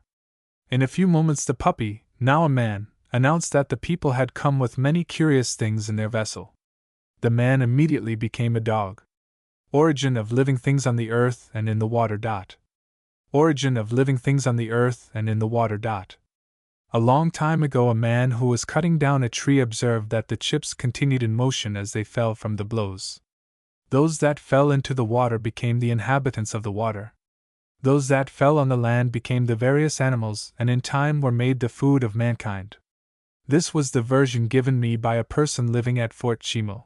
Another person from farther west gave the following account of the origin of the living things of the earth. Previous to a time when water covered the earth, the people lived on such food as they could always find prepared for them in abundance. They did not know of any animals at that time on the land or in the water. The water finally went away and the seaweeds became trees, shrubs, bushes, and grass. The long seaweeds were the trees and the smaller kinds became the bushes and grass. The grass, however, was in some manner put in various places by a walrus at a later date than the appearance of the trees. A woman who had lost her husband lived among strangers. As they desired to change the place of their habitation, they resolved to journey to another point of land at a distance. The woman who was depending on charity had become a burden of which they wished to rid themselves. So they put all their belongings into the umiak, and when they were on the way they seized the woman and cast her overboard. She struggled to regain the side of the boat, and when she seized it, the others cut off her fingers which fell into the water and changed to seals, walrus, whales, and white bears. The woman in her despair screamed her determination to have revenge for the cruelty perpetrated upon her. The thumb became a walrus, the first finger a seal, and the middle finger a white bear. When the former two animals see a man they try to escape lest they be served as the woman was. The white bear lives both on the land and in the sea, but when he perceives a man revengeful feelings fill him, and he determines to destroy the person who he thinks mutilated the woman from whose finger he sprang. Origin of the Guillemots. Origin of the Guillemots. While some children were playing on the level top of a high cliff overhanging the sea, the older children watched the younger ones lest they should fall down the bluff. Below them the sea was covered with ice, and the strip along the shore had not yet loosened to permit the seals to approach. Soon afterward a wide crack opened and the water was filled with seals, but the children did not observe them. The wind was cold, and the children romped in high glee, encouraging each other to greater exertion in their sports, and shouted at the top of their voices. The men saw the seals and hastened to the shore to put their kayaks into the water to pursue them. At this the children increased their shouts, which frightened the seals till they dived out of sight. One of the men was angry, and exclaimed to the others, "I wish the cliff would topple over and bury those noisy children for scaring the seals." In a moment the cliff tipped over and the poor children fell among the fragments of huge rocks and stones at the bottom. Here they were changed into guillemots or sea pigeons, with red feet, and even to this day they thus dwell among the debris at the foot of cliffs next to the water of the sea. Origin of the raven. Origin of the raven. The raven was a man, who, while other people were collecting their household property preparatory to removing to another locality, called to them that they had forgotten to bring the lower blanket of deerskin used for a bed. This skin in the Eskimo language is called kak. The man used the word so often that they told him to get it himself. He hurried so much that he was changed into a raven, and now uses that sound for his note. Even to this day, when the camp is being removed, the raven flies over and shouts, "Kak! Kak!" Or, in other words, "Do not forget the blanket." Origin of the quadrangular spots on the loon's back. Origin of the quadrangular spots on the loon's back. A man had two children that he wished might resemble each other. He painted the one, loon, with a white breast and square spots on the back. The other, raven, saw how comical the loon appeared, and laughed so much that the loon became ashamed and escaped to the water, where it always presents its white breast in order to hide the spots of the back which caused so much ridicule. The raven eluded the attempt to be painted in like manner, and stoutly refused to come near. Origin of the gulls. Origin of the gulls. Some people in a boat desired to go around a point of land which projected far into the water. As the water there was always in a violent commotion under the end of the point which terminated in a high cliff, some of the women were requested to walk over the neck of land. One of them got out with her children in order to lighten the boat. She was directed to go over the place, and they promised to wait for her on the other side. The people in the boat had gone so far that their voices, giving the direction, became indistinct. The poor woman became confused and suspected they wanted to desert her. She remained about the cliff, constantly crying the last words she heard. She ultimately changed into a gull, and now shouts only the sound like "Go over, goover over ove," etc. Origin of the hawk's. Origin of the hawk's. Among the people of a village was a woman who was noted for the shortness of her neck. She was so constantly teased and tormented about it that she often sat for hours on the edge of high places. She changed into a hawk, and now when she sees anyone she immediately exclaims, "Kia! Kia! Kia! Who was it that cried short neck?" Origin of the swallow. Origin of the swallow. Some small children, who were extraordinarily wise, were playing at building toy houses on the edge of a high cliff near the village in which they dwelt. They were envied for their wisdom, and to them was given the name Zulyagagnak, or like a raven, which was supposed to know all the past and future. While these children were thus amusing themselves, they were changed into small birds, which did not forget their last occupation, and even to this day they come to the cliffs, near the camps of the people, and build houses of mud, which they affix to the side of the rock. Even the raven does not molest them, and the Eskimo children love to watch the swallow build his iglugiak of mud. The hare. The hare. The hare was a child who was so ill-treated and abused by the other people, because it had long ears, that it went to dwell by itself. When it sees anyone, the ears are laid down on the back, for, if it hears the shout of a person, it thinks they are talking of its long ears. It has no tail, because it did not formerly have one. The wolf. The wolf was a poor woman, who had so many children that she could not find enough for them to eat. They became so gaunt and hungry that they were changed into wolves, constantly roaming over the land seeking food. The cry of the mother may be heard as she strives to console her hungry children, saying that food in plenty will soon be found.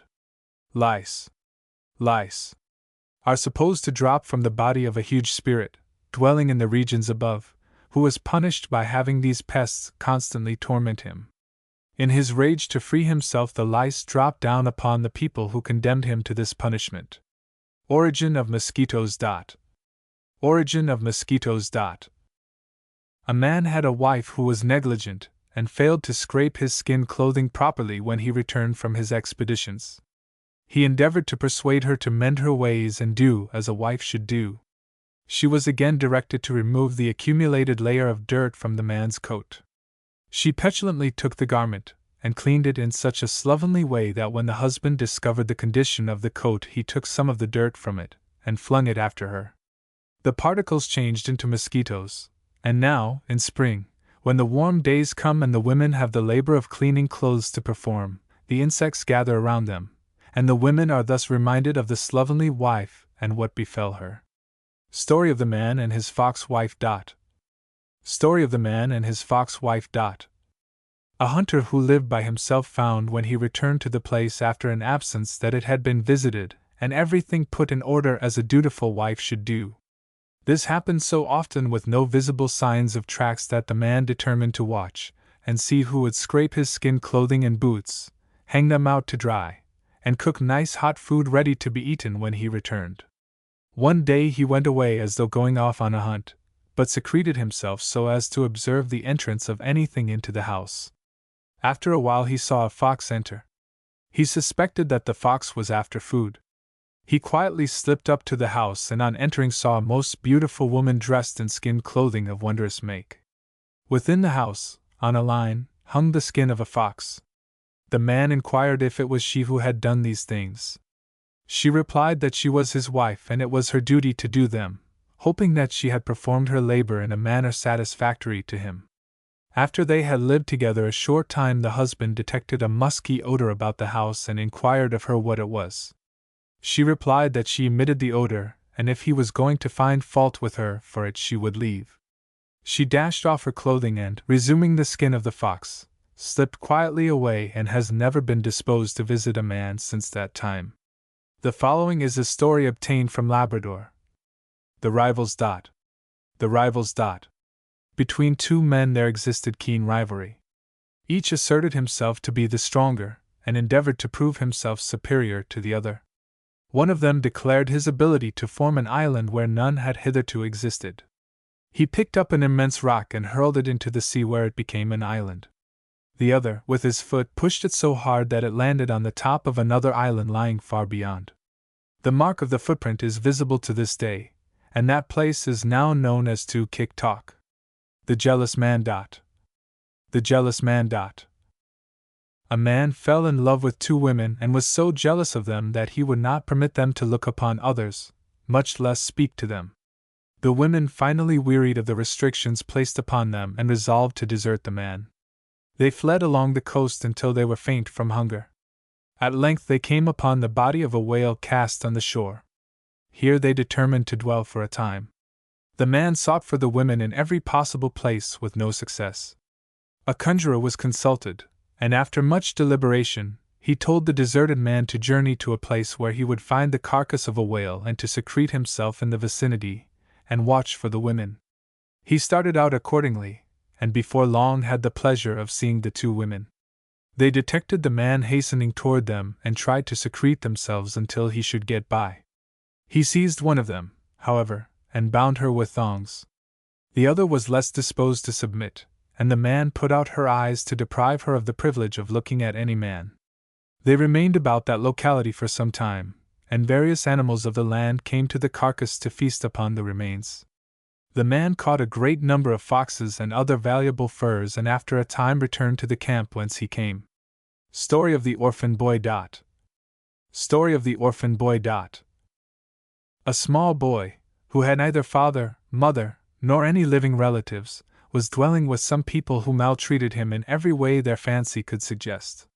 He was kept in the entryway to the hut, like a dog, and was permitted to eat only of the skin of walrus when they had it to give him. At other times they would throw to him what they themselves would not eat. They forbade him to have a knife with which to cut his food, and he was compelled to gnaw the bones like a dog. A little girl, the daughter of the head of the family with whom he lived, would secretly take to him a knife with which to divide the tough skin of the walrus. She also carried food of better quality to him when she could do so clandestinely. These kind attentions pleased him very much, and made him long for an opportunity to escape. But how was he to better his condition when the hand of everybody was raised against him on account of his treatment at home? The little girl who had so often befriended him could not assist him to escape from such a life. He endeavored to lay a plan, but it came to naught. There seemed no help for him. One night he abandoned all hope and threw himself on the ground in despair. While there he gazed at the bright moon, and the more intently his gaze was fixed upon it the more he thought he discerned the face of a man in it, and at last he cried to the man to come and help him escape from his miserable life. The man came down from the moon and gave the poor boy a frightful beating, but the more he was beaten the larger he seemed to grow. After a while he became so strong that he could handle a large rock as easily as he had hitherto handled a little stone. A large, round boulder from the beach was no more to him than a bullet held in the hand of a strong man. The Moon Man then told the boy that he was large enough to take care of himself, and do as he pleased with the people who had treated him so badly. With this the two parted, and the Moon Man went to his hole in the sky, while the boy walked along the beach picking up rocks and tossing them along the shore until the character of the water's edge was entirely changed. When the boy arrived at the hut it was daylight, for he had tarried so long on the beach testing his strength that the night had slipped away. The people were terrified when they saw to what enormous proportions the abused boy had grown. He became frenzied the instant he saw his former persecutors, and seizing first one and then the other in his hands dashed them against the rocks. The blood and brains ran in streams. One of the men, seeing his doom, begged for his life and promised his kayak, spears, sled, and wife if he should be spared. The enraged boy continued the slaughter until only the little girl who had so often befriended him was left. She became his wife, and in the course of a few hours the man, whose name was Kojeyuk, became of a natural size again and passed his life in comfort. This story was obtained from a man from Labrador.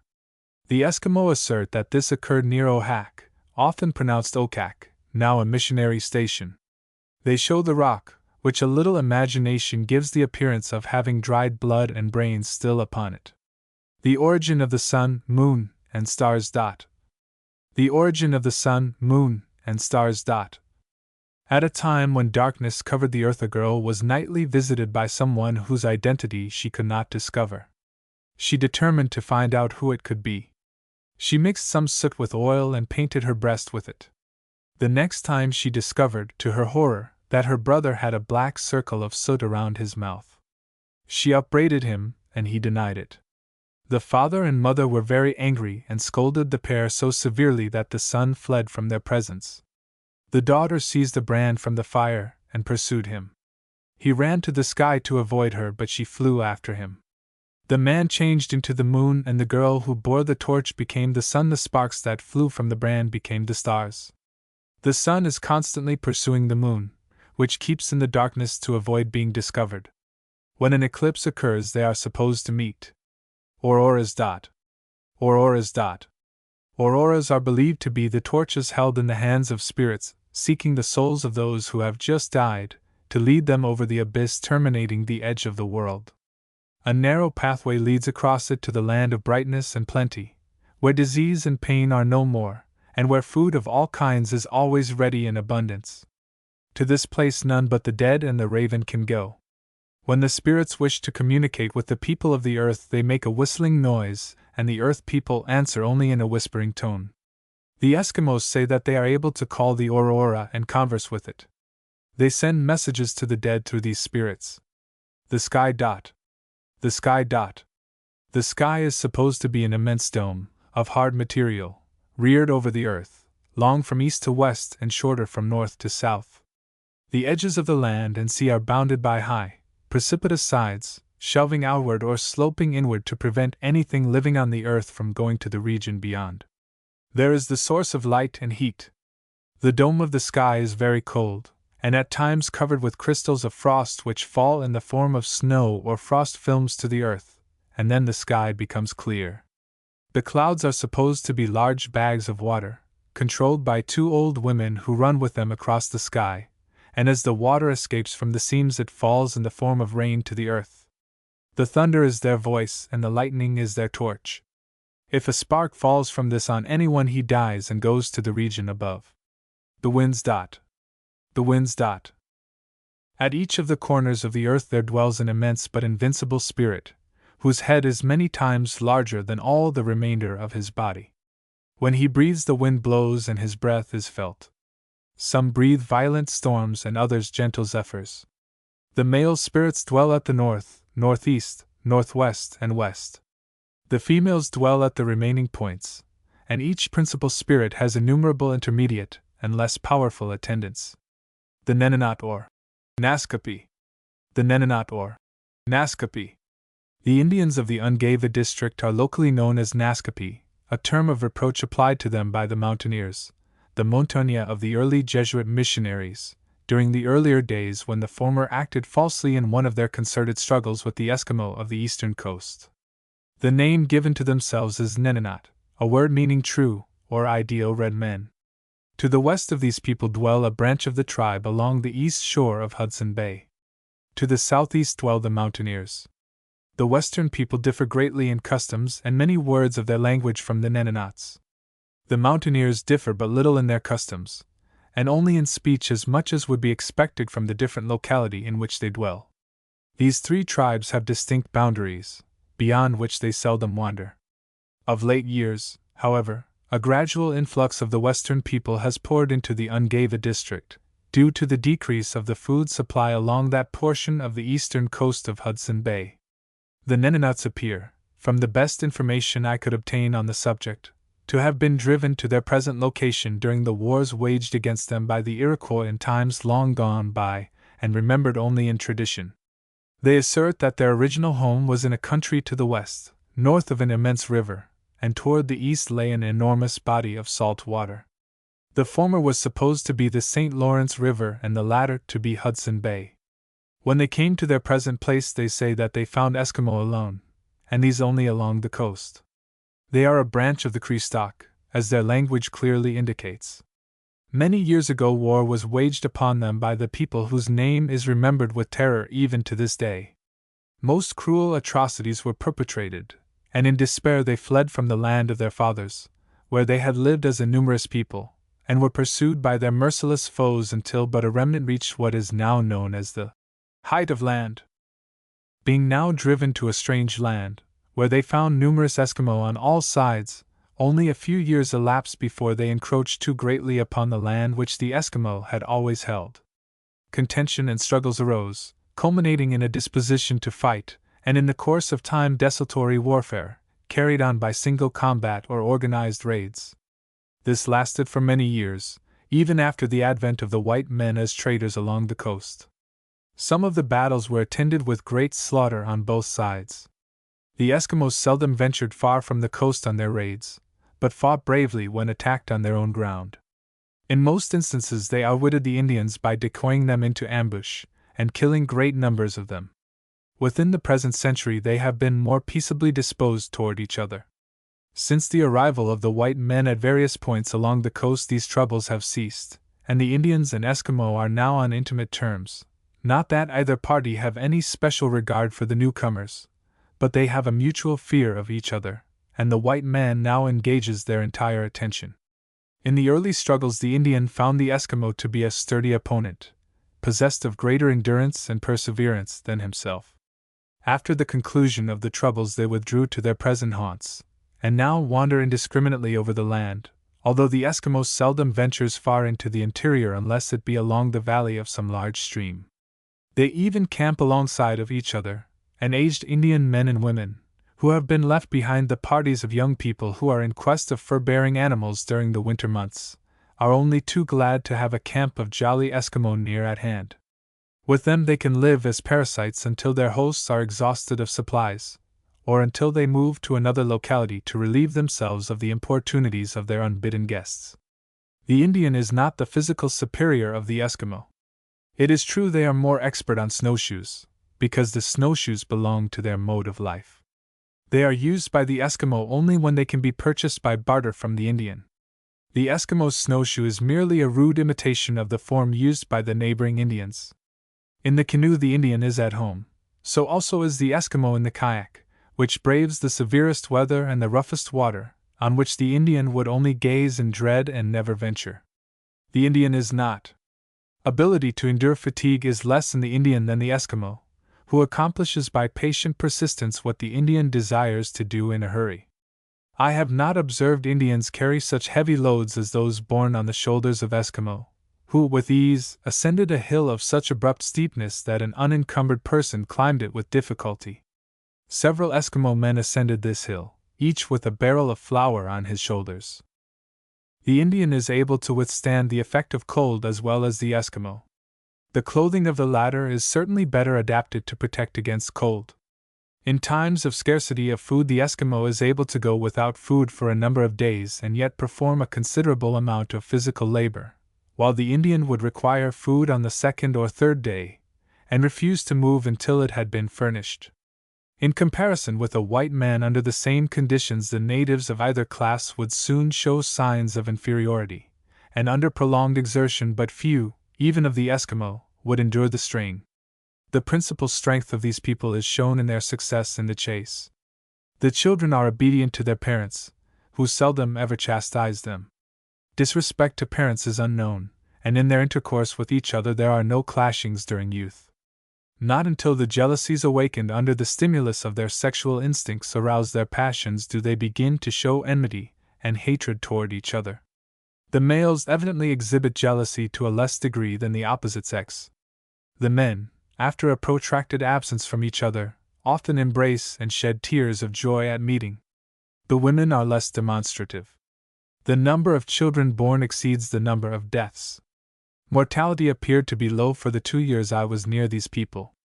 The prevailing diseases are of the lungs and bowels. The lung diseases are induced by constant exposure to extremes of wet and cold, and the inhalation of foul air laden with terebinthine odors, arising from the resinous woods used for fuel. Changes of the wind blowing in at the door cause the interior to become filled with smoke, which is endured rather than admit the cold air from without. Abstinence from fresh food for a long time, with dry meat only to subsist upon, is often broken by the sudden capture of deer. This affords an opportunity for gorging until the digestive organs are weakened and serious complications arise. It is quite probable that gluttony directly produces half of the illnesses that occur among these people. The insufficiency of clothing does not apparently influence health, as they seem utterly regardless of exposure, and long-continued dwelling in the tents probably induces nearly, if not quite, all the other ills afflicting them. Indolent ulcers and scrofulous complications are frequent, but only in few instances are of such character as to prevent their following their usual occupations. During illness they are stolid, and appear to suffer intense pain without the twitching of a muscle. When death approaches it has but little terror, and is awaited with indifference. The remedies employed are only those afforded by the beating of the drum and the mumblings of the shaman, who claims to have control of the spirit which causes all disease and death. They are, however, firm believers in the efficacy of potions compounded by the white trader, who is fully as ignorant of the disease as the subject himself is. Often a harmless mixture of red ink, red pepper, ginger, or other pungent substance is given, with a multiplicity of confusing directions, bewildering the messenger dispatched for relief, who, in repeating them, often makes mistakes and advises that the whole quantity be swallowed. The effect is sometimes magical, and the patient recovers. Powders are rubbed over the seat of pain and liniments swallowed with avidity. Strange as it may seem, they often report good effects, and rarely fail to ask for more of the same kind. Both sexes attain a great age, in some instances certainly living over 70 years. Some assert that they were well advanced in years before the white men came in 1827. The marriage ceremony is simply a consent to live together, obtained by request if possible, and by force if necessary. The man takes a wife as soon as he considers himself able to support one. When the ceremony is to be undertaken, the consent of the girl's parents, or nearest relatives, is sought, and by holding out tempting inducements in the form of presents, the suitor wins them to his favor. The consent of the girl, if she has not yet been married, is, of course, granted, if she desires to comply with the wishes of her relatives. If not, the prospective husband is informed that they can do nothing to turn her heart. The matter is understood, and in a short time she is taken forcibly to his or his father's tent. The tie binding the couple is very loose, and on the least provocation may be dissolved by either party. Continence on the part of either wife or husband is unusual, and only notorious incontinence is sufficient to cause the offender to be put away. Their sexual relations are very loose among themselves, but their immorality is confined to their own people. To take a second, a third, or even a fourth wife is not uncommon, but the additional wives are taken principally for the purpose of performing labor imposed by the energy of a successful hunter. It is only the wealthy men who can afford a plurality of wives. The several wives often dwell in the same tent, but as jealousies frequently arise, they resort to fighting among themselves to settle their differences. The husband looks on calmly until matters go too far. When he interferes, the women are sure of being soundly thrashed.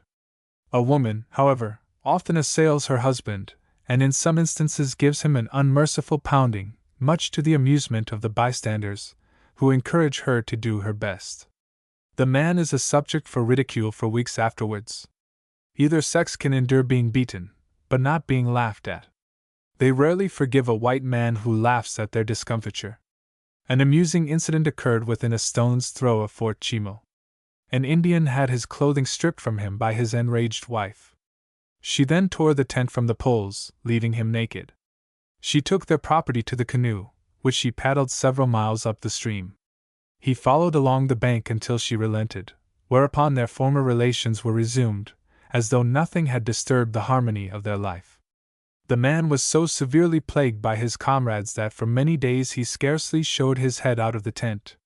Rivalry for the favor of a woman, or man, is occasionally the source of serious affrays. An instance was related to me where two men sought the hand of a woman, and to settle which should have her, they determined to go in their canoes to the lake near by and fight with their dear spears. One of the men was killed and the other thereupon obtained the woman, who is now living. The sexes have their special labors. Women perform the drudgery and bring home the food slain by their husbands, fetching wood and water, tanning the skins, and making them into clothing. The labor of erecting the tents and hauling the sleds when on their journey during the winter falls upon them, and in fact, they perform the greater part of the manual labor. They are considered inferior to the men, and in their social life they soon show the effects of the hardships they undergo. The females arrive at puberty at the age of 14 or 15, and are taken as wives at even an earlier age. So early are they taken in marriage that before they are 30 years of age they often appear as though they were 50. Some of them are hideously ugly, and are so begrimed with smoke from the resinous wood used for fuel and with filth that it is purely guesswork to even approximate their age.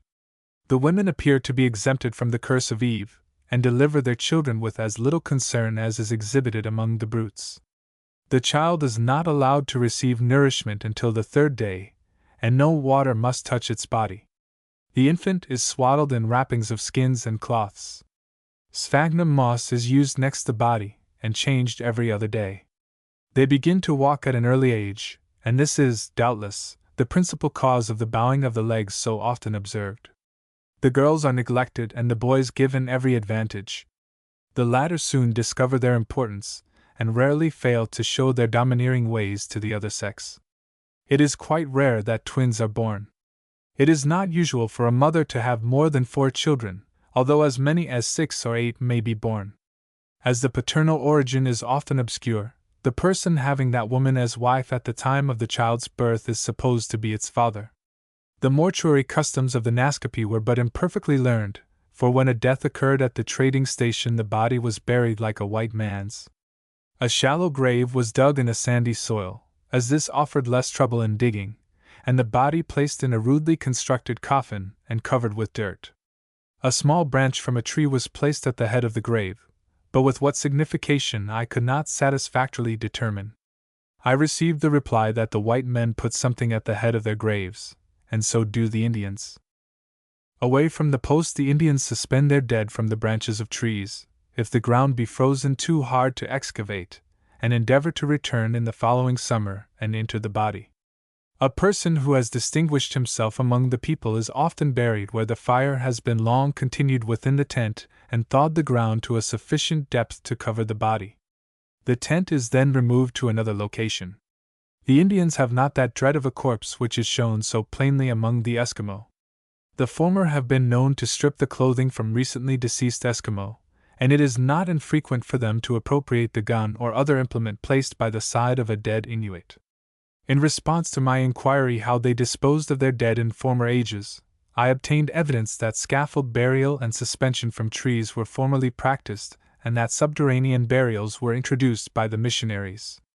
The dead are mourned for according to the position they occupied in life, a favorite child often causing an alarming grief in the mother who mourns for many days, constantly bemoaning her loss and reminding the listeners of the traits in the child's nature so well remembered. The body is taken to the place of final rest by the friends, the relations seldom accompanying it. The life of these people is a constant struggle to obtain food and raiment. Nothing, however unimportant, is done without much deliberation and repeated consultation with friends. They are also guided to a great extent by their dreams, for they imagine that in the night they are in direct communication with the spirits which watch over their daily occupations. Certain persons obtain much renown in divining the dreams, and these are consulted with the greatest confidence. The drum is brought into use, and during its tumult the person passes into a state of stupor or trance, and in a few moments arouses himself to reveal the meaning of the other's dream. Superstition holds these people in its terrible sway, and everything not understood is attributed to the working of one of the numerous spirits. Every object, however simple, appears to have its patron spirit, which, in order that it may perform its services for the welfare of the people, must be propitiated with offerings most pleasing and acceptable to it. The rule seems to be that all spirits are by nature bad, and must be propitiated to secure their favor. Each person has a patron spirit, and these must always be placated lest misfortune come. These spirits assume an infinite variety of forms, and to know just what form it assumed when it inflicted its baneful effects, the shamans or medicine men must be consulted. These are supposed to be in direct contact with such spirits. The spirit will appear only in the darkness of the conjuring house, and then permit itself to be appeased by some atonement made by the afflicted, which can be made known only through the shaman. He alone indicates the course to be pursued, and his directions, to be explicitly followed, are often so confusing and impossible that the person fails to perform them. All these minor spirits are under the control of a single great spirit having its dwelling in the sky, a term as illimitable with those people as with ourselves. Each animal has its protective spirit, which is inferior to those of man. The soul, if such expression may be used, of all animals is indestructible, and is capable of reappearing again and again as often as the material form is destroyed. There are spirits of beasts, birds, fishes, insects, and plants.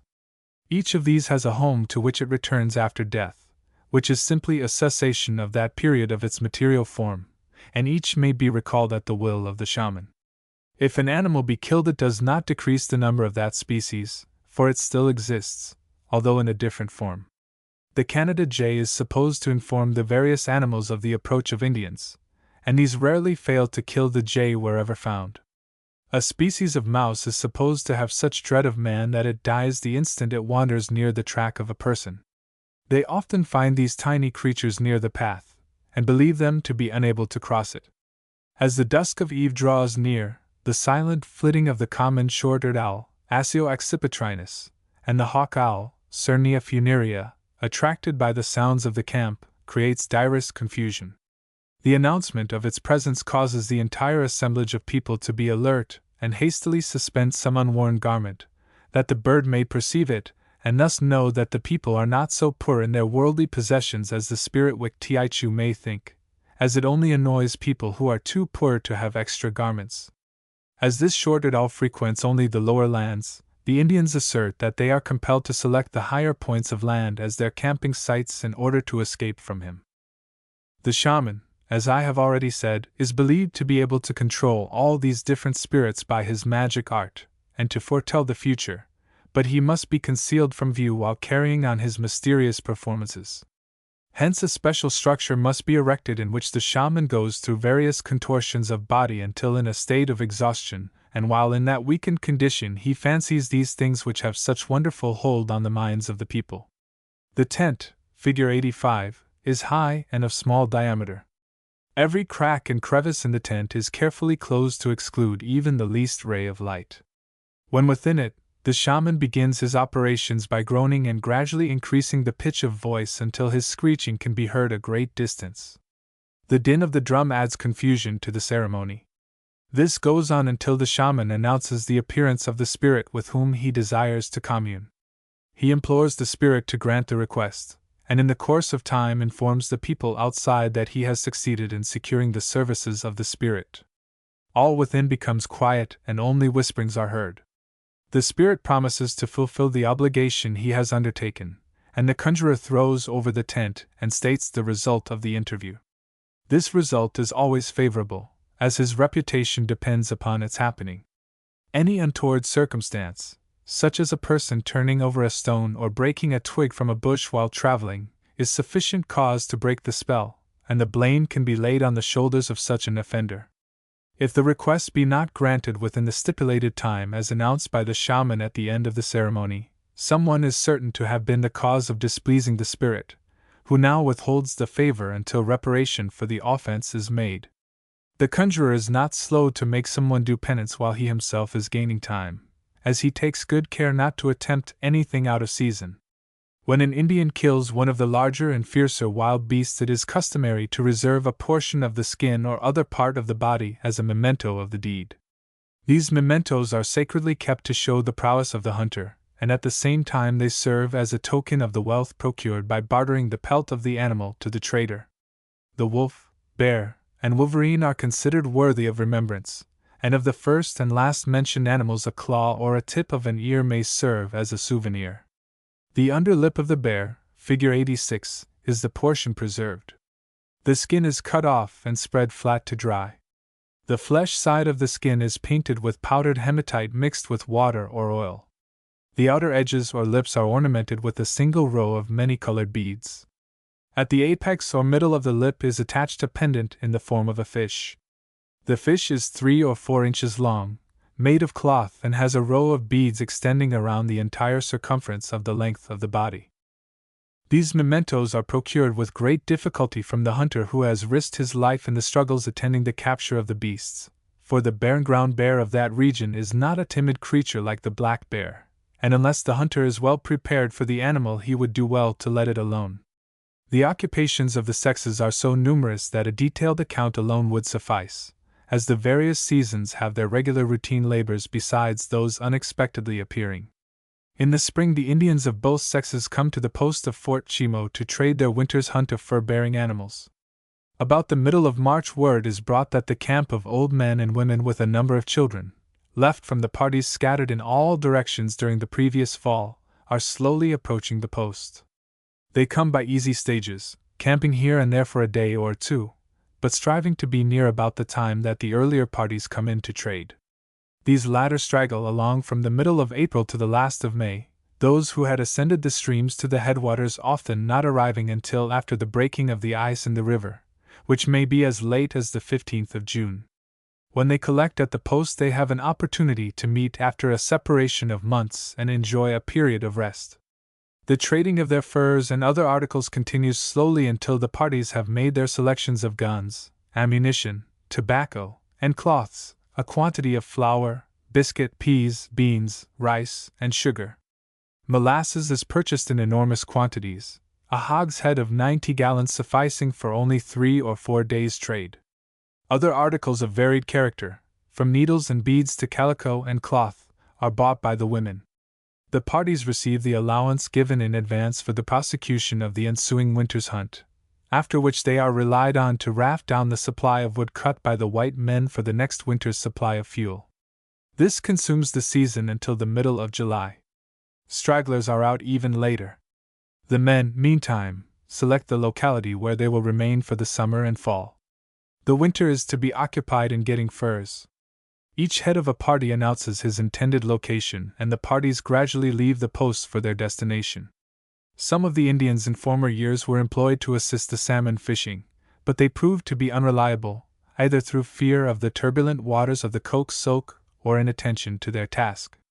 They were easily allured from the nets by the appearance of any game, and as the tides in that river do not wait even for an Indian, serious losses resulted from carelessness. Hence their places in later years are filled by Eskimo, who are better adapted to the work.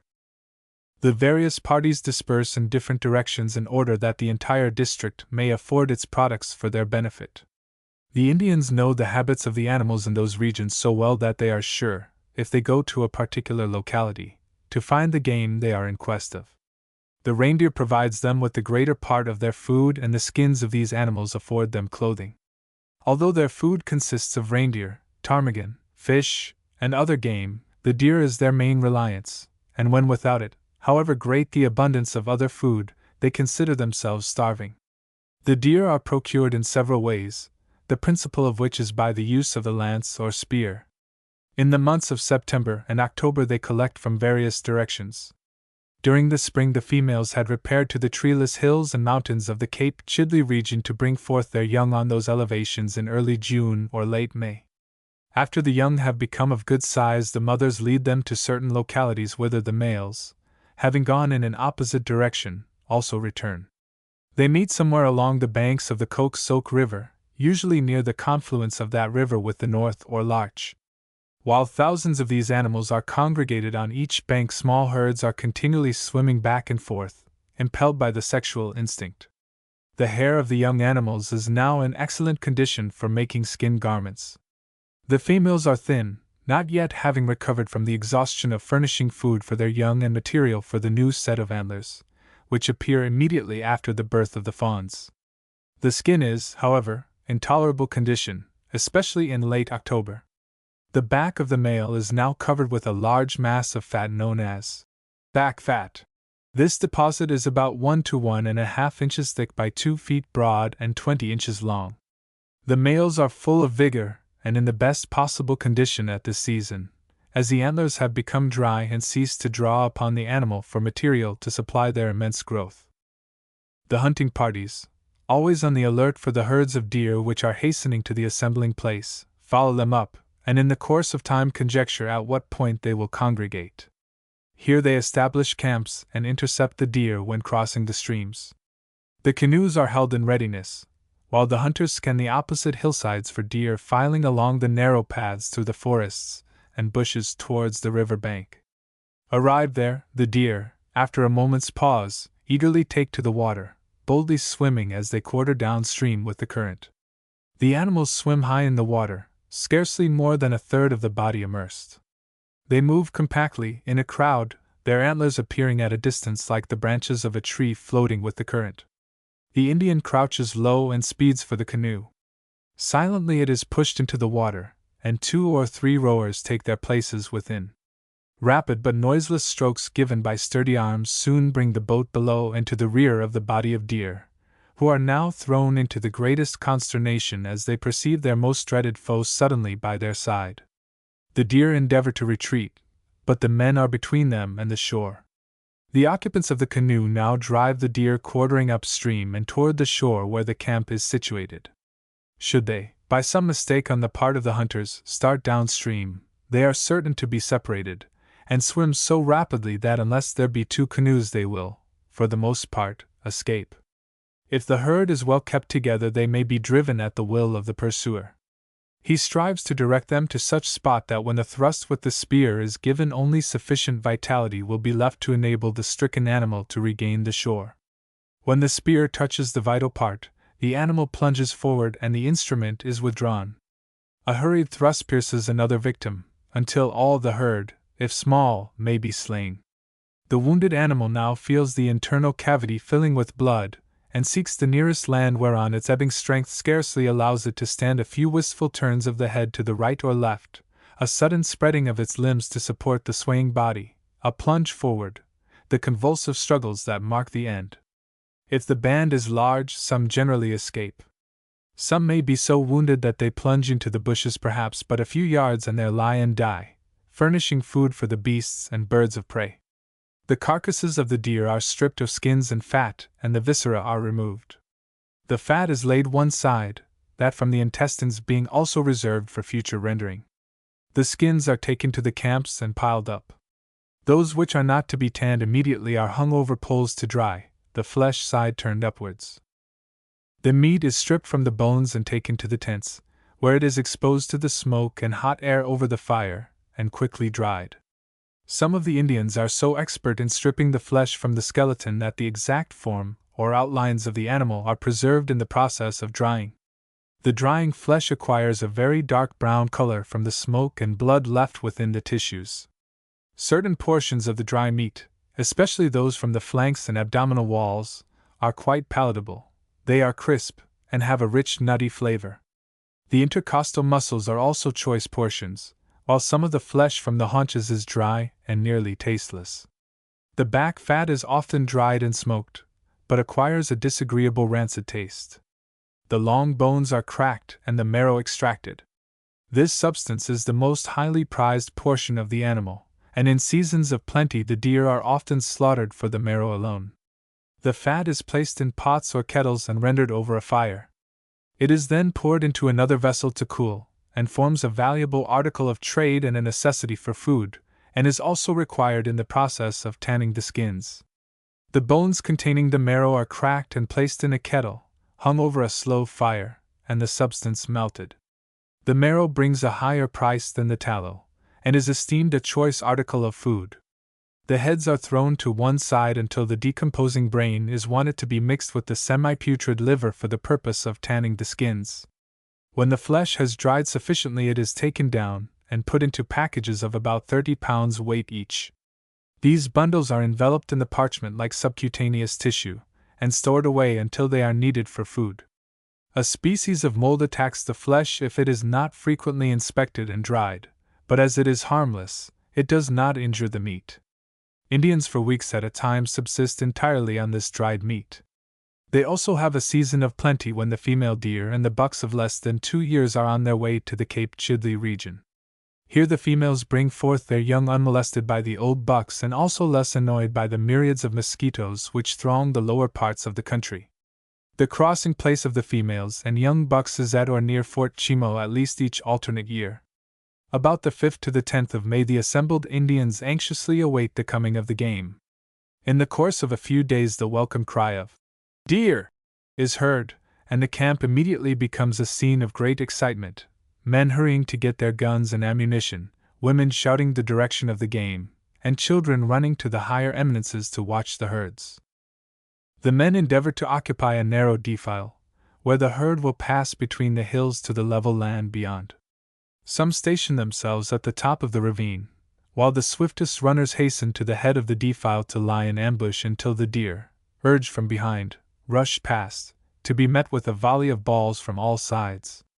Panic seizes the animals, and wherever they turn an Indian confronts them.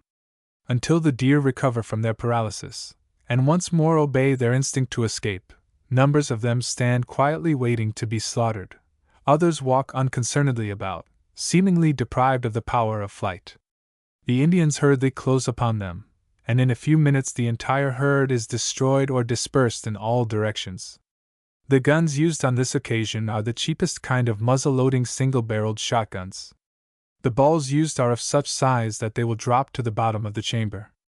No patching is used, and a jar on the ground is deemed sufficient to settle the ball upon the powder. The employment of a ramrod would require too much time, as the Indian is actuated by the desire to kill as many as possible in the shortest time. They do not use the necessary care in loading their guns, and often the ball becomes lodged in the chamber, and the gun bursts when fired. When shooting downhill, the ball often rolls out. It is surprising that so few fatal accidents occur. A quantity of powder is poured directly into the gun from its receptacle, the ball dropped down, and a cap taken from between the fingers, where it was placed for convenience. Hunters often practice the motions of rapid loading and firing. They are remarkably expert, surpassing the Eskimo in this, though the Eskimo is far the better marksman. A third method pursued is that of snaring the deer. A plan adopted to capture deer in the winter is as follows. A herd of deer is discovered, and men and women put on their snowshoes. The deer are surrounded and driven into a snowbank many feet deep, in which the affrighted animals plunge until they nearly bury themselves. The hunters, armed with the lance, pursue them and kill them. This means of procuring deer is only adopted when the herd is near a convenient snowbank of proper depth. The snow falling in the winter collects in gullies and ravines, and only in seasons where there has been an abundance of snow will it attain sufficient depth to serve the purpose. Smaller game, such as ducks, geese, ptarmigan, hares, rabbits, porcupines, beavers, and an occasional lynx, afford variety of food. Ptarmigan are slaughtered by thousands. Hundreds of pounds of their feathers annually purchase small trinkets for the Indian women, and during this season it is unusual to see a woman without some feathers of these birds adhering to her clothing or hair. The women and men annually destroy thousands of the eggs and young of these birds. Rabbits and hares, too, fall beneath the arrow or shotgun.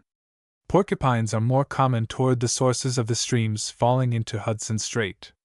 They are found in trees, from which they gnaw the bark and terminal portions of the branches for food. The porcupine must be carefully cleaned lest the flesh be unfit for food. The hair and spines are removed by scorching or by pouring hot water over the body. Of the carnivorous mammals the lynx only is eaten, and this when other food is scarce. Bears are so rare that they form but an unimportant portion of the Indian's diet. Wolverines, wolves, and foxes are never eaten. Fish of various kinds are plentiful. The lakes and streams abound with salmon in summer, and trout, white fish, suckers, and a few less common species are eagerly sought for food. Fish are caught with a hook or net. Fishing through holes in the ice affords an ample supply of fine trout, and the net set along the shore upon the disappearance of the ice is sure to reap a rich haul of whitefish, suckers, and trout. In the preparation of the food, little care is exercised to prevent its coming in contact with objectionable substances. The deer meat is laid upon the stones of the beach, and particles of grit embed themselves in the substance. The flesh for cooking is often dropped into the vessels in which the tallow or marrow is being rendered. Neither children nor adults have any regular periods of eating, but appear to be always hungry. It is thus not unusual to see a filthy child thrust its hand into the cooling fat to obtain a choice portion of meat as it settles to the bottom. The dry meat is often pounded into a coarse powder by means of stone or metal pestles. The meat is placed upon a smooth, hard stone for this purpose. The ligaments are picked out, and when a sufficient quantity has been prepared, it is put into baskets or bags and stored away for future use. The cracked bones from which the marrow was extracted are calcined and reduced to powder and used as an absorbent of the fat from the skins in the process of tanning.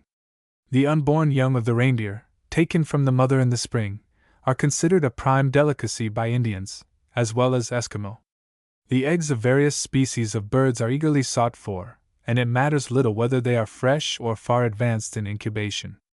The embryo bird, with the attached yolk of the egg, is swallowed with infinite gusto. The Indian seldom eats raw flesh unless dried meat be excepted.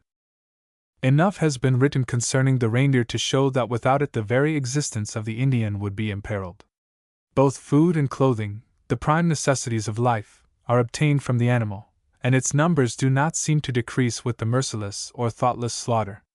Hundreds of carcasses are never utilized. I counted 173 carcasses on one side of the river in going a distance of about 80 miles. And when I came to their camps, I saw incredible piles of meat and skins going to waste. The winter months are occupied by men in hunting the various fur-bearing animals, the principal of which are white, red, cross, and black or silver foxes, martens, minks, wolverines, wolves, muskrats, and beavers. These are abundant.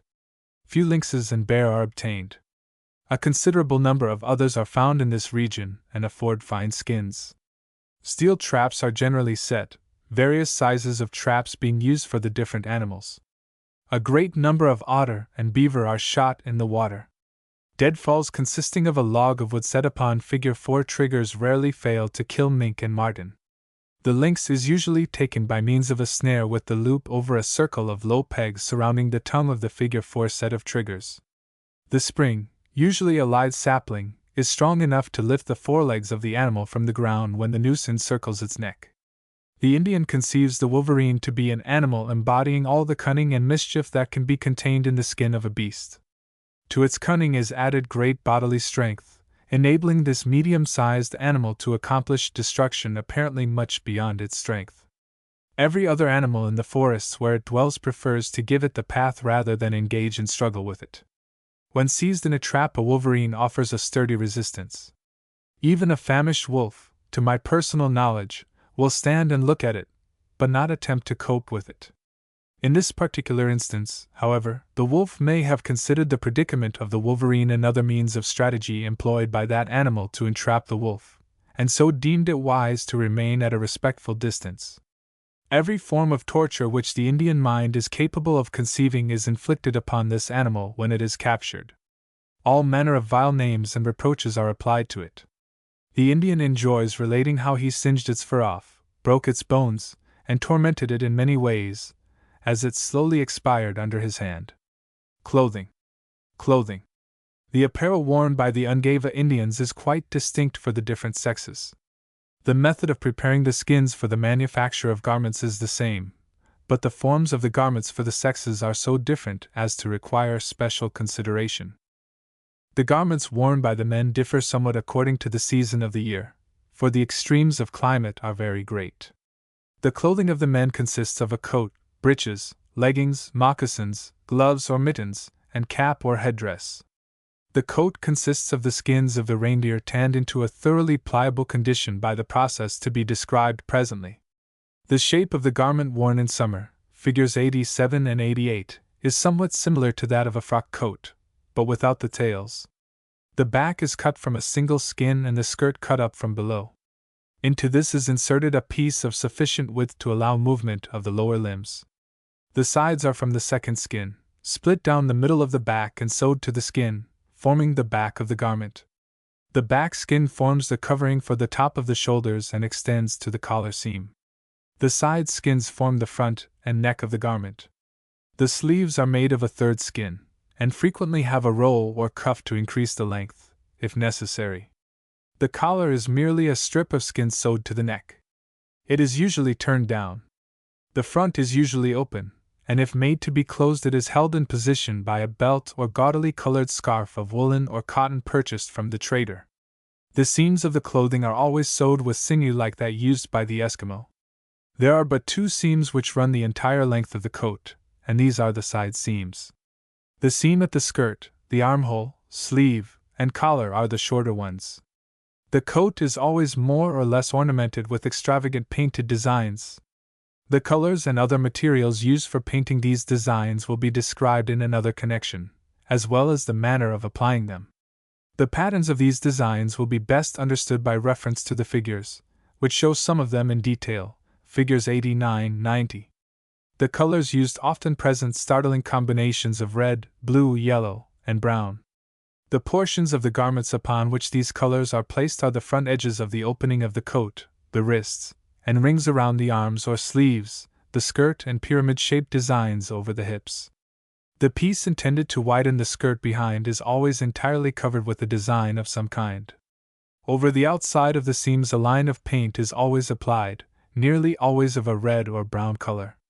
Frequently a series of quadrate blotches or squares produced by variously colored lines runs from the apex of the piece inserted in the skirt to the collar. The length of the coat is such as to reach to the middle of the thigh. The coverings for the lower limbs and for the hips are quite distinct. For the hips the garment is a sort of breeches of which the legs are so short as only to cover the upper portion of the thigh. The breeches are held in place by means of a drawstring in front. A pair of these breeches is never ornamented with paint, as they are usually not exposed to view. A pair of leggings extends from the upper portion of the thigh to the ankles.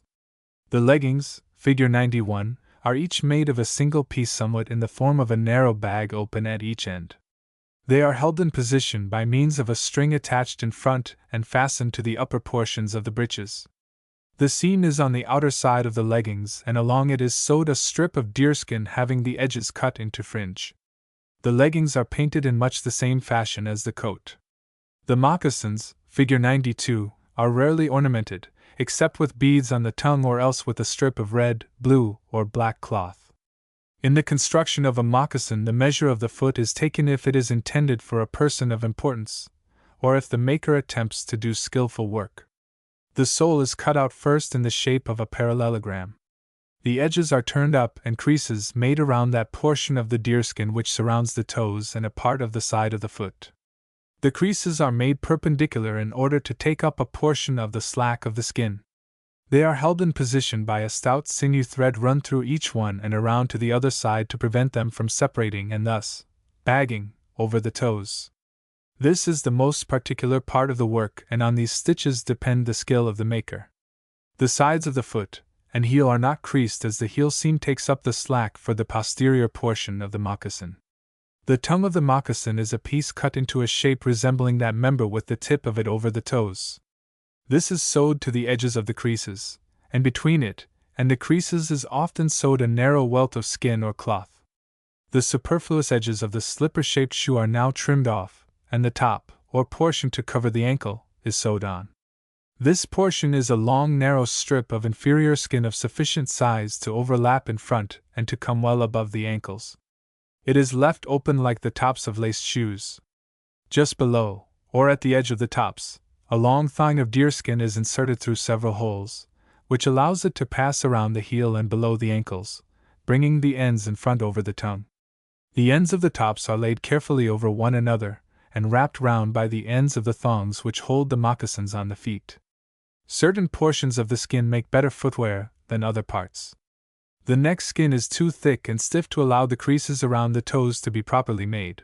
The flanks are too thin, while the neck is useful for the tongues, the sides for the bottoms, and the flanks and portions of the back, scarred by the grubs infesting the animal, for the tops and strings.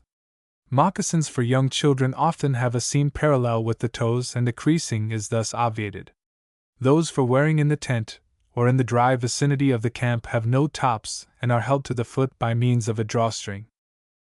As most of the strain in walking comes upon the tongue, and this portion is usually ornamented, it is necessary that it should be of a good quality of leather.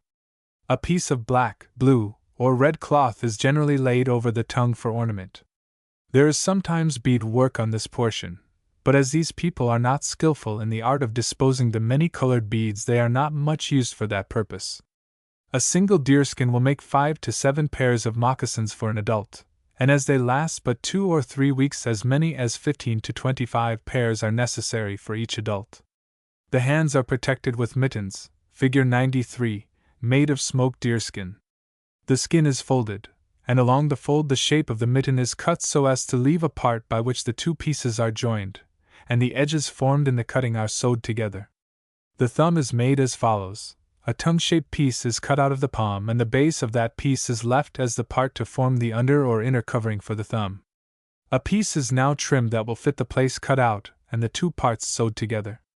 The thumb of the Indian is, as a rule, shorter than that of the white man, and a pair of native-made mittens are quite uncomfortable until the thumb portion has been recut and sewed. The wrists of the mittens are often gaudily ornamented with strips of red or black cloth.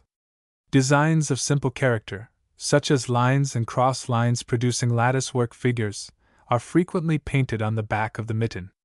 Beads in rows and zigzag lines ornament the wrist, and strands of beads are pendant from the outside seams. The strands are often tipped with tassels of variegated woolen threads. The mittens intended for severe weather are often lined with the thin skin of a fetal reindeer, which has short, soft hair. Great exertion often causes the hands to perspire and moisten the hair, and this freezes the instant the mitten is removed from the hand, and is liable to freeze the fingers within it. The headdress of the men for the summer is often a large cotton handkerchief wound turban fashion around the head to prevent the long hair from blowing over the face. These handkerchiefs are of the most gaudy patterns, and if they are not worn, a simple thong of deerskin serves the purpose. The girls and newly married wives often make bands of beads, some of which are quite attractively designed, for their lovers or husbands. These bands are about an inch wide and several inches long. The ends are lengthened with strips of skin. The band is placed over the forehead and tied by the strings behind. These headbands are generally the most intricate designs of bead work which these Indians display, figure 94. A cap of deerskin is often worn, but it always seems to be in the way, and is used mostly in wet weather. A piece of stiff deerskin is sometimes made into the shape of a visor of a cap and worn over the eyes during the spring when the glare of the sun on the snow produces such distressing inflammation of the eyes. It is fastened to the head by means of straps tied behind. The greater part of the men prefer to go without head covering. Some who are able and love a display of fancy colors have a cap made of red cloth and ornamented with beads worked into extravagant patterns. The cap is a high conical affair, and from the weight of beads upon it often falls to one side of the head.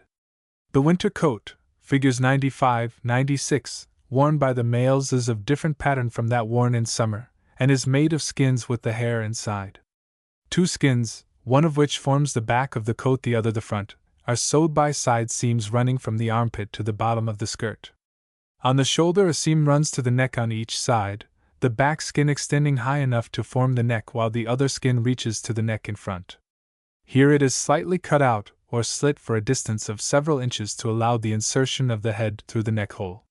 Sometimes a V-shaped piece is inserted into the slit at the front of the neck.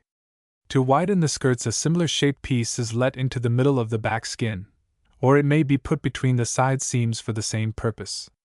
The bottom of the skirt is decorated. Figure 97. V.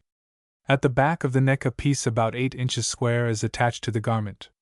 This sometimes serves as a collar, and sometimes it gives additional protection by a double thickness to the shoulders, very often the first part to feel the effect of the piercing winds. A few of the coats for winter have a hood attached to them, figure 98, 99, sewed on the back of the neck, which when drawn over the head serves at once as cap and protection. The collar and hood are invariably made from the skins on the sides of the head of the deer. If 2 or more head skins are required, they are sewed into the form of the deer's head. The collar is ornamented with fringes cut from the edges of the skin. Sometimes the interscapular protection is cut into 3 or 4 points, each one of which is the cheek skin of a deer, and sewed only a portion of the length, the remainder being left free and terminating with a series of long strands or fringes. The sleeves of these garments have nothing peculiar about them. As the Indian is always in the vicinity of the herds of deer, it is an easy matter for him to obtain the skins when in best condition, and from the finer skins superior garments are made. The shape of the Indian's coat is not so well adapted to afford protection as that of the Eskimo, hence, the white men in this region invariably adopt the clothing of the latter in cold weather. Indians eagerly accept any cast-off garment which a white man has worn, and they often procure the clothing offered for trade. Trousers are in much demand. Coats are deemed great prizes, especially in the wet seasons when the moisture would certainly ruin their own clothing by causing the hair to fall off or totally destroy the shape of the tanned skin garments. For underclothing, the Indian man uses an additional suit of ordinary clothing or else dons a shirt procured from the trader. Drawers are rarely worn. That these people are little susceptible to the effects of cold may be inferred from the fact that I have seen them come to the trading post of Fort Chimo in the middle of winter when the thermometer had not registered higher than 20 degrees below zero for weeks, with no protection for their legs except a pair of old buckskin leggings so short that the bottom did not reach within 3 or 4 inches of the dilapidated moccasins. The feet were, so far as could be ascertained, chiefly protected by a wrapping of old baling cloth covered with a pair of moccasins which no white man would have been seen wearing. I observed also that no additional clothing was purchased for the return trip. The garments worn by the women in the warmer season consists of thin dresses of calico purchased from the traders. Thin shawls serve to protect the head and shoulders. The feet are encased in moccasins. Some of the women are able to purchase dresses of cloth, and these are cut into a semblance of the dresses worn by the women of civilized countries. It is not rare to see a woman wearing a skirt made from the tanned skin of the deer. The lower portions of the skirt are often fancifully ornamented with lines and stripes of paint of various colors, extending entirely around the garment. A piece of baling cloth is often fashioned into a skirt and worn. The females appear to be less susceptible to the sudden changes of the summer weather than the men. At least they exhibit less concern about the thickness of their apparel. It is not unusual to see a woman whose only clothing appears to be a thin dress of calico. During the winter the women dress in the most comfortable skins, figure 100, blankets, shawls, comforts, leggings, and moccasins.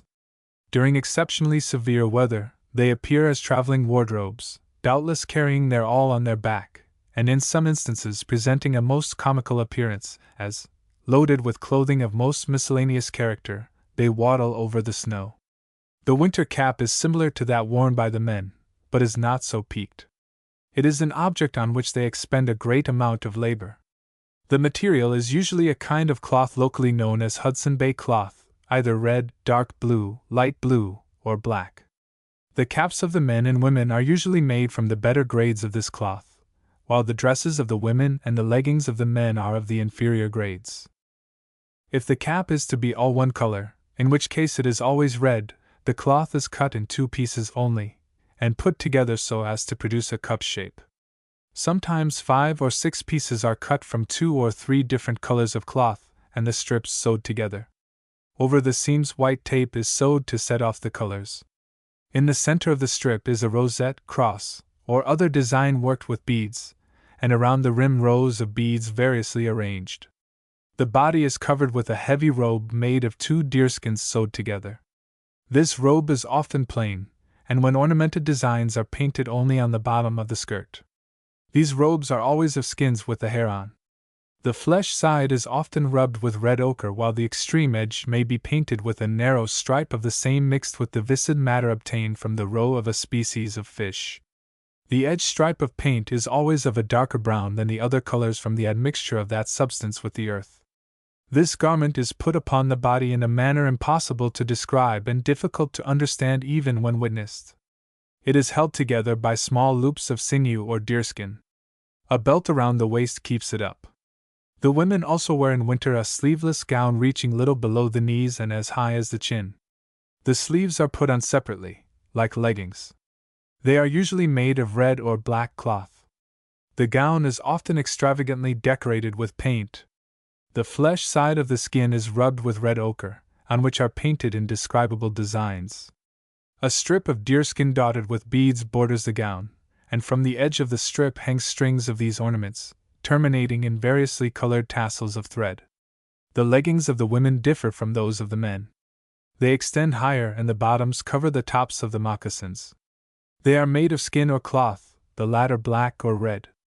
To cut out a pair of leggings requires skill. The cloth is doubled and then cut nearly in a circular form. A size sufficient to fit the limb is sewed up, leaving the crescent-shaped remainder a flapping ornament.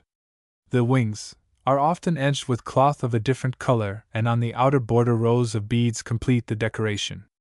The two crescents are left free, and as the wind separates them they flap most fantastically.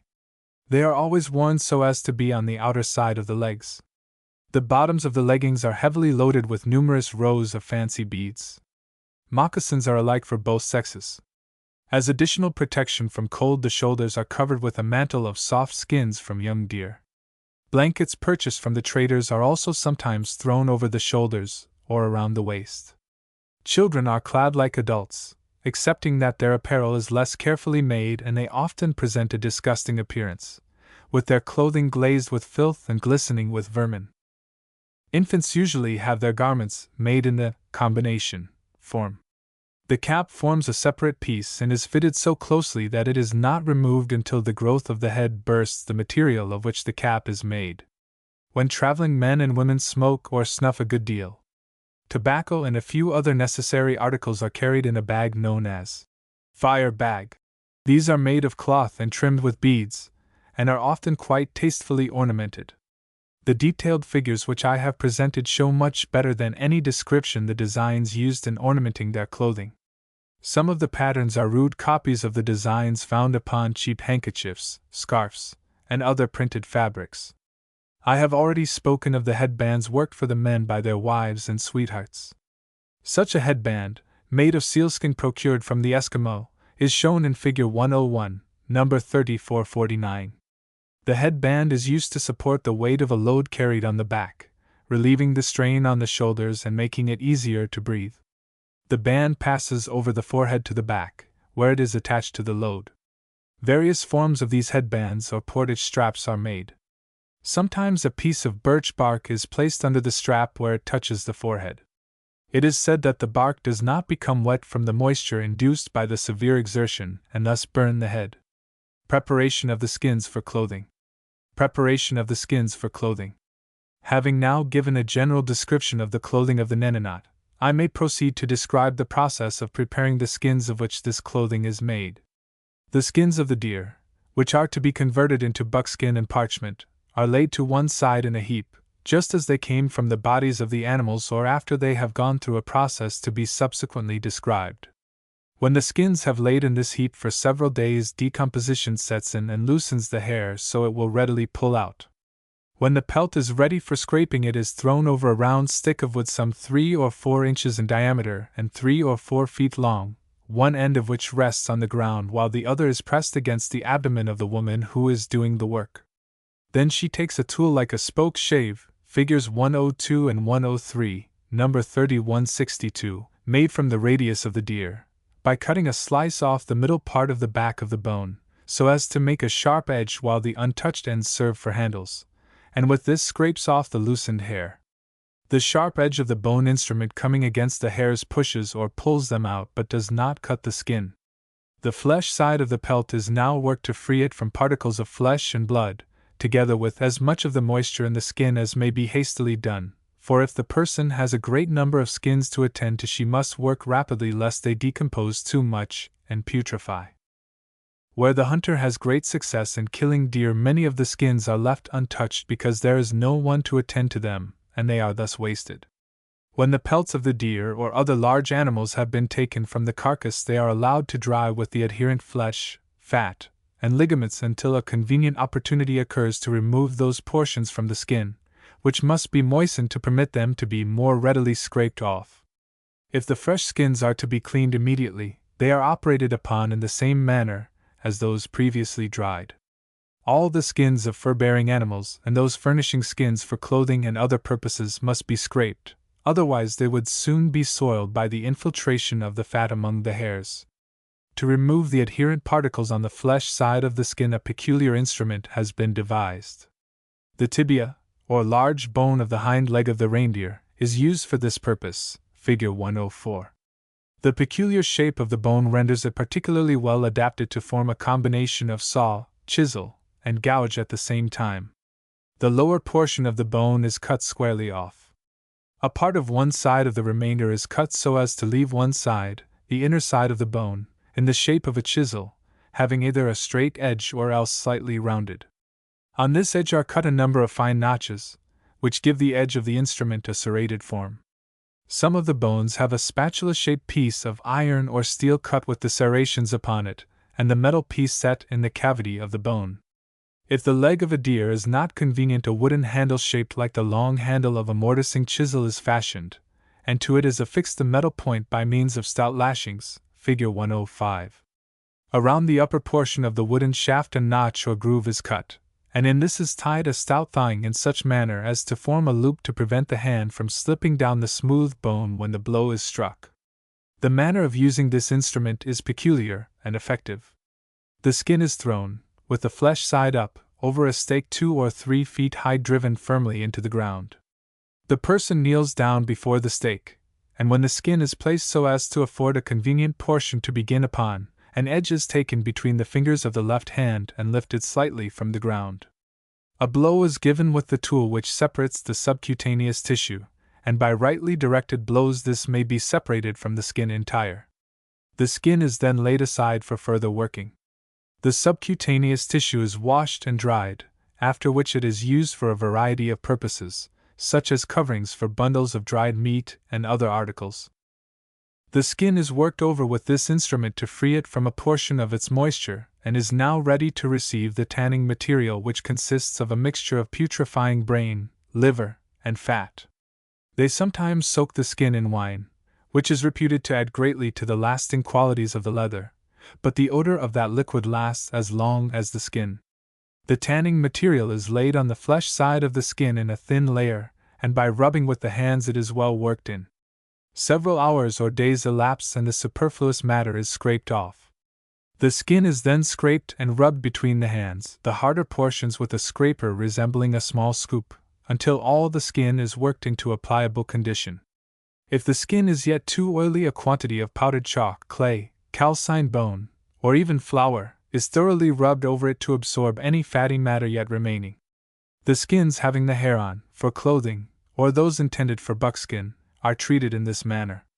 Those intended for parchment are simply rubbed with a quantity of fat, and then allowed to dry in that condition, being of a yellowish or pale blue color. Where a great number of skins have to be prepared, and some of the more energetic men have as many as 200 or 300 buckskins and parchment skins for the spring trade, a constant application to this labor is necessary in order to prepare them in season. This, in a manner, accounts for the number of wives which an energetic or wealthy man may have in order that the products of the chase falling to his share may be promptly attended to. When the skins intended for sale are selected, they are bundled up and covered with parchment skins, or the subcutaneous tissue. The skins intended for use among themselves are generally inferior grades, such as those cut in the skinning process, or else those obtained in the earlier or the later part of the season. A species of gadfly infests the deer, puncturing the skin on both sides of the spine, and depositing within the wound an egg which in time is transformed into a grub or larva. These larvae attain the size of the first joint of the little finger, and at the opening of the spring weather work their way through the skin and fall to the ground, where they undergo metamorphoses to become perfect insects. A single animal may have hundreds of these grubs encysted beneath the skin, which, on their exit, leave a deep suppurating cavity, which heals slowly. The skin forming the cicatrices does not have the same texture as the untouched portions. When the skin is dressed, it reveals these scars, and of course, the value of the skin is diminished according to their number. The Indian often endeavors to conceal them by rubbing flour or chalk over them. The season when the skins are in the best condition is from September to the middle of December. The freshly deposited eggs have not yet produced larvae of sufficient size to injure the skin, and the wounds produced by those dropping out in the month of May have healed and left the skin in condition. Certain skins intended for special purposes must be smoked. The process of smoking tends to render it less liable to injury from moisture. The pyrolignous vapors act as antiseptics, and thus at least retard decomposition of those articles most exposed to wet. The tents and footwear are always tanned with the smoke, and this process is always subsequent to that of bringing the skins into the pliable condition. The process adopted by these Indians in smoking the deerskins is as follows. The woods are searched for rotten wood of a special character. It must be effected with a kind of dry rot which renders the fibers of a spongy nature. This is procured and thoroughly dried. The skins to be smoked are selected, and two of nearly the same size and condition are chosen, and sewed into the form of a bag with the hairy side within. The after portions of the skin are suspended from a convenient pole, and the head and neck portions left free or open. To the edges of these is sewed a cloth, usually a piece of baling cloth, and this is also left open. The rotten wood is placed in a pan or vessel, and as it smolders, never burning into a blaze, the pale, blue, pungent smoke is allowed to ascend within the cavity of the deerskin bag. The cloth is merely to form a conduit for the smoke, as the skin should not be too near the fire.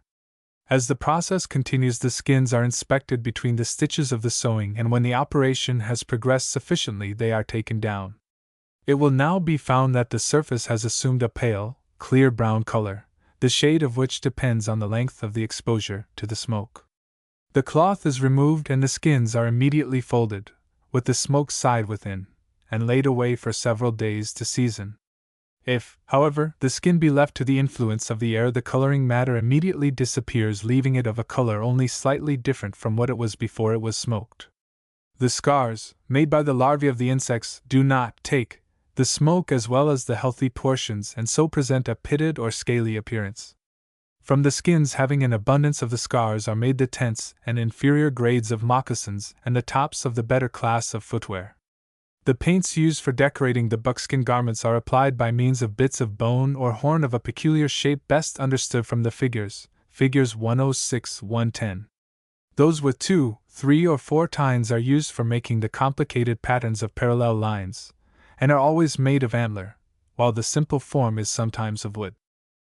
A block of wood with one or more bowl-shaped cavities cut in it, figure 111, serves to hold the mixed paints, especially when several colors are to be used in succession. Small wooden bowls are also employed. Figures 112-113. The pigments used are procured from different sources. From the traders are obtained indigo in the crude condition or in the form of washing blue, vermilion in small buckskin bags, and a few other colors. An abundance of red earth occurs in several localities. The pigments are reduced to the finest possible condition and kneaded with the fingers until ready for the addition of water, often mixed with a slight quantity of oil or tallow.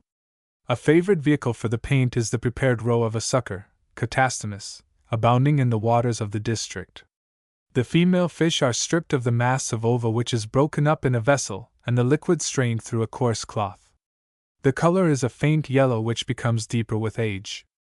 The fluid is allowed to dry, and when required for use is dissolved in water. It has then a semi-viscid consistence, and in this condition is mixed with the various pigments. When a yellowish color is desired, the fish egg preparation is applied alone. The albumin gives sufficient adhesive quality to the paint and produce a rich glaze, giving a good effect to the otherwise dull colors.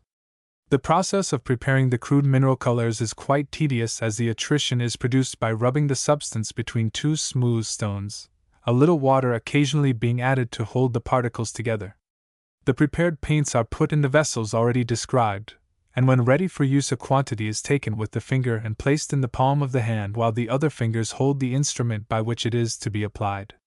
The paint stick is carefully drawn through the thin layer of paint spread on the other palm, and a quantity, depending on the thickness of the layer, adheres to the edges of the appliance, and by a carefully guided motion of the hand the lines desired are produced. The eye alone guides the drawing, however intricate it may be. The artist frequently attempts to imitate some of the delicate designs on a gaudy bandana handkerchief or some similar fabric.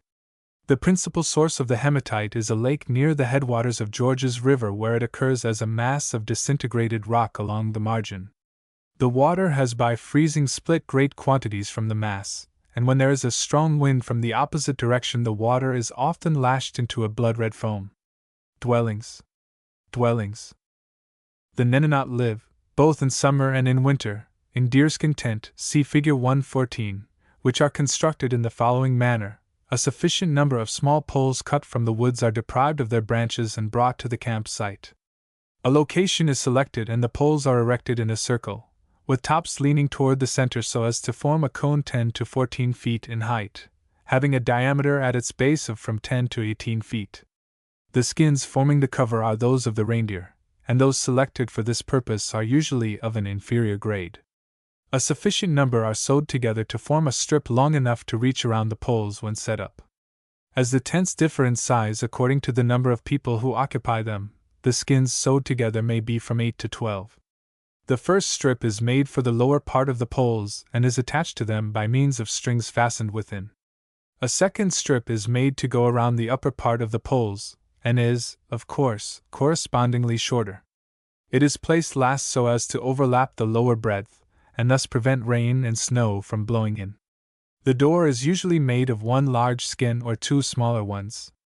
It is tied to the poles at the upper corners and at the lower has a small log of wood as a weight to prevent it from flapping. The poles at the apex are not covered and through them the smoke from the fire built in the center within ascends and finds exit. The interior of the tent is arranged to suit the occupants. The floor is usually covered with the branches of young spruce, and when carefully laid these form an admirable protection from the cold ground and a soft carpeting. The women who lay this flooring display great taste, and certain of them are noted for their skill in disposing the branches. The center of the tent is reserved for the fire, which is built there among a few stones. The occupants arrange themselves according to the importance of the place they occupy in the family. The owner or head man is always to be found on the side opposite the fire. This is considered a place of honor, to which all guests who are to be complimented are invited to a seat. The other members of the group arrange themselves along the sides of the tent, and those who have been adopted into the family occupy positions next the doorway. Over the fire may be poles reaching across the tent, and on these will be suspended kettles and pots obtained from the traders. The cooking utensils are few in number, one vessel serving various purposes. The hunting gear and the skins of animals, together with the articles belonging to the females, may be seen suspended from various portions of the interior. Around the edges are the blankets of deerskin, and those bought from the traders, lying in disorder. The outer edge of the interior is slightly raised above the center, and affords a convenient slope for those who desire to sleep. The occupants always sleep with their feet toward the fireplace, around which there is no brush, lest it be set on fire during sleep and destroy the tent. They have regular hours for sleeping, but as these are only for a period of short duration, it is not unusual to find half the inmates asleep at any time a tent is visited. The preparation of the food appears to go on at all times, and there are no regular hours for partaking of their meals, as each person eats when convenient. The food is taken directly from the pot or kettle, and each one helps himself. Forks are not used, and the food is divided with a knife or torn with the fingers. Sweat houses. The Nenonot are in the habit of taking steam baths, for which purpose they use a sudatory or sweat house, constructed as follows: a number of flexible poles of small size, usually willow or alder, which grow to sufficient size along the banks of the streams, are bent to form a hemispherical or dome-shaped structure, which is covered with tent skins. A sandy locality is selected or one free from snow in winter, and a fierce fire is built. When it is well under way, a number of stones are thrown into the fire to heat. When the heat is sufficient, the fire is removed and the structure is quickly erected over the hot stones, and someone from the outside fastens down the edges of the tenting with stones to prevent the loss of heat. A kettle of water previously placed within the bath house is used to pour over the stones, when heat rises to a suffocating degree and produces the desired perspiration. Water is not used to bathe in, though sometimes a slight quantity is poured upon the head only. The bather remains within the hut until the heat has nearly exhausted him. These baths are frequently taken, and often when he has just started on a journey the head of the family will be seized with a desire to have a bath. Everything must await this operation before the journey is resumed. An amusing incident occurred at Fort Chimo in the spring of 1882. That season the reindeer were extremely numerous at that place, as they were crossing to go to the northeast to drop the fawns. Often when the herds or bands were panic-stricken they rushed among the Indian tents, the houses of the station, and, in fact, everywhere, with yelping dogs and screaming women and children at their heels. An old man and wife were in the sweat house at a time when a very large drove of the deer, in their frantic endeavors to escape their pursuers, headed directly for the bath. Someone screamed to the occupants to look out for the deer. The man and wife made their exit just as a score or more of the animals reached the spot. The man tore up the tenting of the bathhouse and whirled it in the air, while the old woman cut the most astonishing antics. The whole population witnessed the occurrence, and did not fail to help increase the tumult. Signs of former suitatories are quite common along the paths where the Indians have traveled for many years. Household utensils, etc. Household utensils, etc. Each household is supplied with sundry wooden vessels of various sizes, figure 115, which serve for buckets for holding water and for drinking cups. They are made of strips of thin boards cut from spruce or from large trees, the wider strips being as much as 6 inches wide and 1/3 of an inch thick. They are steamed and bent into ovoid or circular forms and the ends of the strip overlapping. Then they are sewed with split roots from those trees. A groove is cut near the lower edge and into it is placed a dish-shaped piece of wood for a bottom. These vessels are identical in shape and function with those manufactured by the Yukon River Indians of Alaska. They also use berry dishes or baskets like figure 116 made from the bark of the spruce peeled in the spring of the year. At this time the bark is quite flexible and may be bent into the desired shape. The corners are sewed with coarse roots from the same tree and the rim is strengthened by a strip of roots sewed over and around it by means of a finer strand.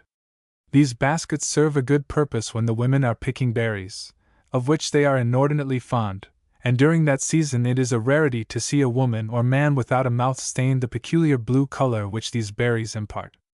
Baskets of this shape frequently have a top of buckskin sewed to them, closed with a drawstring, as shown in figure 117, number 3485.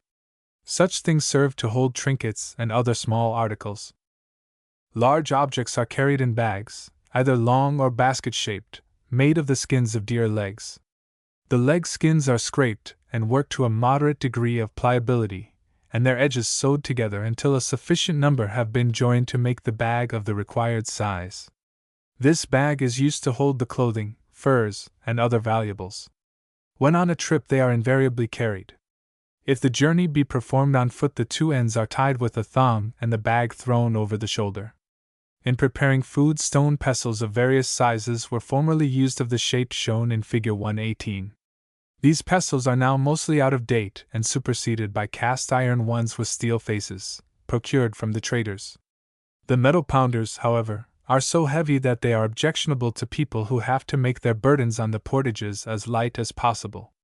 Spoons to lift pieces of floating meat from the hot liquor in which it is cooked are made of reindeer antler and of wood. The pattern of these spoons is shown in the figures, figure 119. One shape, number 3351, figures 120 and 121, 122, was perhaps copied from a civilized ladle. Pots are suspended over the fire with pothooks of reindeer antler hung up by a loop of thong. These pothooks are also made of wood. Tobacco and pipes. Tobacco and pipes. Like all other Indians, these people are inordinately fond of tobacco for smoking, chewing, and snuff. The latter, however, is used only by aged individuals, especially the females, whose countenances show the effect in a manner quite disgusting. The men consider a supply of tobacco of as much importance as the supply of ammunition for the prosecution of the chase. The first request upon meeting an Indian is that you furnish him with a chew or a pipe full. Little satisfactory intercourse can be had with him until he is mollified by a gift of tobacco. The first thing that an Indian receives when arriving at the trading post is a clay pipe and a plug of tobacco. The pint of molasses and the 3 or 4 hard biscuit, which have received the local name of Canadian padlock, doubtless because they are so difficult to open, are of secondary consideration. When the spring arrivals are camped at the station, it is not unusual for several to contribute a number of plugs of tobacco and a gallon of molasses. These are boiled together, and then water is added to the mixture. This villainous compound is drunk until a state of stupefaction ensues. The muddled creature under the influence of that liquor seems like an idiot. The effect is terrible and does not wear away for several days. The pipes used for smoking are made of stone obtained from river pebbles, usually a fine-grained compact sandstone. The color of this stone varies from a dark reddish-brown nearly the color of clotted blood to a lighter shade of that color. The red stones often have spots of every size and shape of a yellowish drab which form a strange contrast with the darker colors. The darker the stone, the less spotting it will have. The best of all the pipes and those most valued are of greenish sandstone having strata of darker colors which appear as beautiful graining when the pipe is cut into form and polished. Other pipes are of hard slate and very dark without markings. All the material is hard, and the effect of the fire within renders them harder and liable to crack if used in very cold weather. These pipes vary but little in shape. I have Figure 3, PL 38 and Figure 123 to show the pattern, but there is considerable difference in size.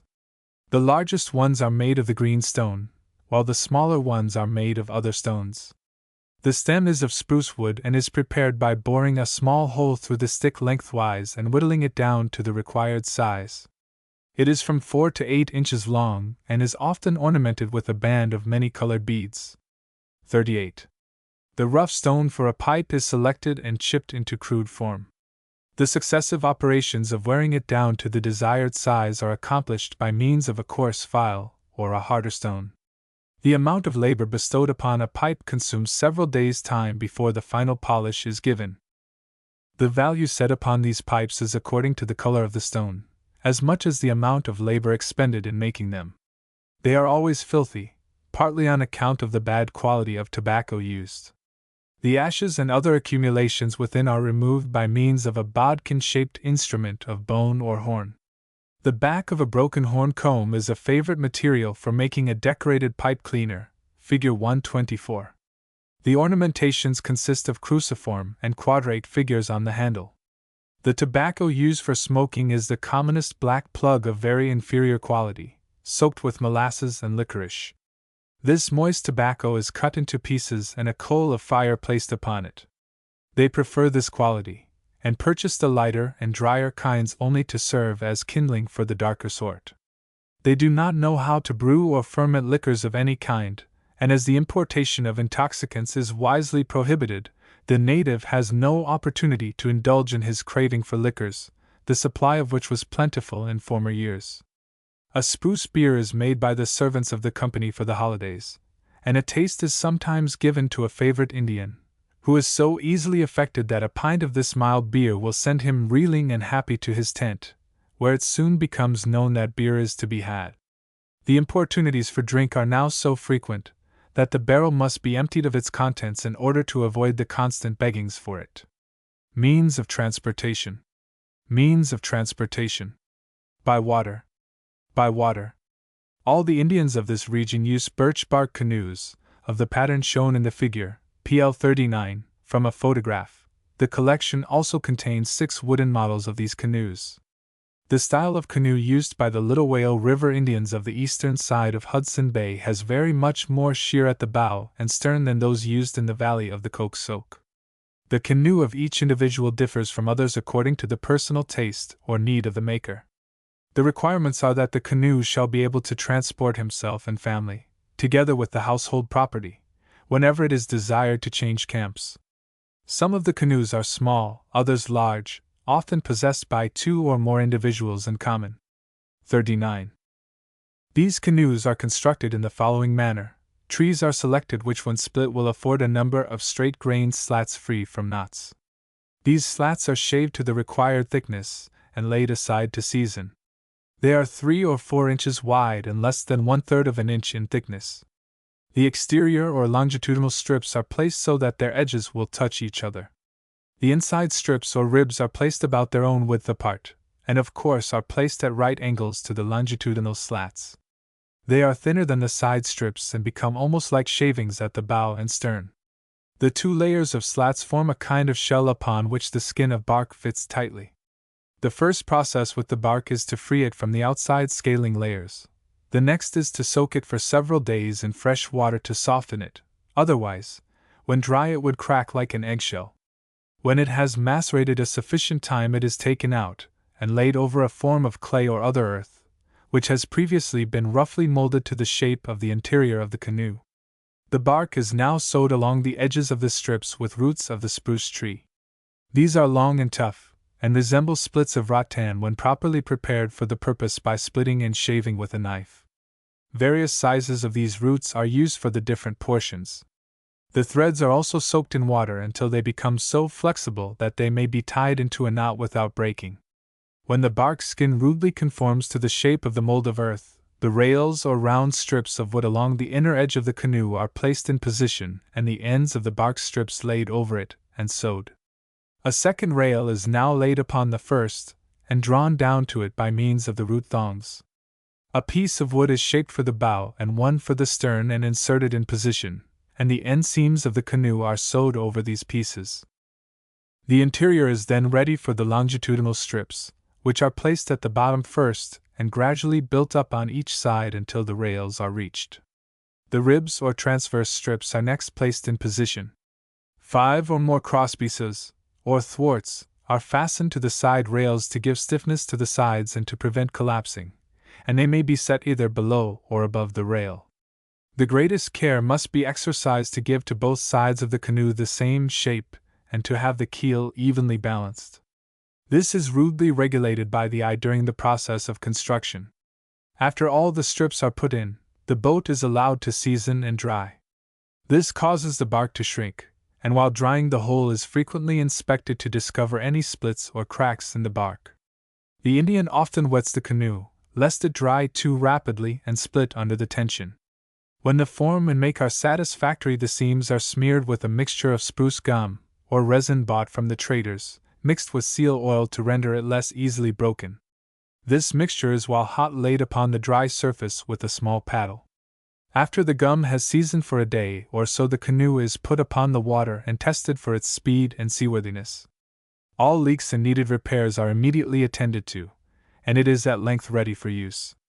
Many persons have not the skill needed to construct a canoe, and they employ those who have had experience and are known to build an excellent boat. There are 2 kinds of canoes in use among those Indians, differing only in the shape of the stern and prow. The original form was nearly flat along the rails and had the bow and stern but little turned up. Of later years, intercourse with some of their neighbors has induced them to modify the nearly straight-edged canoe into an intermediate shape between their own and that of the East Main Indians, whose canoes are very much turned up, and are acknowledged to be far superior vessels to those of the Ungava Indians. As the forests in the vicinity of Fort Chimo do not contain birch trees, and none are found until the headwaters of the Koksoak are reached, where they are too small to afford bark of sufficient size and thickness, the Indians are compelled to procure the bark from the traders, who import it from the St. Lawrence River and Gulf stations to Fort Chimo. It comes in bundles large enough to cover a single canoe of moderate size. If a canoe is to be very large, 2 bundles are required. The value of a black fox skin purchases a bundle of bark. During the spring months, while the weather is somewhat warm, the men are engaged in preparing the strips and bark for the canoe, which is to convey them up the river when the ice breaks and the river is open for navigation. The paddle has a single blade with a handle scarcely more than half the length of the paddle. It is used with both hands, the strokes being given on alternate sides as it glides through the water. When it is necessary that a portage be made, the voyager takes the canoe upon his shoulders by letting one of the center thwarts rest on the back of the neck. The hands are thrown backward to hold up the end of the canoe from the ground. A headband, such as I have already described, of birch bark or cloth, often fancifully ornamented with beads, fits over the forehead and is attached to the sides of the canoe by means of thongs, which prevent the canoe from slipping off the shoulders as the porter quickly traverses the narrow pathway through the trees and bushes. The ground is often so uneven and rough that long detours have to be made by the porter, while the rest of the party may go a shorter path to the place where the canoe will again be placed in the water. A part of the necessary equipments for a trip in a canoe are pieces of bark, root threads, and gum to repair any damage resulting from an accidental contact with a stone or snag. Without the birch bark canoe, the Indian would have difficulty in obtaining his living, as it is even more necessary than the sled, and nearly as useful as the snowshoe. The paddles used with these canoes are about 5 feet long, having a blade about 30 inches long and 4.5 wide. The handle terminates in a sort of knob. The paddle referred to, for applying the gum and grease to the seams of the canoe, has the shape of a flattened spoon with rounded bowl, figure 125. The gum is heated, and while hot is poured along the seams and pressed into the interstices of the stitches with the paddle. When a patch is to be applied over a fracture or broken place in the bark, it may be made to adhere by the sticky properties of the gum alone, if the distance to be traveled is not great. A fire is then made and the wax heated. The piece of bark is edged with the gum and pressed firmly over the rent.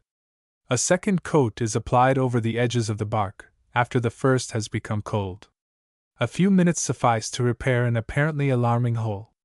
By land. By land.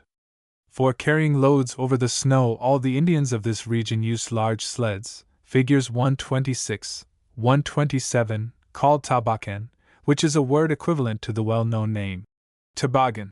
These sleds, as used among the Indians under consideration, differ very greatly in size according to the use for which they are designed. The method of construction is as follows. A tree is selected as free from knots as possible, and 2 boards of less than an inch in thickness are hewed or split from it. These boards are further dressed to the required thickness and width. The final operation consists in shaving them down with a crooked knife to little more than half an inch in thickness. One edge of each board is then straightened and the 2 edges placed together. The length is rarely more than 13 feet.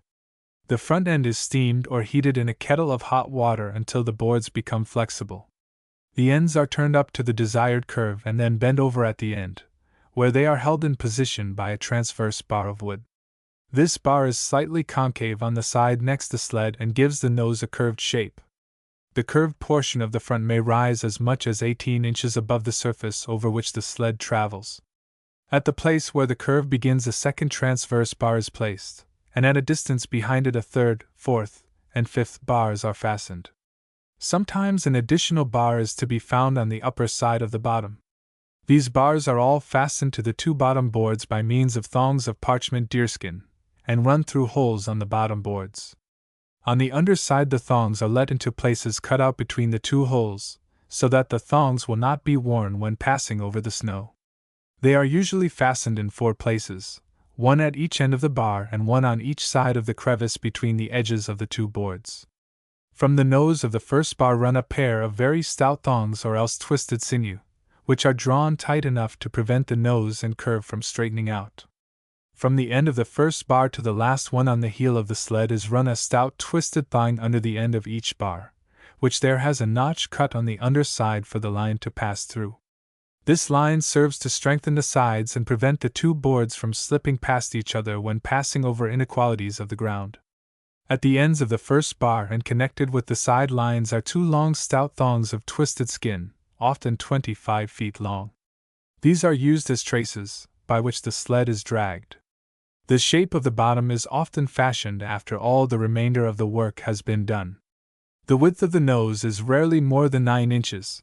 At the first bar it is about 14 inches and as much as 18 inches between the first and second bars. From the widest part to the heel it gradually narrows to a width of 5 to 7 inches. 2 boards are used, as one of sufficient width could not be obtained from the forests of that region. Besides, a single board would certainly split, while 2 obviate this danger and render the sled less stiff. In passing over rough places the sled must bend to conform to inequalities or else it would break. In the construction of this vehicle the Indian displays much skill and a perfect knowledge of the requirements of the case. The load is placed so as to dispose the weight on that portion which will bear chiefly on the ground. The great length of the sled enables the person to guide it more readily. When on a journey the younger women and the men drag it along. When the men return to the station to trade, they alone drag it. A small dog is sometimes hitched to it by a thong, but as the animal is so small and light, it affords but little assistance. The animal, however, would certainly wander off in search of game along the track, and by being hitched to the sled is kept within bounds. All the household effects, consisting of tent, cooking utensils, clothing, and other articles are placed on the sled when the people are changing camp. The Nenonot are skilled in the manufacture and use of snowshoes, of which 4 styles are used, viz., the swallowtail, beavertail, round end, and single bar. Figures 128, 129. The frame is of wood, nearly an inch wide and half an inch thick, usually in 2 pieces, joined by long lap splices wrapped with deerskin thongs, either at the sides or ends of the shoe. In the single bar shoe the frame is on one slip, spliced at the toe. Birch is the favorite material for snowshoes, but is rarely to be had except by those Indians who ascend the Coke-Soak to its headwaters, so that spruce and larch are generally used. The arrangement of the toe and heel bars of the snowshoes will be best understood from the figures. They are usually placed within the frame, and set in mortises in the inner side of the frame, before the wrapping of the ends of the frames has been drawn together. Otherwise the bars could not be placed in the holes to receive them. The netting is made of deerskin, with the hair removed, and allowed to dry into a condition usually known as parchment. This is cut into strips of variable width, depending on the particular use for which it is wanted. A needle of bone, horn, or iron, figure 130, is used for netting the snowshoes. The shape of the implement is flat and rounded at each point, to enable the needle to be used either backward or forward. The eye which carries the line is in the middle. Various sizes of needles are used for the different kinds of netting, of which the meshes differ greatly in size. The line is generally 10 to 20 feet in length, and when the netting is completed it somewhat resembles the seating of a cane-bottomed chair. Each individual varies his work according to fancy, but as the netting between the bars is made of coarser line, more compactly woven, there is less difference there than at the toe or heel. The netting of the toe is of finer line and meshes than the middle or between the bars, while that between the heel bar and heel of the snowshoe is finest of all. The netting between the bars holds the joints of the frames where they lap over each other. The toe and heel spaces of netting are held in place by the line passing under the threads which are wrapped around the bars from the netting between them, and again are fastened or slipped through loops of thread or line which are let through the frame of the snowshoe. Near the center of the toe bar is a space left in the netting between the bars to admit the toes of the wearer, and allow them free action while walking. This space is semicircular, and is enclosed by several strands of line passing over the toe bar and forming loops, which have the diagonal lines of the netting passed around them and drawn tight. The snowshoe is held to the foot by a wide buckskin thong attached at the semicircular space back of the toe bar. The ends must be far enough apart to admit the width of the foot as far as the toes, and must be then drawn down to prevent the foot from pushing too far forward and striking against the toe bar. The loop passing over the toes must be slack enough to allow free movement of the foot. When the strap suits the foot, it is passed around the heel of the wearer and tied sufficiently tight to give ease and comfort. If too tight, the weight soon presses the tendon of the heel. If too loose, it drops down and the toe slips from under the toe band. The single-bar snowshoes are not much used, because they are somewhat difficult to make. They are of 2 styles. One has the bar directly under the center of the foot. It is wide, and should be strong enough to sustain the weight of any wearer. The other style is where the single bar is at the front of the toes, which pattern differs from the beaver tail style only in the absence of the heel bar. This pattern is considered the easiest of all to wear and walk in when once learned. The foot straps are exactly like those of the common kinds. The single bar in the middle of the snowshoe renders it a matter of great discomfort until one is accustomed to it, as the straps are simply loops for the toe and heel. This pattern has been already figured. The largest snowshoes measure as much as 28 inches across and 3 feet in length. Some of the Indians acquire great expertness in the use of these snowshoes, and are able to run quite rapidly with them. The width of the shoes causes one to straddle widely to allow one snowshoe to pass above and over the other. Care must be exercised that while bringing the rear foot forward the frame does not strike the ankle and produce a serious bruise. In ascending a hill the toe must elevate the snowshoe to avoid a stumble. In descending the body must be thrown well back or a pitch heels overhead ensues, and sometimes the frames strike the back of the head. To put them on the feet the foot must enter the loop from forward toward the rear, and when the loop is on the foot the latter must be turned within the loop and then passed under the toe band.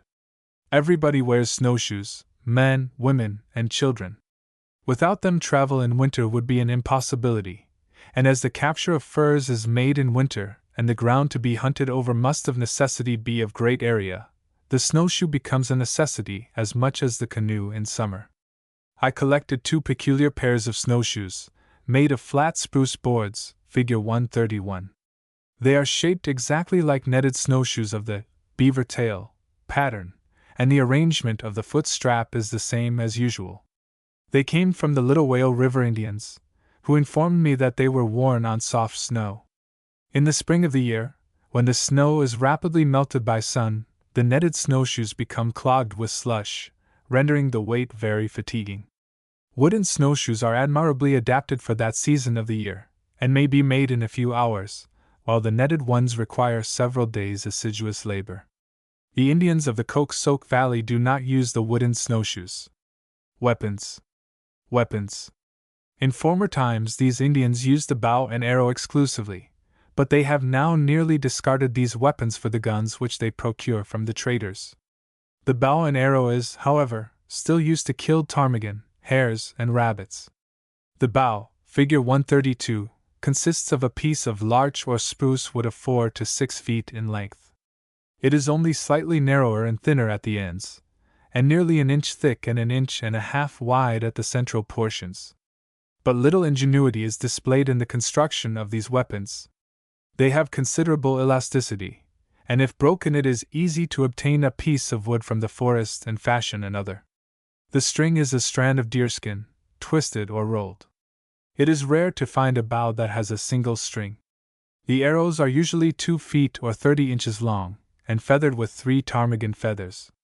Figures 133-136. The head is usually an egg-shaped knob, terminating in a slender point which soon breaks off. This weapon is used for small game, as the cost of ammunition is too great to spend it upon game as readily procured by this cheaper method. The Indian is very expert in the use of the bow and arrow, and is able to knock over a ptarmigan or crouching hare every time at 25 yards. The force with which the arrow is projected is astonishing. I have seen a ptarmigan rolled for many yards amid a perfect cloud of feathers when struck by the arrow. It often tears the entire side out of the bird. In former years the arrow did great execution among the deer in the water or deep snow banks among which they floundered when driven into them by the Indian who, on snowshoes, was able to travel where the deer sank nearly out of sight. Among the Indian boys it is yet a favorite amusement to shoot small birds with the bow and arrow. Small crossbows also are used by children. They have doubtless been made after those brought by some white man. The children have great sport with these bows. The spear, already referred to, for killing the swimming reindeer, is shown in figure 137. The wooden shaft is 6 feet long, and the steel point, which is made of a flat file beaten down to 1/4 of an inch square, is 11 inches long. It is set into the end of the shaft, and fastened by a whipping of sinew. The weapon is held by the hand in a manner peculiar as well as uncomfortable. The closed hand over the butt end of the weapon is so placed as to have the fingers upward and the outside of the hand toward the point. This rather awkward grasp enables the person to let go of the weapon in case of threatened disaster resulting from a misdirected thrust. The collection also contains 3 models of deer spears, numbers 3205 to 3207. These are often also used as arrows to shoot at larger game when the Indian is out hunting ptarmigan, hares, and rabbits. A hungry wolverine or a famished wolf would prove troublesome to kill with the blunt arrows. These models differ from the larger spear only in size. The Little Whale River Indians use a peculiar spear for killing white whales. Figures 138, 139. It is modeled after the Eskimo harpoon, but has no loose shaft. Or rather, the fore shaft and loose shaft are in one piece, and has a circular wooden disc fitted to the butt of the shaft, which takes the place of the bladder float, and serves to impede the motions of the animal when struck. Reindeer antler is substituted for the ivory of the Eskimo weapon. The blades are of copper or iron and riveted in. These spears are 8 or 10 feet long. The snare, figure 140, forms one of the less important methods of procuring these animals. It is of parchment made from the skin of the reindeer cut into thin, narrow thongs. Several of these strands, usually 3, are plaited together to form a layer, and of these layers 3 are plaited together to form the snare line. It often is made, however, of 3 single strands cut somewhat wider and creased so that they will lie well when the 3 are plaited. The more strands, the greater the flexibility of the line, but as there must be a certain amount of stiffness to hold it in position, the many strands must be woven more tightly together. The length varies from 10 to 20 feet, and at the end is a loop formed by turning the strands back and splicing them. Through the loop the other end is passed, and the noose is made. When a herd of deer is discovered in a favorable locality, the people of the vicinity are informed and hasty preparations are made. The effort is to cause the deer to pass through a narrow defile containing bushes. The snares are then placed in position by tying the free end of the line to a suitable tree and suspending the noose where the heads or antlers will become entangled. Some are placed so that when the foot is lifted, the noose is carried along and tightens on it. The people surround the animals, and at a given signal shout and create the greatest din, to confuse the creatures, which plunge toward the place where the snares are set. 1 or 2 hunters concealed in that locality appear suddenly and further confuse the now panic-stricken animals, which rush in every direction before their foes. They become enmeshed in the nooses and are held until their throats are cut or they are choked by the cord. It frequently happens that 2 deer will be caught in a single snare. The Indians assert that it is a most ludicrous sight to witness 2 sturdy bucks caught by the antlers in a single snare. They appear to accuse each other of the misfortune, and struggle terribly to free themselves. In the animals which are strangled by the noose, the congested blood distends the veins and renders the flesh very dark. Previous to the general use of guns, the snaring method was of greater importance than at the present day. Even now the Indian does not lose any opportunity of employing the snare. Some of the snares are made of tanned skin, which is softer and is often ornamented with strands of beads attached to the end of the line. Some of them are colored red, with a mixture of vermilion and hematite earths, thinned with water. Hunting. I have already described the methods of hunting the reindeer and of capturing small game. The beaver is not plentiful in the Ungava district, and not until the headwaters of the Koksoak and the lakes near the source of George's River are reached are they to be found at all, excepting occasional stragglers. The Indians have few of the skins of this animal to sell at the trading post of Fort Chimo. The methods of capture differ in some respects from those elsewhere employed. The habits of the beaver are so well known that a statement of their manner of life is unnecessary. The food supply north of latitude 55 degrees is so limited in quality and quantity that the scarcity of the animals is due entirely to the absence of the food necessary for their existence. When the dams and structures made by the beaver are discovered, the people devise means to capture it. If it is convenient to get at the holes leading to the structure, which are always under water so deep that it will not freeze to the bottom, they are closed with a stick of wood and an opening made in the top of the hut. The animal is then caught by the hind legs or tail and lifted out. It seldom attempts to defend itself at first. As soon as the hunter can do so, he jerks the animal out, and with a blow on its head kills it. If he should pause for an instant from the time the hand is put on the animal until the death blow is given, that very instant he certainly will be bitten with teeth so sharp and powerful that the fingers may be snipped from the hand as though with a pair of shears.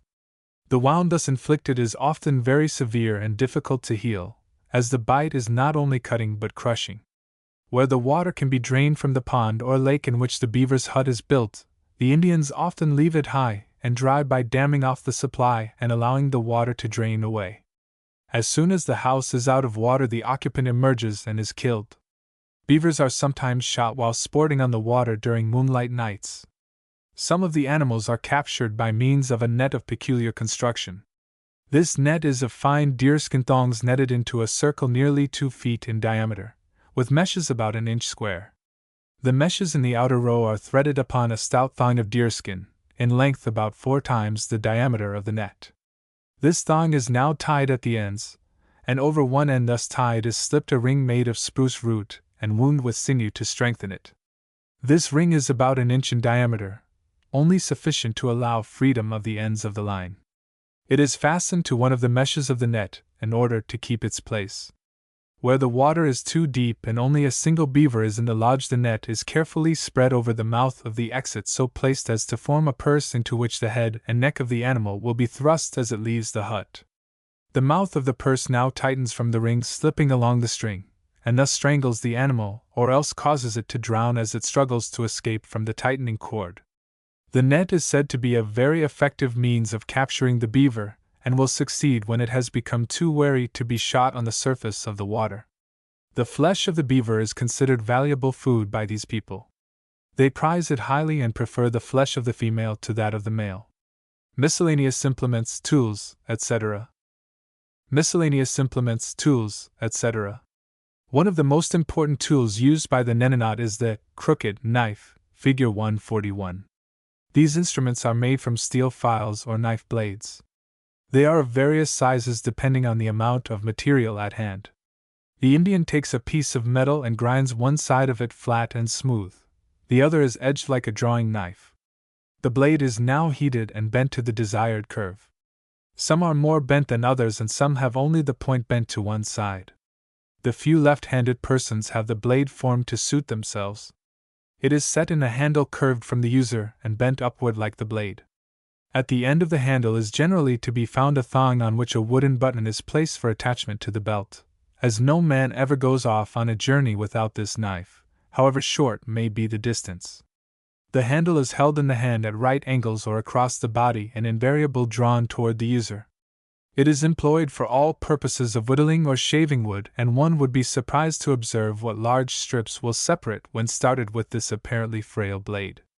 The strips and slats of canoes, paddles, snowshoes, and in fact everything that can be cut from wood, are made with this knife. It requires much skill to guide the blade so as to cut the wood evenly, and to this end the thumb, which is placed upon the outer extremity of the handle, must steady the blade. The strain of the blade upon the handle is very great, and it must be securely held by means of stout thongs wrapped around it. The crooked knife is a form of instrument in use among the Indians and Eskimo alike, and one of the few implements which those widely differing people have in common. Awls, figure 142, are made of steel or iron. The back or spring of a pocket knife or a portion of a small file appears to be the favorite material for forming them. They are usually chisel-shaped and have rectangular corners. The handle into which the metal is fastened is generally of deer horn. The shape of the handle varies from a Y shape to that of a crescent. Y. These tools are constantly required for piercing holes in the various woods used in manufacture. Articles of simple construction the Indian prefers to make for himself, rather than pay an extortionate price to the trader. He is able to accomplish remarkable results with rude tools of his own make. Snow shovels are made of wood and are much used, for during the winter, when the snows are constantly accumulating around the camps, the occupants necessarily remove some to form a pathway from the door of their tent, and as snow forms an admirable protection, it is thrown or banked up around their tents to prevent the wind from blowing under. In the spring nearly all the aged people carry one of the wooden shovels to clear away a path or as a help to walk while the slushy snow is so treacherous. Figure 143 represents a common form of wooden snow shovel. These are often painted with vermilion or indigo. Figure 144 shows a special form of snow shovel designed for cleaning the ice from the holes through which the people fish. It usually has a blade made from the brow antler or one of the broad palms from the horns of the reindeer. The horn portion is attached to the wooden shaft or handle by means of thongs running through holes bored for that purpose. The ice picks, figure 145, used in times gone by were pieces of reindeer horn or bone, shaped like a narrow mortising chisel and attached to staffs of wood. The chisel or pick was fastened to the staff by means of stout thongs to prevent a side movement from the groove into which it was set. The upper end of the staff was at times shod with bone or horn so as to be available for a walking staff. The ice pick of the present day has a piece of iron or steel substituted for the horn or bone, but being heavy, it is not so often carried from place to place. An Indian will in an incredibly short time pierce a hole through 3 feet thickness of ice with it. A white man cannot equal them in this work. Combs for the hair are purchased from the traders. They are highly prized and are kept in little birchbark bags. For cleaning out the dirt which collects on the comb, the tail of a porcupine is used. The needles or spines are picked out of the tail, leaving the stiff, coarse hairs, which serve the purpose of cleaning the comb quite well. This tail is usually appended to the comb case. The natives sometimes make wooden combs like the one shown in Figure 146, in imitation of those purchased. After a woman's hair has been combed, half of it is collected on each side of the head and rolled or wound up on small pieces of board, Figure 147, similar in shape to the winders, on which darning or knitting cord is wrapped. Strands of beads are now placed upon these to hold the hair in place. A remarkable object is shown in Figure 148. It is one of a pair of boards procured from one of the Little Whale River Indians, by whom they are used to assist in swimming. One board is held in each hand and used as a paddle to push the swimmer along. Indians able to swim are scarce. I have not seen these boards in use, and am not able personally to speak concerning their alleged function. The fishhook shown in Figure 149 has a barb of steel or iron. It is on the smaller hooks made of one of the ribs of the larger trout. Amusements. Amusements. The boys have no consideration for the females of their own age, but treat them as inferiors and fit for nothing but to be subjects of almost constant annoyance and persecution. When a number of boys collect, they are sure to maltreat the women, even those advanced in years, and appear to delight in any opportunity to subject them to the rudest mischief. If a woman ventures to peep from the tent in summer, a shower of water is sure to be flung on her by some boy. In winter, snowballing is equally annoying, and when parties of women go to the woods to get fuel, the pack of boys is sure to waylay them as they return. If the boys can separate the women, their fun is complete. Their dresses are torn and their bundles of fuel scattered. They often retaliate, however, and strip the clothing from some unfortunate boy who is compelled to return to camp in a nude condition, much to the amusement of the people. This form of disgrace appears to be the most severe which can be inflicted upon a male, and the jokes to which he is afterwards subjected keep him the object of ridicule for many days. Besides practical jokes upon women, running, jumping, wrestling, and practicing with the bow and other weapons suited to their age, appear to be the principal amusements of the boys. The girls have never been observed to play at games of any kind. Their chief occupation is to keep away from the boys. While walking out, the girls generally toss stones or chips in the air and strive to keep at least 2 of them up at once. The Eskimo often practice this also, and, as it appears to be a general source of amusement among the Inuit, I suspect that the Indian borrowed it from them. Wrestling appears to be the principal test for physical strength, and severe contests often engage the stronger individuals.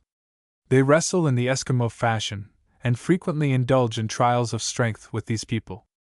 As would be expected, the stronger Eskimo are always the victors. All these contests, whether among themselves or with the Eskimo, are carried on with the best of good humor. Festivals. Festivals. Feasts are given now and then to celebrate success in hunting and similar achievements. In 1883 I was invited to attend a feast of furs to be given by one of the most energetic of the Indians. We repaired to the tents spread on the top of a high wall of rock a few rods from my house. As I approached the scene, I observed a tent of different construction. It was nearly oval at its base and had a diameter of about 18 feet and a length of about 25 feet. The top was drawn to an apex resembling the common roof of a house. The entrance to the structure faced southeast. On a pole, supported with one end on the apex of the tent and the other resting on a post, were numbers of skins of various animals: wolves, wolverine, beaver, otter, foxes, and muskrat, together with a number of the finest reindeer skins. The sound of the drum was heard within the structure, and as I approached the door the noise ceased. I paused and was invited to enter. Immediately 2 old men next the drummer moved to one side and motioned me to sit down on the pile of deerskins reserved for me. It was evident that the feast had been in progress for some time. Around the interior of the structure groups of men were idly disposed, some reclining and others standing. Not a word was spoken for some time, and this gave me opportunity to look around. The floor was covered with boughs from the neighboring spruce trees, arranged with unusual care, forming a soft carpeting for those seated within. I saw a number of piles of deerskins and several small heaps covered with cloth. To break the silence, I inquired if the drum was tired. A smile greeted the inquiry. Immediately an old man came forward, tightened the snare of the drum, and arranged the string, suspending it from one of the tent poles at the proper height for use. He then dipped his fingers into a vessel of water and sprinkled a few drops on the membrane of the drumhead to prevent it from breaking under the blows to be delivered. The performer then seized the drumstick with the right hand and gave the membrane a few taps. The transverse cord of twisted sinew, holding the small cylinders of wood attached to it, repeated the vibration with increased emphasis. A psalm was begun and the drum beaten in rhythm to the monotonous chant of "Oh ho, oh ho," etc. 3 songs with tympanic accompaniment followed. The songs appeared alike and were easily learned. In the meanwhile the guests were treated to a strange-looking compound which had lain hidden beneath one of the cloths and is known as pemmican. I was solicited to accept a piece. The previously assembled guests had either brought their own bowls and saucers to eat from or else appropriated those available. Not to be at a loss, one of the young men remarked that he would find one. From among the accumulated filth around one of the center poles supporting the structure a bowl was produced. The man coolly took the handkerchief which was tied around his forehead to keep his matted hair from his face and wiped out the interior of the bowl, and placing a piece of the pemmican within it, handed it to the attendant whose duty it was to offer it to me. I, however, found it quite inedible. Other guests constantly arrived and some departed, made happy by their share of this compound of rancid tallow and marrow with a due admixture of pounded dry meat of the reindeer. I soon departed, and attempted to take the remnant of the pemmican with me.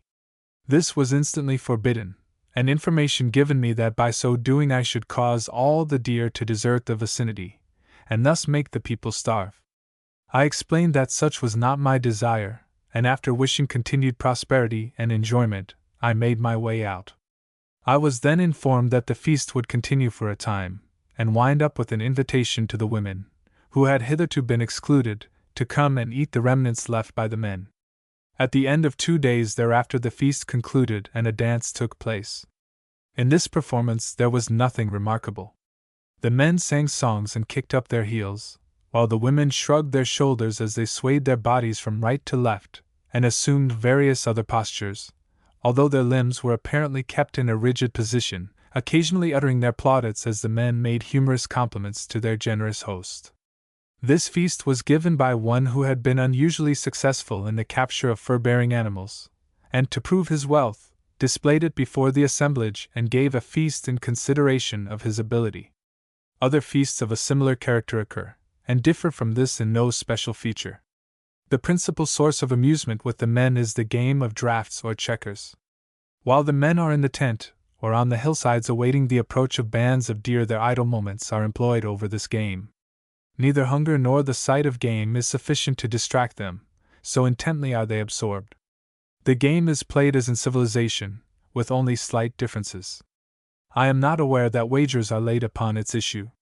Some of the men are so expert that they would rank as skillful players in any part of the world. Small boards that may be carried in the hunting bag are used on trips to while away the tedium of the long winter evenings with only the light of the flickering fire of the dry limbs of spruce. Far into the night the players engage, and are only disturbed when one of their tired companions starts from his sleep to relate a wondrous dream and have it expounded by the listeners, who sit aghast at the revelations. They also have a game corresponding to cup and ball, but it is played with different implements from what the Eskimo use, as may be seen by referring to Figure 150. The hollow cones are made from the terminal phalanges of the reindeer's foot. The tail tied to the end of the thong is that of a marten or a mink. The player holds the peg in one hand, and tossing up the bones tries to catch the nearest bone on the point of the peg. The object of the game is to catch the bone the greatest possible number of times. It is in no sense a gambling game. The only musical instrument used by these people is the drum or tambourine, which is of the form shown in Figure 151. These drums vary in diameter from 22 to 26 inches, and are constructed as follows. The barrel is made of a thin slat of spruce, bent into a hoop, with the ends joined in a lap, spliced nearly a foot long, which length is sewed by 4 perpendicular seams. The stitches are made with deerskin thread put through perforations, near together, made with an awl. The next operation is to prepare for a head a thin reindeer skin, which has been tanned. The skin is moistened and sewed so that all holes in it are closed. A narrow hoop of a size to fit tightly over the barrel of the drum is made and the moist skin stretched over it. The edges of the skin are turned inward, and within this hoop is placed the barrel of the drum. A second hoop, 2 or 3 times as wide as the first, is prepared and fitted over the barrel and head. It is pushed down as far as the elasticity of the membrane will allow, or about half the width of the top hoop. Through the outer hoop have been made a number of holes and corresponding but alternate holes made in the farther edge of the barrel of the drum. Through these holes a stout thong is threaded and passing from the edge of the barrel to the outer hoop is drawn so tightly as to push the inner hoop along the outer circumference of the barrel and thus tighten the membrane to the required degree. The outer hoop now projects an inch or more beyond the membrane and thus protects it from injury by careless handling. Across the membrane is stretched a sinew cord on which are strung, at right angles to the cord, a number of barrels made from the quills of the wing feathers of the willow ptarmigan. Across the underside of the membrane is stretched a similar cord with quills. These serve the purpose of a snare on the drum. The stick used for beating the drum consists of a piece of reindeer horn cut so as to have a thin and narrow handle a foot in length and terminating in a knob more than an inch long and as thick as the portion of horn permits. The drum is suspended from the poles of the tent by means of thongs. The performer tightens the snares, and sprinkles a few drops of water on the drumhead lest the blows cause it to split under the strain.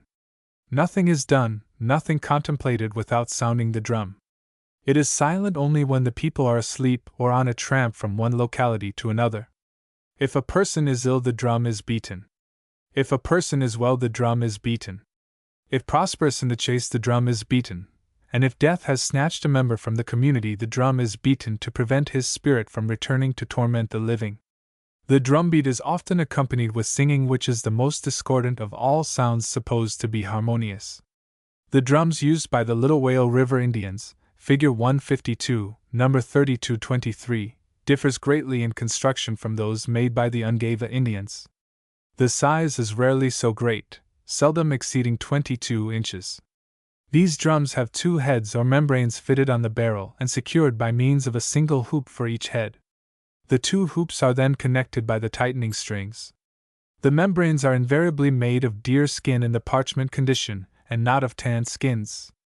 The snares or thongs across the heads are finer and have pieces of wood instead of quills as rattlers. The drumstick is a piece of reindeer horn cut as before described, or else, as if to add to the din, a gun-cap box is pierced through from side to side and a few pebbles or shot placed within.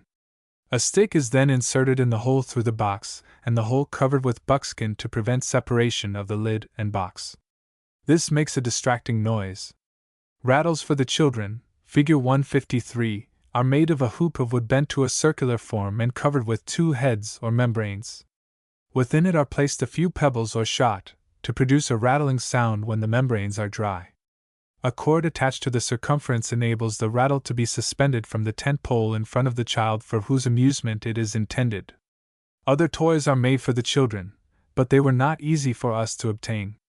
PL 43 represents a doll, dressed in a woman's full suit of clothes. The boys amuse themselves by shooting with blunt arrows at images of reindeer, bucks, does, and fawns, cut out of flat boards stuck up in the snow, figures 154, 155. 43. Folklore. Folklore. During the long winter nights or during the periods of cold or inclement weather in which the Indians may not venture out, they sit around the fire and relate stories intended for the instruction as well as entertainment of the younger people. The older men have a great stock of these stories, and many of the women are noted for their ability in entertaining the children, who sit, with staring eyes and open mouth, in the arms of their parents or elders. The following stories came to me directly and not through the medium of another white person, and probably I am the only white person who has heard some of them. I have endeavored to give them as nearly in the form of the original as the differences between the English and the Indian languages will permit. Story of the Wolverine and the Brant Dot. Story of the Wolverine and the Brant Dot. A wolverine calling all the birds together addressed them thus. Do you not know that I am your brother? Come to me and I will dress you in feathers. After having dressed them up, he made wings for himself and said, Now, brothers, let us fly. The Brant told the wolverine, You must not look below while we are flying over the point of land when you hear a noise below. Take a turn when we take a turn. The first turn they took, the wolverine did not look below, but at the second turn they took, when they came over the point of land, the animal looked below when he heard the noise of the shouting Indians, and down he came like a bundle of rags. 2.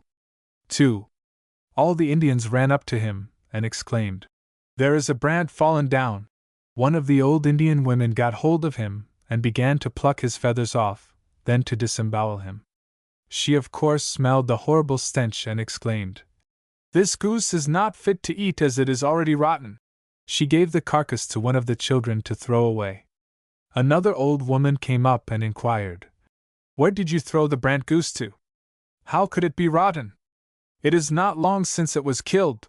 The former old woman replied to her, Go and see, if you do not believe. She went and found nothing but the dead wolverine. Story of the Wolverine Dot. Story of the Wolverine Dot. A wolverine was running along the seashore and perceived a number of geese, brant, ducks, and loons sitting in the water a short distance off. The wolverine, addressing them, said, Come here, brothers. I have found a pretty bee's nest. I will give it to you if you will come on shore and have a dance. All the birds went on land. The wolverine said, Let us have a dance and I will sing. Shut your eyes and do not open them until we are done dancing. He began to sing. Aho you muho hum. The last word was so often repeated, accompanied with the act of the wolverine snipping off the heads of the birds, that the loon opened one eye and saw the headless ducks kicking. The loon ran to the water and exclaimed, Our brother has killed us! The wolverine ran after the loon, but the loon dived under the water and came up a distance off and cried out, Aho ho ho ho ho ho! The wolverine screamed, Hold your tongue, you red-eyed fowl! The wolverine returned to where the ducks had been killed, plucked their feathers off and cleaned them, put them into a large kettle and boiled them. While attending to the cooking, he saw a whiskey-jack, a Scott con, Parasaurus canadensis, flying about. The wolverine took a firebrand and threw it at the bird, exclaiming, You will be telling on me, you long-tongued bird! The jay flew away and told the Indians that our brother, Wolverine, has killed a lot of ducks and has them cooked, adding, I think he is sleeping. I'll show you where he is if you will come. The Indians replied, We will go, for we are very hungry. They went and found the wolverine asleep alongside the pot. The Indians ate all of the meat of the ducks. After they had finished the meat, they put the bones back into the kettle and went away. The wolverine awakened after a time, took his dish, and said to himself, Now I shall have my dinner. He poured all the broth into his dish and found nothing but the bones remaining. In his surprise he said, Surely, I have been sleeping a long time, the meat is all boiled away. The jay told him that he had told the Indians. The wolverine said, Why did you tell? You stupid bird, I was keeping a nice piece of fat for you. 3. You will not now get it for your impudence. 3. The Deer and the Squirrel. The Deer and the Squirrel. A reindeer called all the mammals and birds together, and announced that he would give names to all of them. When he came to name the squirrel, he inquired of the little creature what name it would prefer. The squirrel replied that it would like to have the same name as the black bear. The reindeer smiled and informed the squirrel that it was too small to have the name of the bear. The squirrel began to cry and wept so long that his lower eyelids became white. The young man who went to live with the deer. The young man who went to live with the deer. A young man one morning told his old father that he had dreamed the night before that a deer had asked him to come and live with them. The old father replied, That is a good sign, you will kill many deer after that dream. The young man went away to hunt, and while out he saw a large herd of deer. A young doe from the band ran up toward him, and he was about to fire at her when she said to him, "Do not fire, for my father has sent me to you. Please put up your arrows." She came nearer and informed him that her father had sent her to ask him to come and live with the deer forever. The young man inquired, "How could I live with you when it is upon deer that I live? I live in a tent and cannot live outside. I cannot live without fire. I cannot live without water." The doe replied, "We have plenty of fire, water, and meat. You will never want. You will live forever. Your father will never want, as there will be enough deer given to him." The man consented to go with them. The doe pointed to a large hill and said, "That is our home." She told him to leave his deerskin mantle, snowshoes, and arrows on the ground, but to keep the bow. As they were walking along, they came to a big valley. She informed him that that was their path. The two went toward the steep hillside and found the ground to be covered with deer. Some of the deer were frightened when they saw the man coming, and started to run. The doe's father said to the frightened deer, "Do you not pity the poor Indians who have to hunt for their living while we do not?" When the young man and the doe came up, the father of the doe addressed the young man, asking if he was hungry. The man replied, "Yes." The father then gave him a piece of nice meat and some fat. After the man had finished eating, the father inquired, "Is your father also hungry?" The son replied, "Yes." The old buck informed the young man that they would give the son's father some deer tomorrow. After the young man had slept out one night, his father, in the morning, went out to look for his son, but found only his mantle, snowshoes, and arrows, which had been cast aside the day before, and also found the tracks in the valley leading to the home of the deer under the hill. The old man returned to his tent and told the other Indians that his son had gone away to live with the deer. The old man then said, "Let us make snares and we will yet take him, as he cannot run as fast as the deer." The Indians prepared a number of snare nooses and went to the valley to set them among the bushes on the path. The father of the young doe saw what was going on in the valley and told the rest, "Let us go and give the old man some deer." He told the young man to come with them. The man replied that he could not accompany them, as he would be left behind in no time while they were running. The old buck instructed the young man to keep among the rest of the deer, and he would not be left behind them. All the deer then went out to the valley. The young man kept among them, and as they were going through the bushes he heard the shouts of the Indians who were concealed behind them. The deer saw the snares and some of the animals fell into the nooses and were caught. The remainder, with the young man, were soon beyond the snares. The Indians began to kill the deer which had been taken in the nooses, and when they had finished they found they had not captured the young man. They consulted together and decided to search among the tracks of the escaped deer to ascertain whether his footprints were among them. They found his track and also the mark of his bow as he had dragged it along in the snow. The young man's father then said, "Let him go if he thinks he is able to live with the deer." And the people returned to their tents. The wolf's daughter going to seek her lover. The wolf's daughter going to seek her lover. An old mother wolf one morning said to her daughter, "You must go and look for your lover, or else we shall all starve to death, as your brothers cannot kill any deer." The daughter inquired of her mother, "Who is my lover?" The mother replied, "The otter is your lover. He lives in the water. If you go to the narrows of the lake you will find him." The daughter said she would go. So early in the morning she started off, and as she was going along the shore of the lake she saw an open hole in the ice, and in the water the otter was sitting. The wolf went up to the otter, but the otter swam away and was going to dive, when the wolf said, "Do not dive and go away. My mother says you are my lover." The otter asked, "How can I be your lover when I live in the water?" The wolf replied, "You can live on the land as well as in the water." The otter answered back, "I will not live on the land." The wolf retorted, "You will have to live on the land, and if you do not come out I shall smother you in the water."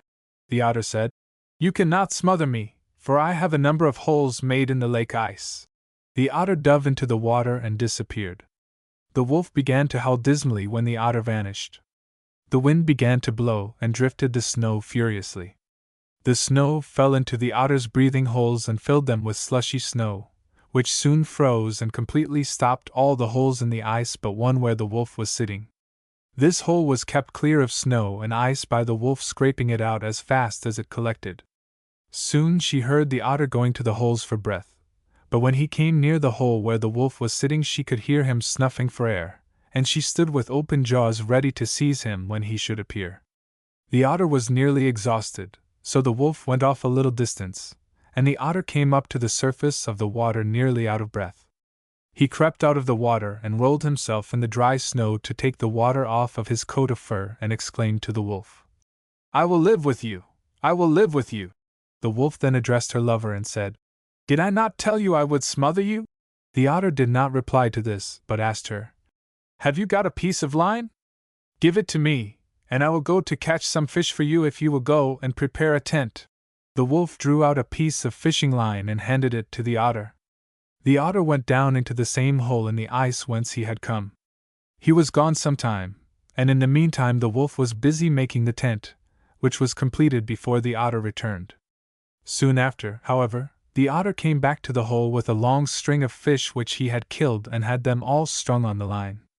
He left the string of fish in the hole in the ice with one end of it fastened to the ice.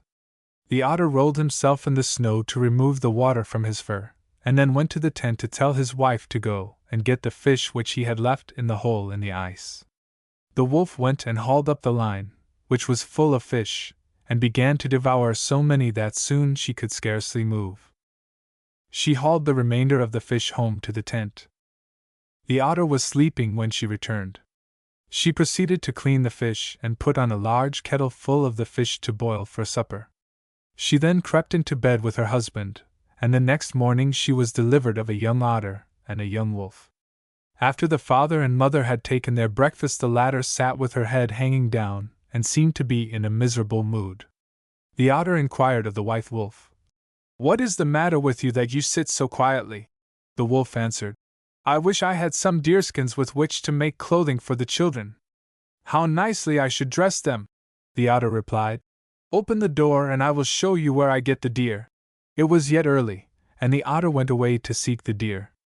The otter saw a band of 30 deer, but had no gun with which to kill them, so he frightened them, and as they were running away he sprang at them each, and jumped through them from end to end.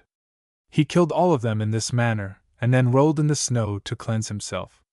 After that was done he wended his way home, and on arriving informed his wife, for it was then a little after sunset, that on the morrow she should go to bring home the deer he had killed, adding that she could follow his track, and thus find them. The wife had a big pot of fish cooked for him when he returned, and when he had finished his supper he went to bed. As soon as the wife suspected her husband to be asleep she went after the deer, and by hauling 4 at a time she soon had them all brought, and laid them before the tent. When that was finished she went to bed. In the morning the otter told her to get up and make a fire, as she would have to go for the carcasses of the deer which he had killed the day before. The wife replied, "I have already brought them all home." The otter asked her, "How could you bring them home in the dark?" The wife answered, "Look out through the door if you do not believe me." The otter looked and saw the 30 deer all piled up before the door. He turned and looked at his wife, but made no remark. The wolf asked him, "Why do you look at me so hard?" The otter said, "I was wondering how you could get them home in such a short time." The wolf said, "Come and take your breakfast, for you will have to help me skin the deer." After they had finished eating their breakfast they began to skin the deer, and soon had them done. The wolf told her husband to make a stage or scaffold for the meat, adding that she would clean the skins. The otter prepared the stage, which in a short time was completed. The meat was placed on the stage, and the skins hung up to dry around the tent. They then went in to take their supper. The wife was not in a talkative mood, and soon went to bed. The next morning the wolf hung her head down, and the otter, seeing her again in such mood, inquired what was the matter with her that she should be so quiet. The wolf replied, "I am thinking of my poor father and mother and brothers. I suppose they will all be starved to death. My old father told me to tell you to put a mark on the middle of the lake so they would know where I am." The otter went to the middle of the lake and erected a pile as a mark by which the wolf's relations should know it. The brothers of the otter's wife were on the hill looking for the mark set up by their sister's husband, and when they saw it they exclaimed, "Our sister has saved us! Our sister has saved us!" and ran back to their old father's home to give him the joyful intelligence that they had seen the mark put up by the husband of their sister. The old wolf then told his family that they would go and seek their sister and daughter to live with her and her husband. They all went to the hill by the lake, and from the top of it they saw the mark, and from it they followed the track of the otter until they saw the tent in the edge of the woods. They exclaimed, "There is our sister's tent, for the deerskins are hanging outside." They raised such a joyful shout at the prospect before them, that the noise frightened some young otters, for the family had now become larger, which were playing outside. The little ones scampered in and hid themselves behind their father's back. The father inquired, "What is the matter, that you are so frightened?" The little ones replied, "We are running from the hunger." For that was the name they applied to the wolves. The mother replied, "Perhaps they see my father, mother, and brothers coming." The otter told his wife to go out and see. She complied, and when she opened the door they saw a row of gaunt wolves, nothing but skin and bones. The newcomers immediately fell to, and began to devour the meat which was on the stage. The otter's wife remonstrated and said, "Do not be so greedy. My husband is not a stingy man. I take my meals when he is sleeping, and pretend not to eat much during the day." They all went into the tent, and the otter soon went to bed. When they thought he was asleep, they began to eat all the raw meat and fish, and soon finished it. In the morning, when the otter had awakened, he remarked to his wife, "I think your brothers will make a fool of me." The wife asked, "What makes you think so?" The otter replied, "They look at me so hard, that I do not know where to turn my eyes." After breakfast the otter and his wolf brothers went away to look for deer. They soon came upon a band of them, and the otter told the wolves to go and kill them. The wolves ran after the deer, but got only one of them. After the deer were frightened by the wolves, the otter sprang after the deer and soon killed every one of them in the same manner he had killed the others. He then cleaned himself in the dry snow and returned home.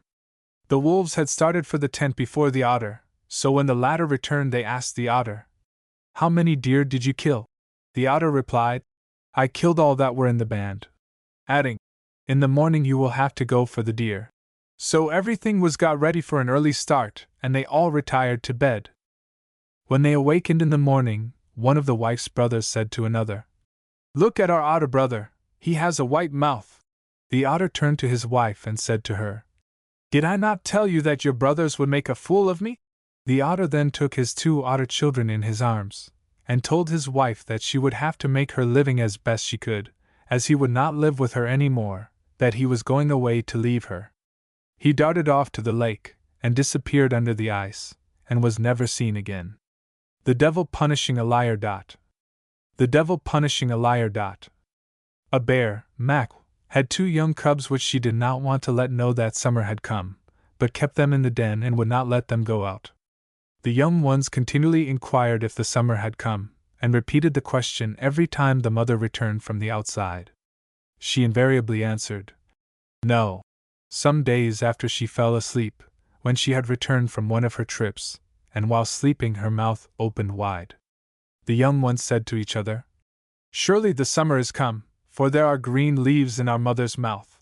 The mother had told her children how beautiful was the summer time, how green the trees, how juicy the plants, and how sweet the berries, so the cubs, impatient, while longing for summer that they might enjoy what was outside of their den, knew by the leaves in their mother's mouth that she had deceived them. The older cub told the younger that they would slip out at the top of the den and go out while their mother was yet sleeping. They crept out and found the weather so fine and the surroundings so pleasant that they wandered some distance off by the time she wakened from her sleep. She ran out and called loudly for her children, seemingly surprised, and exclaimed, "My sons, the summer has come, the summer has come." The cubs hid when they heard their mother's voice. She called to them until nightfall. The older cub said to his brother, "I wish the devil, Achan, would hear her and kill her for telling us the summer had not come, and keeping us in the house so long when it was already pleasant outside." The mother bear soon screamed to her sons, "The devil has heard me and is killing me." The cubs heard the devil killing their mother with a stone, pounding her on the head. They became frightened and ran away. A wolverine destroys his sister. A wolverine destroys his sister. A wolverine, having wandered far, for several days without food, suddenly came upon a bear. The former, feeling very hungry, conceived the plan of destroying his larger prey by stratagem. The wolverine cautiously approached the bear and exclaimed, "Is that you, sister?" The bear turned around and saw the wolverine, but in a low tone, which the wolverine did not hear, said to herself, "I did not know that I had a brother," so ran quickly away. The wolverine continued to scream, "Come here, sister, our father has sent me to look for you. You were lost when you were a little girl out picking berries." Thus spoken to, the bear approached the supposed brother, who informed her that he knew of a place, on the hill there, where a lot of nice berries were ready for eating, saying, "Do you not see the berries growing on that hill, sister?" The bear answered, "I cannot see so great a distance." So the two went up the hillside where the berries grew. When they arrived at the place, and it was some distance off, the bear asked, "How is it that your eyes are so good?" The wolverine replied, "My father mashed a lot of cranberries into my eyes and put me into a sweat house."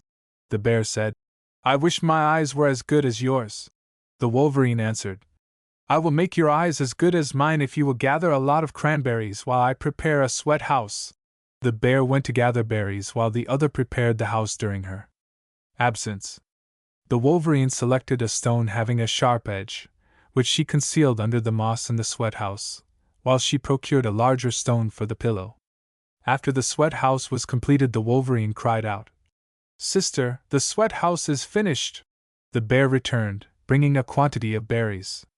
They both went into the sudatory, whereupon the wolverine instructed the bear to lie with her head upon the stone pillow, while he prepared the crushed berries to put in her eyes. He then said to her, "Now, sister, do not move. You may find the berries will hurt the eyes and make them very sore, but they will be better soon." The wolverine filled the bear's eyes full of the sour berries, which made her exclaim, "Brother, they are making my eyes very sore." The wolverine answered, "You will find them the better for that. After I get your eyes full of the berries, I will blow my breath on them." After the eyes of the bear were full of berries, the wolverine said, "You are too good to be a sister." So he struck her on the head with the sharp-edged stone, and cleft her skull between the eyes and killed her. The Rabbit and the Frog. The Rabbit and the Frog. One day a rabbit was wandering among the hillsides, and at a short distance from him he observed a tent belonging to some Indians. Being timid, he crept up to the side of the tent and peeped through a small hole, and saw inside of it a frog sitting near the fire. The rabbit, seeing no danger, accosted the frog thus, "Brother, what are you doing?" The frog replied, "I am playing with the ashes. My brothers have gone off hunting, and I am here as I have a very sore leg and cannot go far." The rabbit rejoined, "Come with me and I will keep you." The frog answered, "I cannot walk as my leg is too sore." The rabbit offered to carry the frog on his back. The rabbit took the frog and, giving him a toss, threw him on his back and said, "This is the way I will carry you." So they started for the home of the rabbit, where, upon arriving, the rabbit placed the frog inside of the tent while the former went out to look for something to eat. While seeking food, the rabbit suddenly spied a smoke curling from among the willows which grew along the branch of the creek. He became frightened and started to run homeward, exclaiming, "I have forgotten my crooked knife and I must go quickly to get it." This part, or what the rabbit says to himself, is sung as a song, with an attempt at imitation of the rabbit's voice. The rabbit ran hurriedly home and sprang into the tent, whereupon the frog, observing the fright of the other, inquired, "Brother, what is the matter that you are so excited?" The rabbit answered, "I saw large smoke." "Where is it?"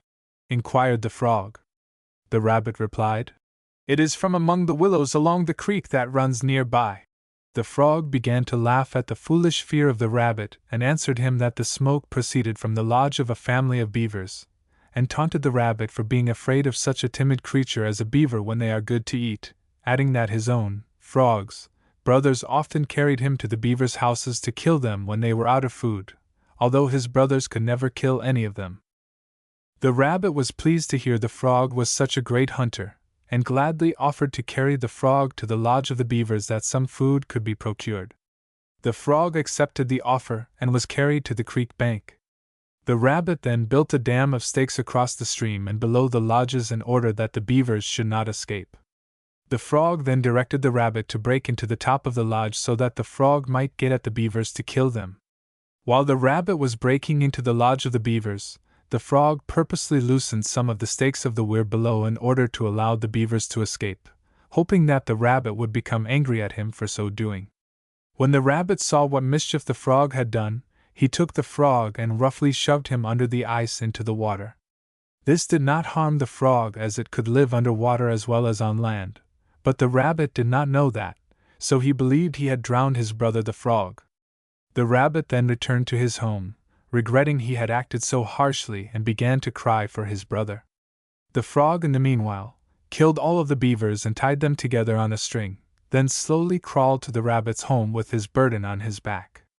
The frog crept up to the tent but was afraid to enter, so he began to play with the door flap of the tent to make a noise to attract the attention of the rabbit within.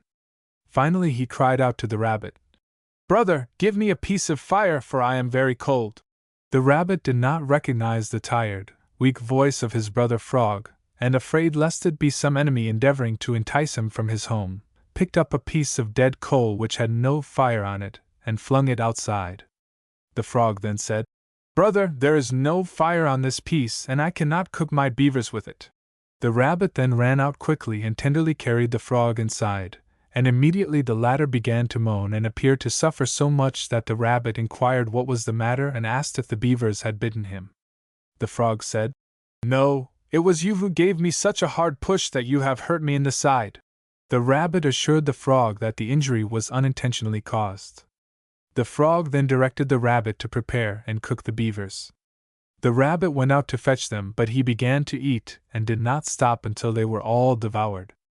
After having finished eating them, the rabbit went for a walk. Ere long he noticed a huge smoke curling from the farther end of a valley, and becoming greatly frightened he exclaimed, "I have forgotten my crooked knife and I must go quickly to get it." He dashed into his door in a terrible state of mind. The frog coolly inquired, "What is the matter that you are so scared?"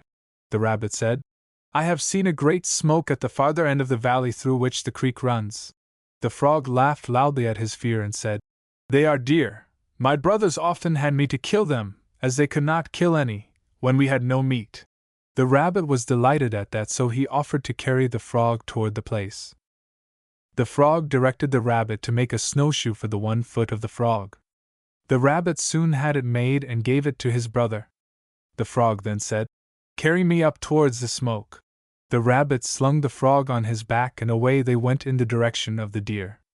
The frog then told the rabbit to stand in one place and not to move while he, the frog, would work at the deer, and when he had finished he would call him up to the place. The frog killed all the deer in a very short time, skinned them, and stuck the head and neck of one of the deer into the snow so that it would be looking toward the place whence the rabbit would come. The frog then took the lungs of one of the deer and put it out to freeze. The cold turned the lungs white as tallow. The frog shouted for his brother rabbit to come quickly. When the rabbit came bounding near, he saw the eyes of the deer's head staring at him in a queer manner. He was so much alarmed that he exclaimed to the frog, "Brother, he sees me." The frog smiled and said, "I have killed him. He is dead. Come on, I have a nice piece of fat saved for you." It was the frozen lungs of the deer, so he gave the rabbit a large piece and told him to eat it all and quickly, as it was better when frozen and fresh from the deer's back. The rabbit greedily swallowed large portions and did not observe the deception. After a time they built a lodge or tent for the night.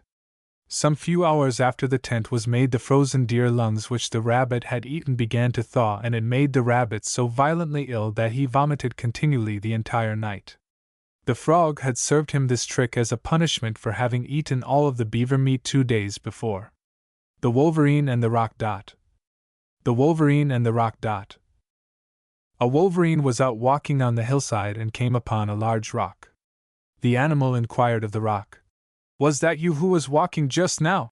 The rock replied, "No, I cannot move, hence I cannot walk." The wolverine retorted that he had seen it walking. The rock quickly informed the wolverine that he uttered a falsehood. The wolverine remarked, "You need not speak in that manner, for I have seen you walking." The wolverine ran off a little distance and taunted the rock, challenging it to catch him. The wolverine then approached the rock and, having struck it with his paw, said, "See if you can catch me." The rock answered, "I cannot run, but I can roll." The wolverine began to laugh and said, "That is what I want." The wolverine ran away and the rock rolled after him, keeping just at his heels. The animal finally began to tire and commenced to jump over sticks and stones until at last the rock was touching his heels. At last the wolverine tripped over a stick and fell. The rock rolled over on him and ceased to move when it came upon the hind parts of the wolverine. The animal screamed, "Get off! Go away! You are hurting me! You are breaking my bones!" The rock remained motionless and replied, "You tormented me and had me run after you, so now I shall not stir until someone takes me off." The wolverine replied, "I have many brothers and I shall call them." He called to the wolves and the foxes to come and remove the rock. These animals soon came up to where the rock was lying on the wolverine, and they asked him, "How came you to get under the rock?" The wolverine replied, "I challenged the rock to catch me and it rolled on me." The wolves and foxes then told him that it served him right to be under the rock. They endeavored, after a time, to displace the rock but could not move it in the least. The wolverine then said, "Well, if you cannot get me out, I shall call my other brother, the lightning and thunder." So he began to call for the lightning to come to his aid. In a few moments a huge dark cloud came rushing from the southwest, and as it hurried up it made so much noise that it frightened the wolves and foxes. But they asked the lightning to take off the coat of the wolverine but not to harm his flesh. They then ran away. The lightning darted back to gather force and struck the rock, knocking it into small pieces, and also completely stripped the skin from the back of the wolverine, tearing the skin into small pieces. The wolverine stood naked, but soon began to pick up the pieces of his coat and told the lightning, "You need not have torn my coat when you had only the rock to strike." The wolverine gathered up his pieces of coat and said he would go to his sister, the frog, to have her sew them together. He repaired to the swamp where his sister dwelt and asked her to sew them. She did so. The wolverine took it up and told her she had not put it together properly, and struck her on the head and knocked her flying into the water. He took up the coat and went to his younger sister, the mouse. He directed her to sew his coat as it should be done. The mouse began to sew the pieces together, and when it was done the wolverine carefully examined every seam and said, "You have sewed it very well. You will live in the tall green grass in the summer and in grass houses in the winter." The wolverine put on his coat and went away. Creation of people by the wolverine and the muskrat. Creation of people by the wolverine and the muskrat. As a wolverine was wandering along the bank of a river, he saw a muskrat swimming in the edge of the water. He accosted the latter animal with the inquiry, "Who are you? Are you a man or a woman?" The muskrat answered, "I am a woman." The wolverine informed her that he would take her for a wife. The muskrat replied, "I live in the water. How can I be your wife?" The wolverine told her that she could live on the land as well as in the water. The muskrat went up on the bank to where the wolverine was standing. They selected a place and she began to prepare a home for them. They ate their suppers and retired. Soon after a child was born. The wolverine informed his wife that it would be a white man and father of all the white people.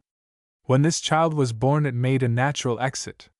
In due time a second child was born which the wolverine decreed should be an Indian and the father of their kind. This child was born from its mother's mouth. After a time a third child was born, and the wolverine announced it to be an Eskimo and father of its kind. This child was born a Bano. In the natural course of events a fourth child was born, and the wolverine decided it to be an Iroquois and father of its kind. This child was born from its mother's nose. After a time a fifth child was born and the wolverine decreed it should be a Negro and father of its kind. This child was born from its mother's ears.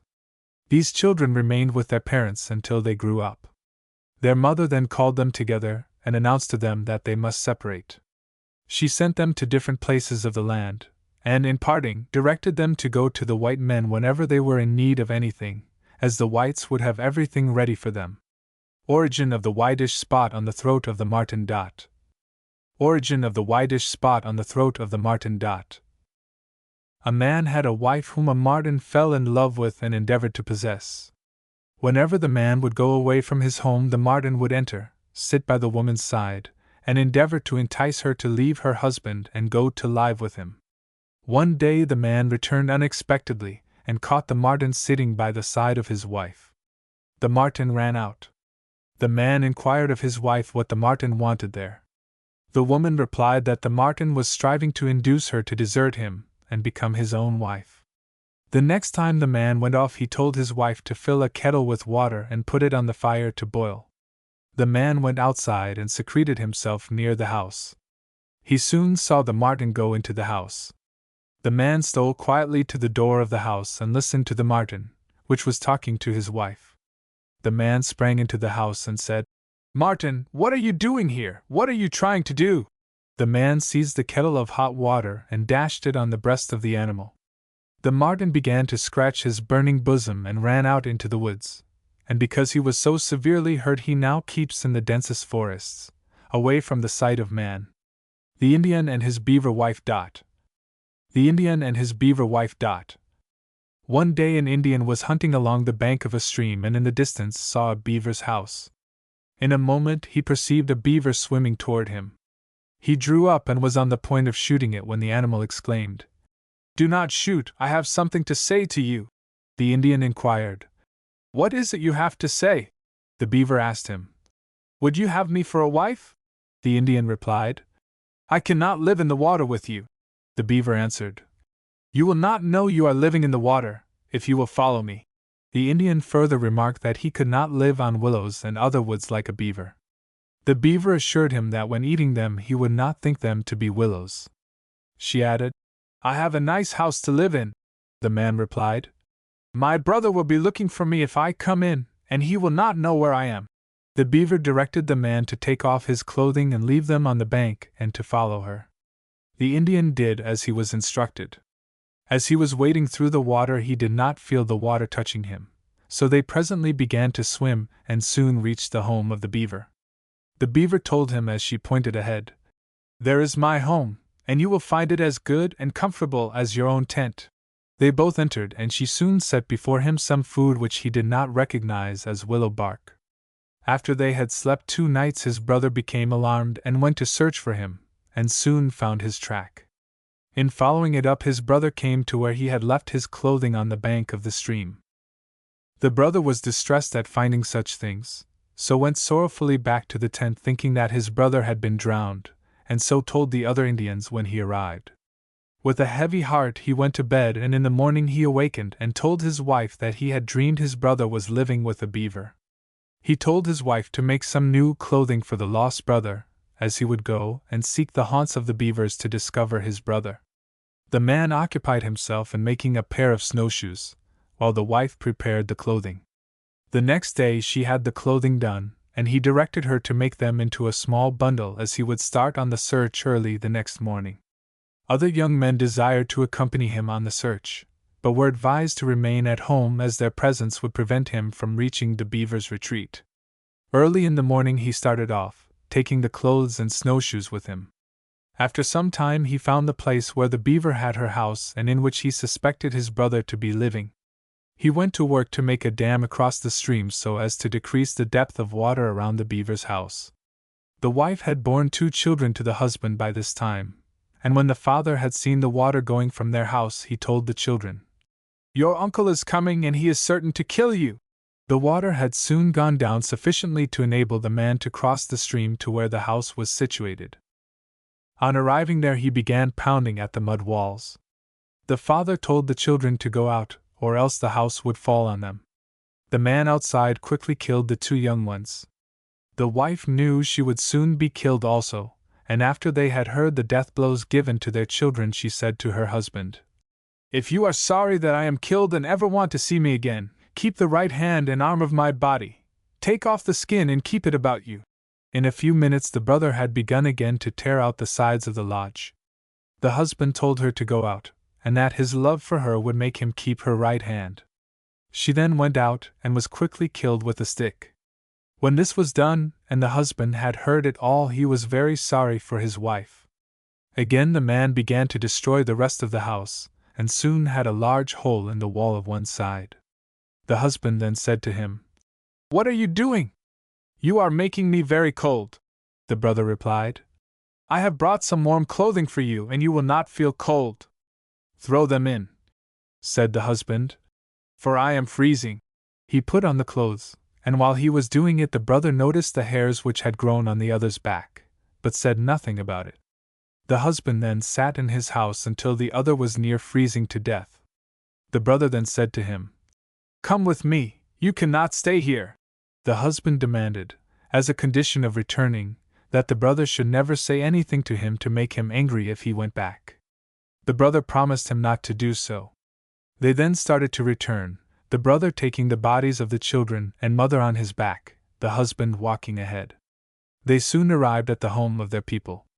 The brother threw down the beavers and directed his wife to skin them. The husband of the beaver asked for the right hand and arm of the beaver who had been his wife. It was given to him. He got one of the other women to skin it, and told her to dry the skin and return it to him. 3 nights after their return to their people, a great many beavers were killed and a large kettle full of flesh was boiled for food. The people pressed the runaway brother to eat of the flesh of the beavers.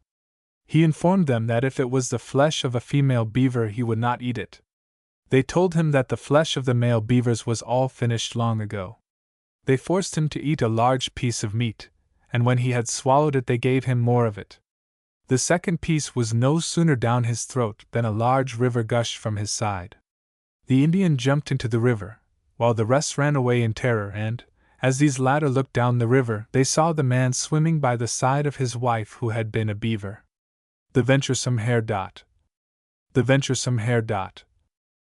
A hare, which had lost his parents, lived with his grandmother.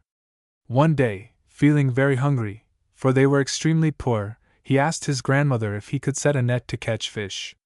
The old woman laughed at the idea of a hare catching fish, but to humor him, she consented, for she was indulgent to him because he was her only charge and looked forward to the time when he should be able to support her by his own exertions, and not to rely on the scanty supplies which she was able to obtain. These were very meager, as she was infirm, and dreaded exposure. She then told him to go and set the net, but added that she had no fire to cook them with, even if he should catch any. The hare promised to procure fire if he caught the fish. He went to set the net in a lake where he knew fish to be plentiful. The next morning he went to the net, and found it to be so full of fish that he was unable to take it up. He lifted one end and saw there was a fish in every mesh of the net. He shook out some of the fish, and then drew out the net. Part of the fish were buried, and a large load taken home. He put the fish down outside of the tent, and went in. He told the old woman to clean the fish, and that he would go across the river to the Indian's tent and get the fire with which to cook them. The old woman was speechless at such proposed rashness, but as he had been able to catch so many fish she refrained, remarking on his contemplated project of obtaining fire in the face of such danger. While the old woman was cleaning the fish he went back after the net which he had put out to dry on the shore of the lake. He folded it up, placed it under his arm, and ran to the edge of the river which was far too wide to jump over. He used his cunning and assembled a number of whales. These animals came puffing up the stream in obedience to his command.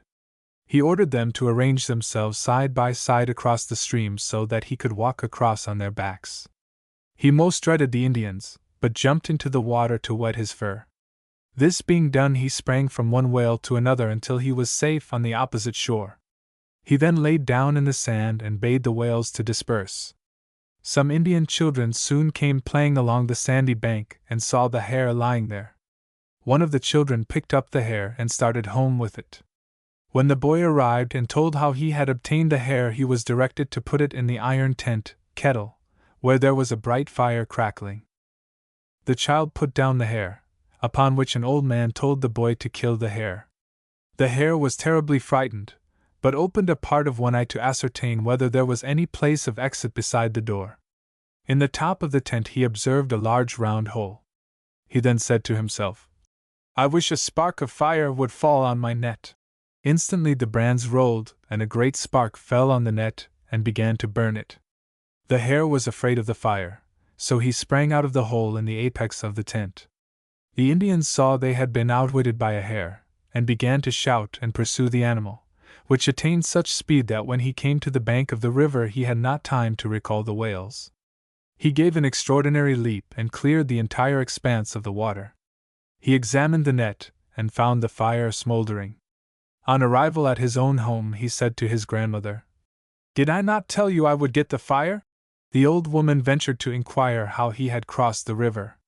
He coolly informed her that he had jumped across. The spirit guiding a child left by its parents. The spirit guiding a child left by its parents.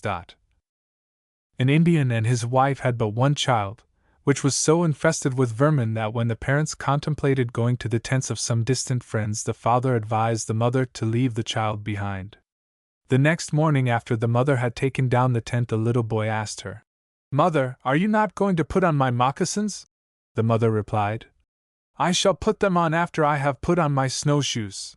The little boy said, "Surely you are not going to leave me?" She said, "No," but took hold of her sled and started off. The little boy cried out, "Mother, you are leaving me!"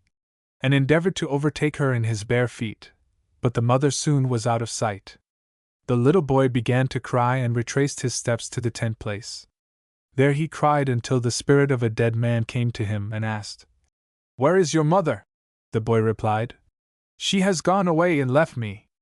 "Why did she leave you?" asked the old man. "Because I was so covered with lice," replied the boy. The spirit said it would remove all of the lice but 3. So it began to pick them off. After this was done, the spirit asked, "Where did your mother go?" The boy pointed out her track. The spirit then said to the boy, "Would you like to go to your mother?" The boy answered, "Yes."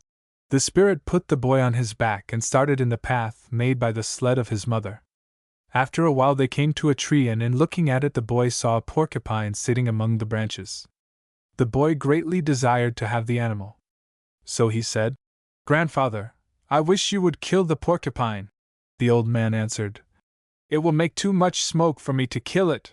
After a time they came across a hare which the boy again desired to have. To this the man assented. So he put the boy down in the snow and soon caught the hare and killed it. It was now becoming dark, so they made their camping place for the night. The spirit gave the boy the hare and told him to cook it. After the meat was cooked, the boy asked the old man what parts of the animal he preferred. The old man said, "Give me the lungs and kidneys."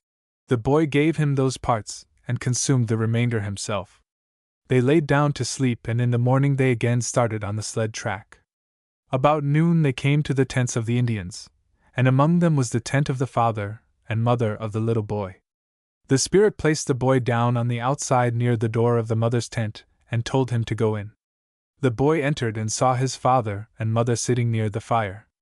The mother in astonishment said, "Husband, is this not our little boy whom we deserted at our late camp?" The husband asked the boy, "Who brought you here?" The little boy answered, "My grandfather." The mother inquired, "Who is your grandfather?" The father asked. "Where is he now?" The boy replied, "He is sitting outside." The father asked his wife to look outside and see if anyone was there. The woman did so and informed him that, "I see someone sitting there, but I do not know who it is." The spirit replied, "You should call me somebody when you are no one to leave your child to perish." The husband directed his wife to invite the old man into the tent. The spirit declined to enter. The father then asked the son to tell him to come in. The boy went out and conducted the old man within the tent. The latter seated himself across the fire. This is intended to mean opposite the door but on the other side of the fire. They slept in the tent that night, and when the little boy awakened he found all the people preparing to snare deer. The people asked the little boy to accompany them. He did so, and when he was ready to start he asked the old man what part of the deer he should bring home for him. The old man replied that he would enjoy the lungs better than any other part. The boy promised to bring a quantity for him on his return in the evening. Toward evening the boy returned loaded with choice bits for the old man who had conducted him to his father and mother. While outside of the tent, he called to the old man, saying that he had brought home some food for him. Hearing no reply, he entered the tent, and not seeing the man, he inquired of his mother where the person was. The mother announced that he had departed, but did not know where he had gone. It was late, but the boy resolved to rise early and follow his track. He was up at daybreak, and finding the track, followed it until he observed the spirit crossing a large lake which was frozen over. The boy cried out to the old man to wait for him. The spirit awaited his approach.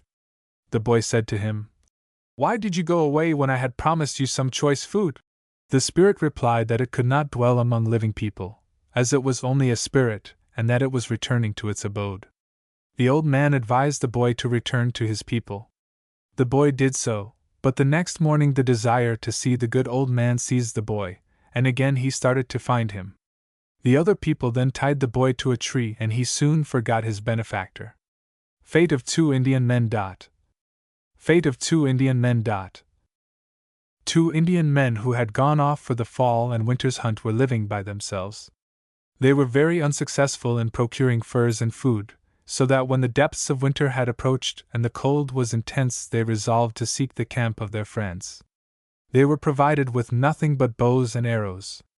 The next morning they started off and tramped all day without seeing a living thing. They made their camp and lamented they had no food. They finally prepared to sleep, when one of them remarked to the other, "Tonight I shall dream of porcupines." They slept, and in the morning the one related that he had seen a lot of porcupines around the tent while he was dreaming. They determined to proceed, but the one finally thought if they would stop there for the day and succeeding night they would have all the porcupine meat they would want. They remained there that day, and in the middle of the night they were aroused by a noise which proved to be porcupines gnawing the bark from the tent poles. The one man said, "Slip out and kill some with a stick," but added, "Go out in your bare feet." He went out barefooted and killed 2 or 3, and dashed back into the tent with his feet nearly frozen. He stuck his feet into the hot ashes and told the other man to bring in the animals. The other man did so, and began to prepare the flesh for cooking. They ate one of the porcupines, and by daylight were ready to begin their journey. They went idly along, shooting their arrows in sport at anything they could see. They continued this amusement until near sunset, when one exclaimed, "My arrow has struck something, see, it is moving."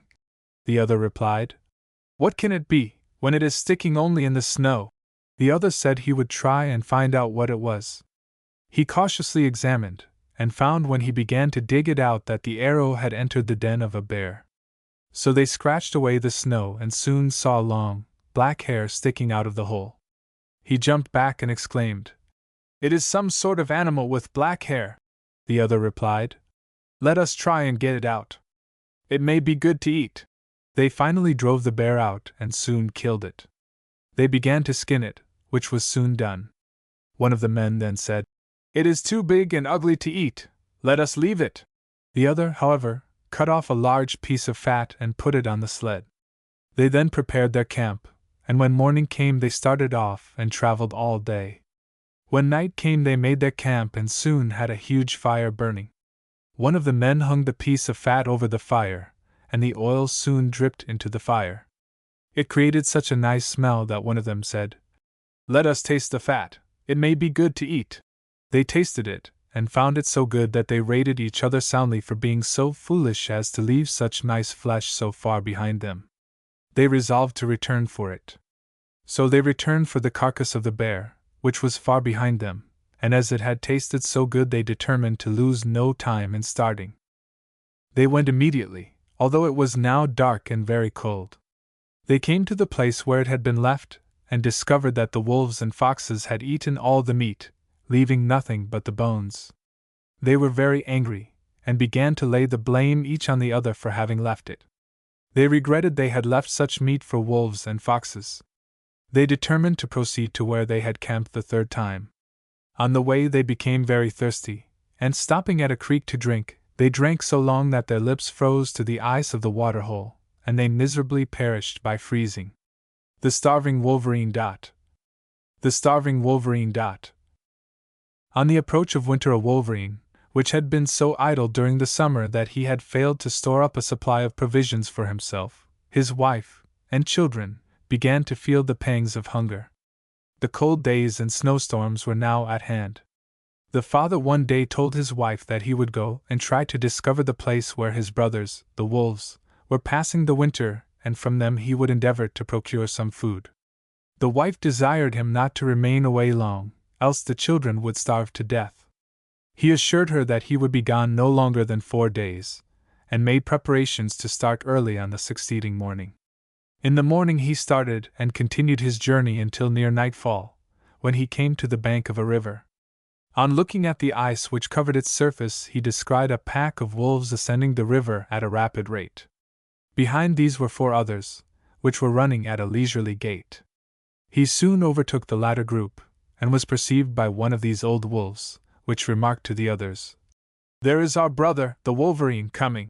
The animal soon joined the wolves and told them that he was starving, and asked for food.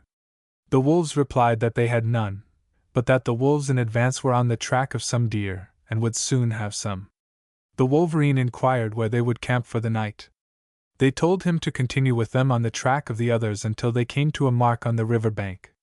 The wolves, accompanied by the wolverine, continued their way until one of the old wolves called attention to the sign on the bank and proposed they should go up to it and await the return of the others.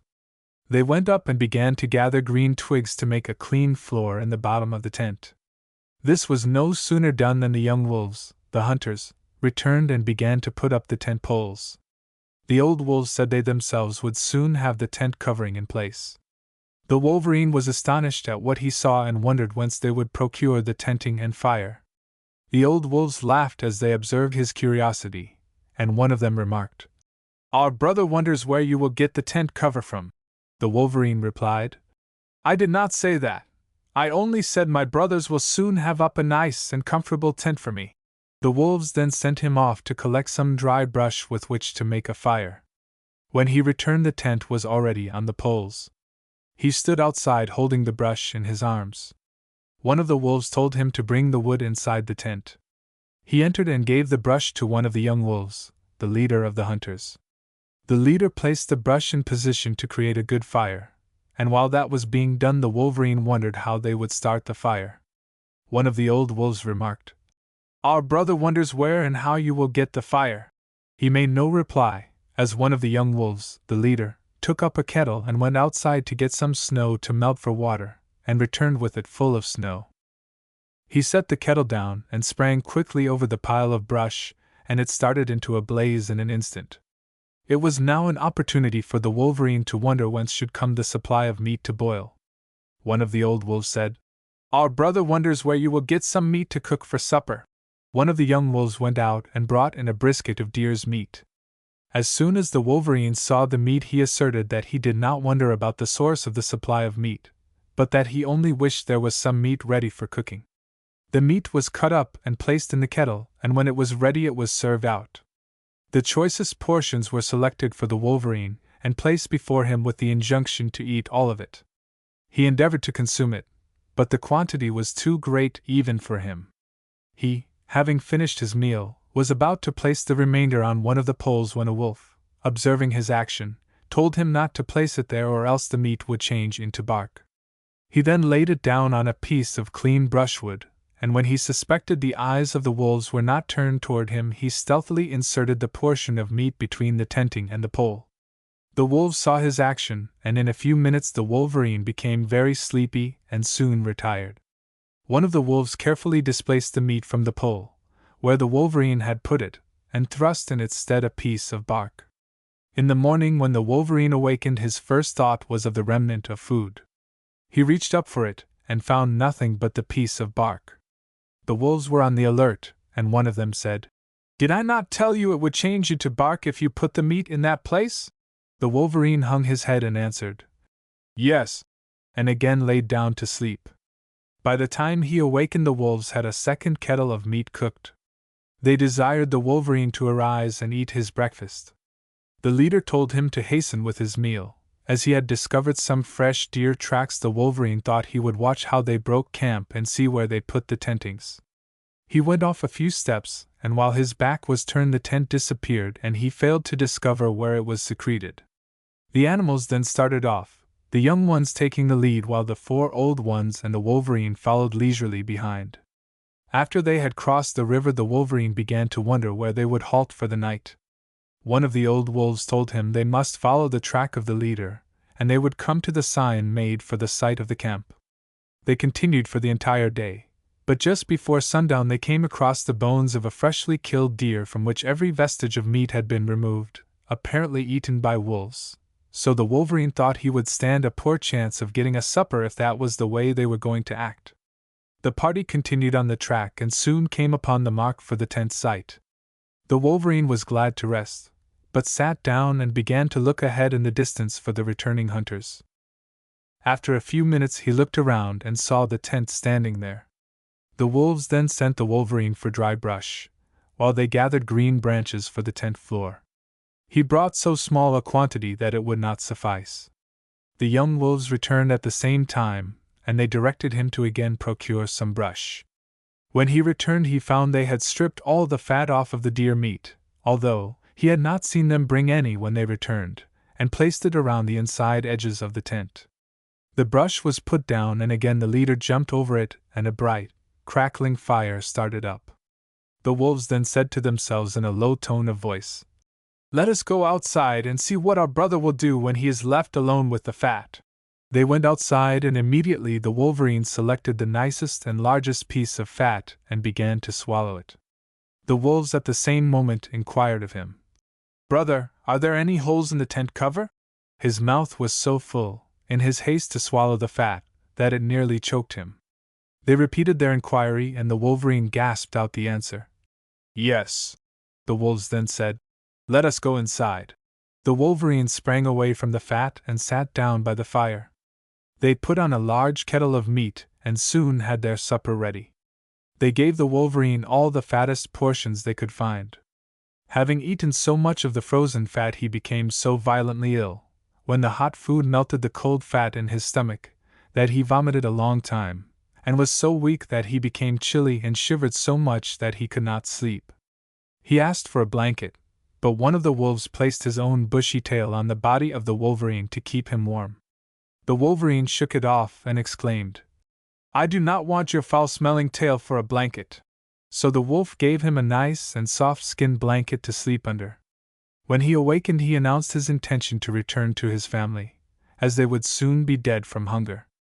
One of the old wolves directed the younger ones to make up a sled load of meat for the wolverine to take home with him. The wolf did so, but made the load so large and long that the wolverine could not see the rear end of the sled. When it was ready they told him of it, and, as he was about to start, he requested they would give him some fire, as he could not make any without. The leader asked how many nights he would be on the journey homeward. He answered, 3 nights. The wolf told him to lie down in the snow. He did so and the wolf jumped over his body 3 times, but strictly enjoined upon him not to look back at the sled as he was going along. The wolverine promised he would comply with his instructions. After the animal had started and got some little distance from the camp of the wolves he thought of the peculiarly strange things he had witnessed while among those animals, and to test himself, he concluded to try the method of making a fire. He stopped, gathered a quantity of dry brush and placed it as he had seen the wolves arrange it.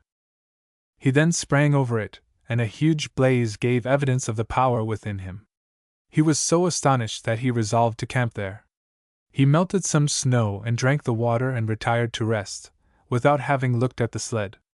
The next morning he started early and made his camp before sunset, as he was very tired. He gathered some brush and made the fire by jumping over the pile of fuel. His supper was only some melted snow which he drank and retired.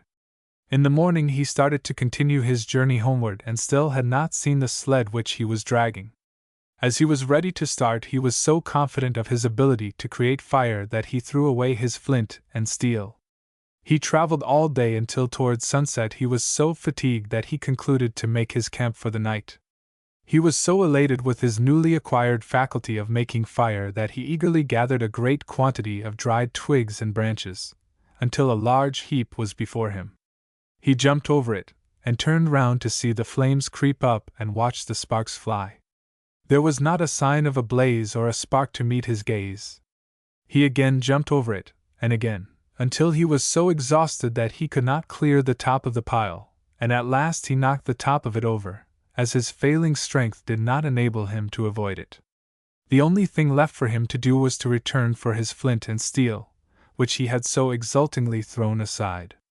The animal berated himself soundly for having done such a silly trick. Not having seen the sled, he was surprised to find how quickly he regained the site of the camp of the previous night. Having recovered his flint and steel, he returned, and soon had a fire started, but it was now near daylight. He resolved to start on his journey as soon as he had some water melted for a drink. He began to think how quickly he had made the trip for his flint and steel, and concluded that the great length of the sled had been purposely made to cause him unnecessary fatigue, as it could not be so very heavy, or else that he must be extraordinarily strong. He determined to examine it, and did so. He could not see the farther end of the load. He flattered himself that he was so very strong, and concluded to continue his journey. He attempted to start the sled, and found he could not move it in the least. He upbraided himself for permitting his curiosity to get the better of his sense.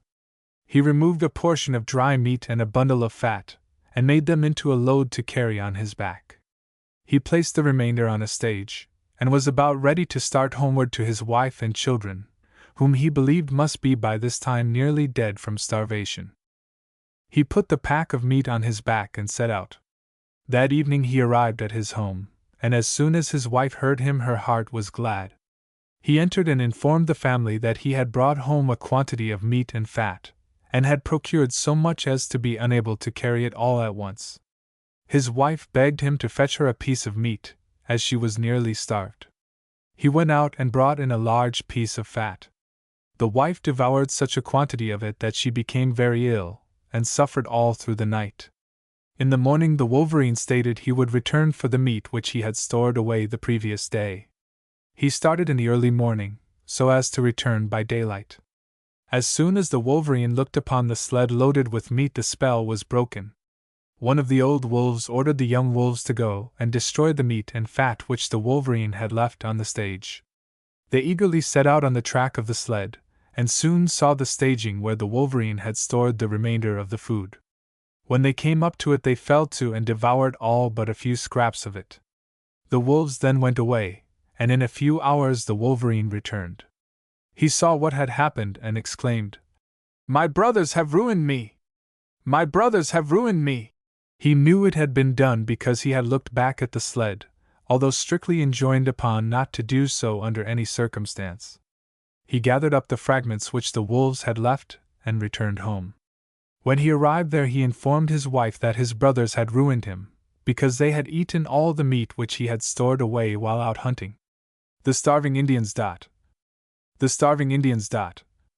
A band of Indians, who had neglected to store away a supply of food for a time of scarcity, were upon the point of starvation.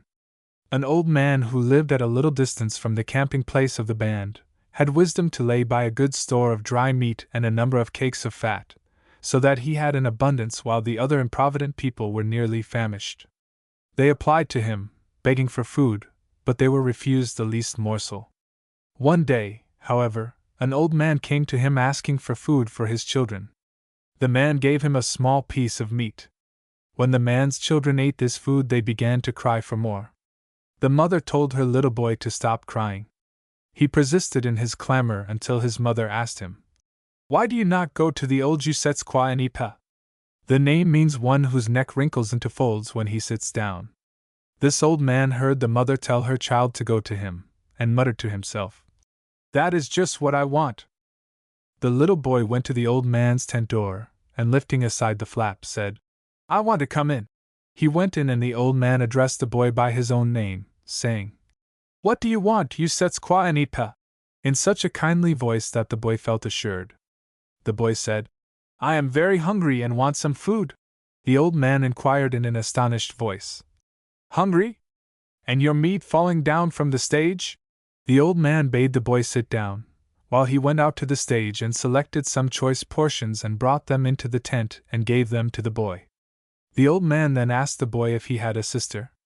The boy said that he had a father, mother, and one sister. After the boy had finished eating, the old man directed the boy to come with him and see the meat stages. They went out, and the old man said, "Now go home and tell your father that all of this food will belong to you if he will give me his daughter." The little boy went home and repeated what the old man had said. The father signified his willingness to give his daughter in marriage to the old man. The boy returned to the old man and stated that his father was willing to give away his daughter. The old man immediately went out, took some meat and fat from the stage, and then cooked 3 large kettles of food. When this was done, he selected a suit of clothing for a man and 2 suits for women. He placed the nicer one of the latter near his own seat, and the other 2 suits directly on the opposite side of the fireplace, the place of honor in the tent. He then told the little boy to call all the Indians, adding, "There is your father's coat, your mother's dress, and your sister's dress. Tell your parents to sit where they see the clothing," pointing to the clothes intended for them, and the sister to sit near the old man, pointing to his own place. The boy ran out and apprised the people, together with his own relations. The boy returned to the old man's tent before the guests arrived. The boy's father came first, and the boy said, "Father, there is your coat." The mother then entered, and the boy said, "Mother, there is your dress." The sister then entered, and the boy pointed to the dress, saying, "Sister, there is your dress." All the other Indians then came in and seated themselves. They took 2 kettles of meat and broke the fat into pieces and feasted until all was consumed. The old man helped his wife, her father, mother, and brother to the contents of the other kettle. When all the food was finished, the old man said to the boy, "You sets Kwanipa, go and set your deer snares." The old man went with him to find a suitable place. They could find only the tracks of deer made several days previously. They, however, set 30 snares and returned home. The next morning they all went to the snares and found a deer in each one. The people began to skin the deer, and soon had a lot of meat ready for cooking. They began to feast, and continued until all was done. By this time a season of abundance had arrived. Errors and inconsistencies. Errors and inconsistencies. Names and words in indigenous languages may be written as separate syllables, su-hi-an-I mayat, in hyphenated form, su-hi-an-I mayat, or as unified words, sahinamute, sometimes within the same paragraph. These forms have not been regularized. Su-hi-an-I mayat. Inconsistent formatting of figure captions, with or without dash, and inconsistent casing of index entries, is unchanged. They, the Nenanot, assert that their original home was in a country to the west of the Ungava Peninsula, north of an immense river, and toward the east lay an enormous body of salt water. The former was supposed to be the St. Lawrence River and the latter to be Hudson Bay. This passage is obviously wrong but has been left unchanged rather than guess at the author's intent. Variant spellings, in English. Wolverine. Wolverine spelling changes partway through the article, with almost no overlap. The table of contents generally does not match the main text. Spurt used consistently. Carcasses, plural, more common than carcasses. Inuit always written with double NN. Vocabulary. For comparison purposes, here are some words from the Coxswaggmiat section of the article, along with the forms used in modern dictionaries: Spalding, based in Avalik, and Schneider, based partly in Ungava. Mayat.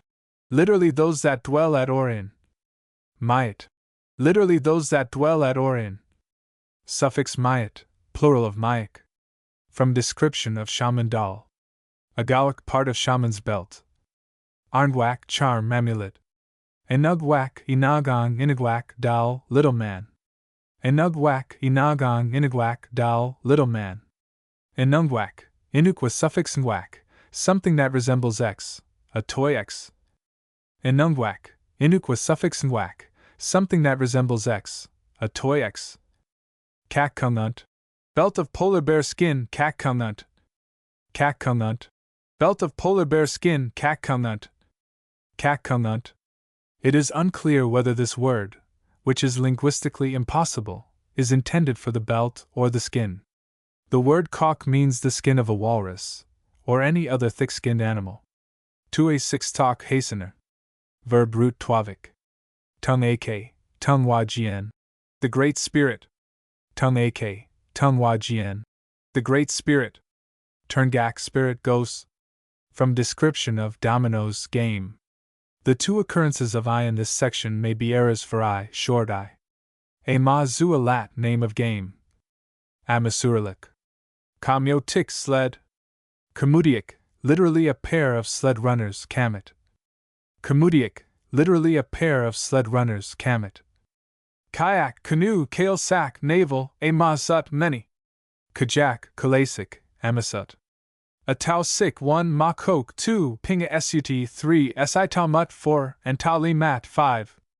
A tau sik 1 ma kok 2 pinga sut 3 si tau mut 4 and tau li mat 5. Si tau mut 4. Tau li mat 5.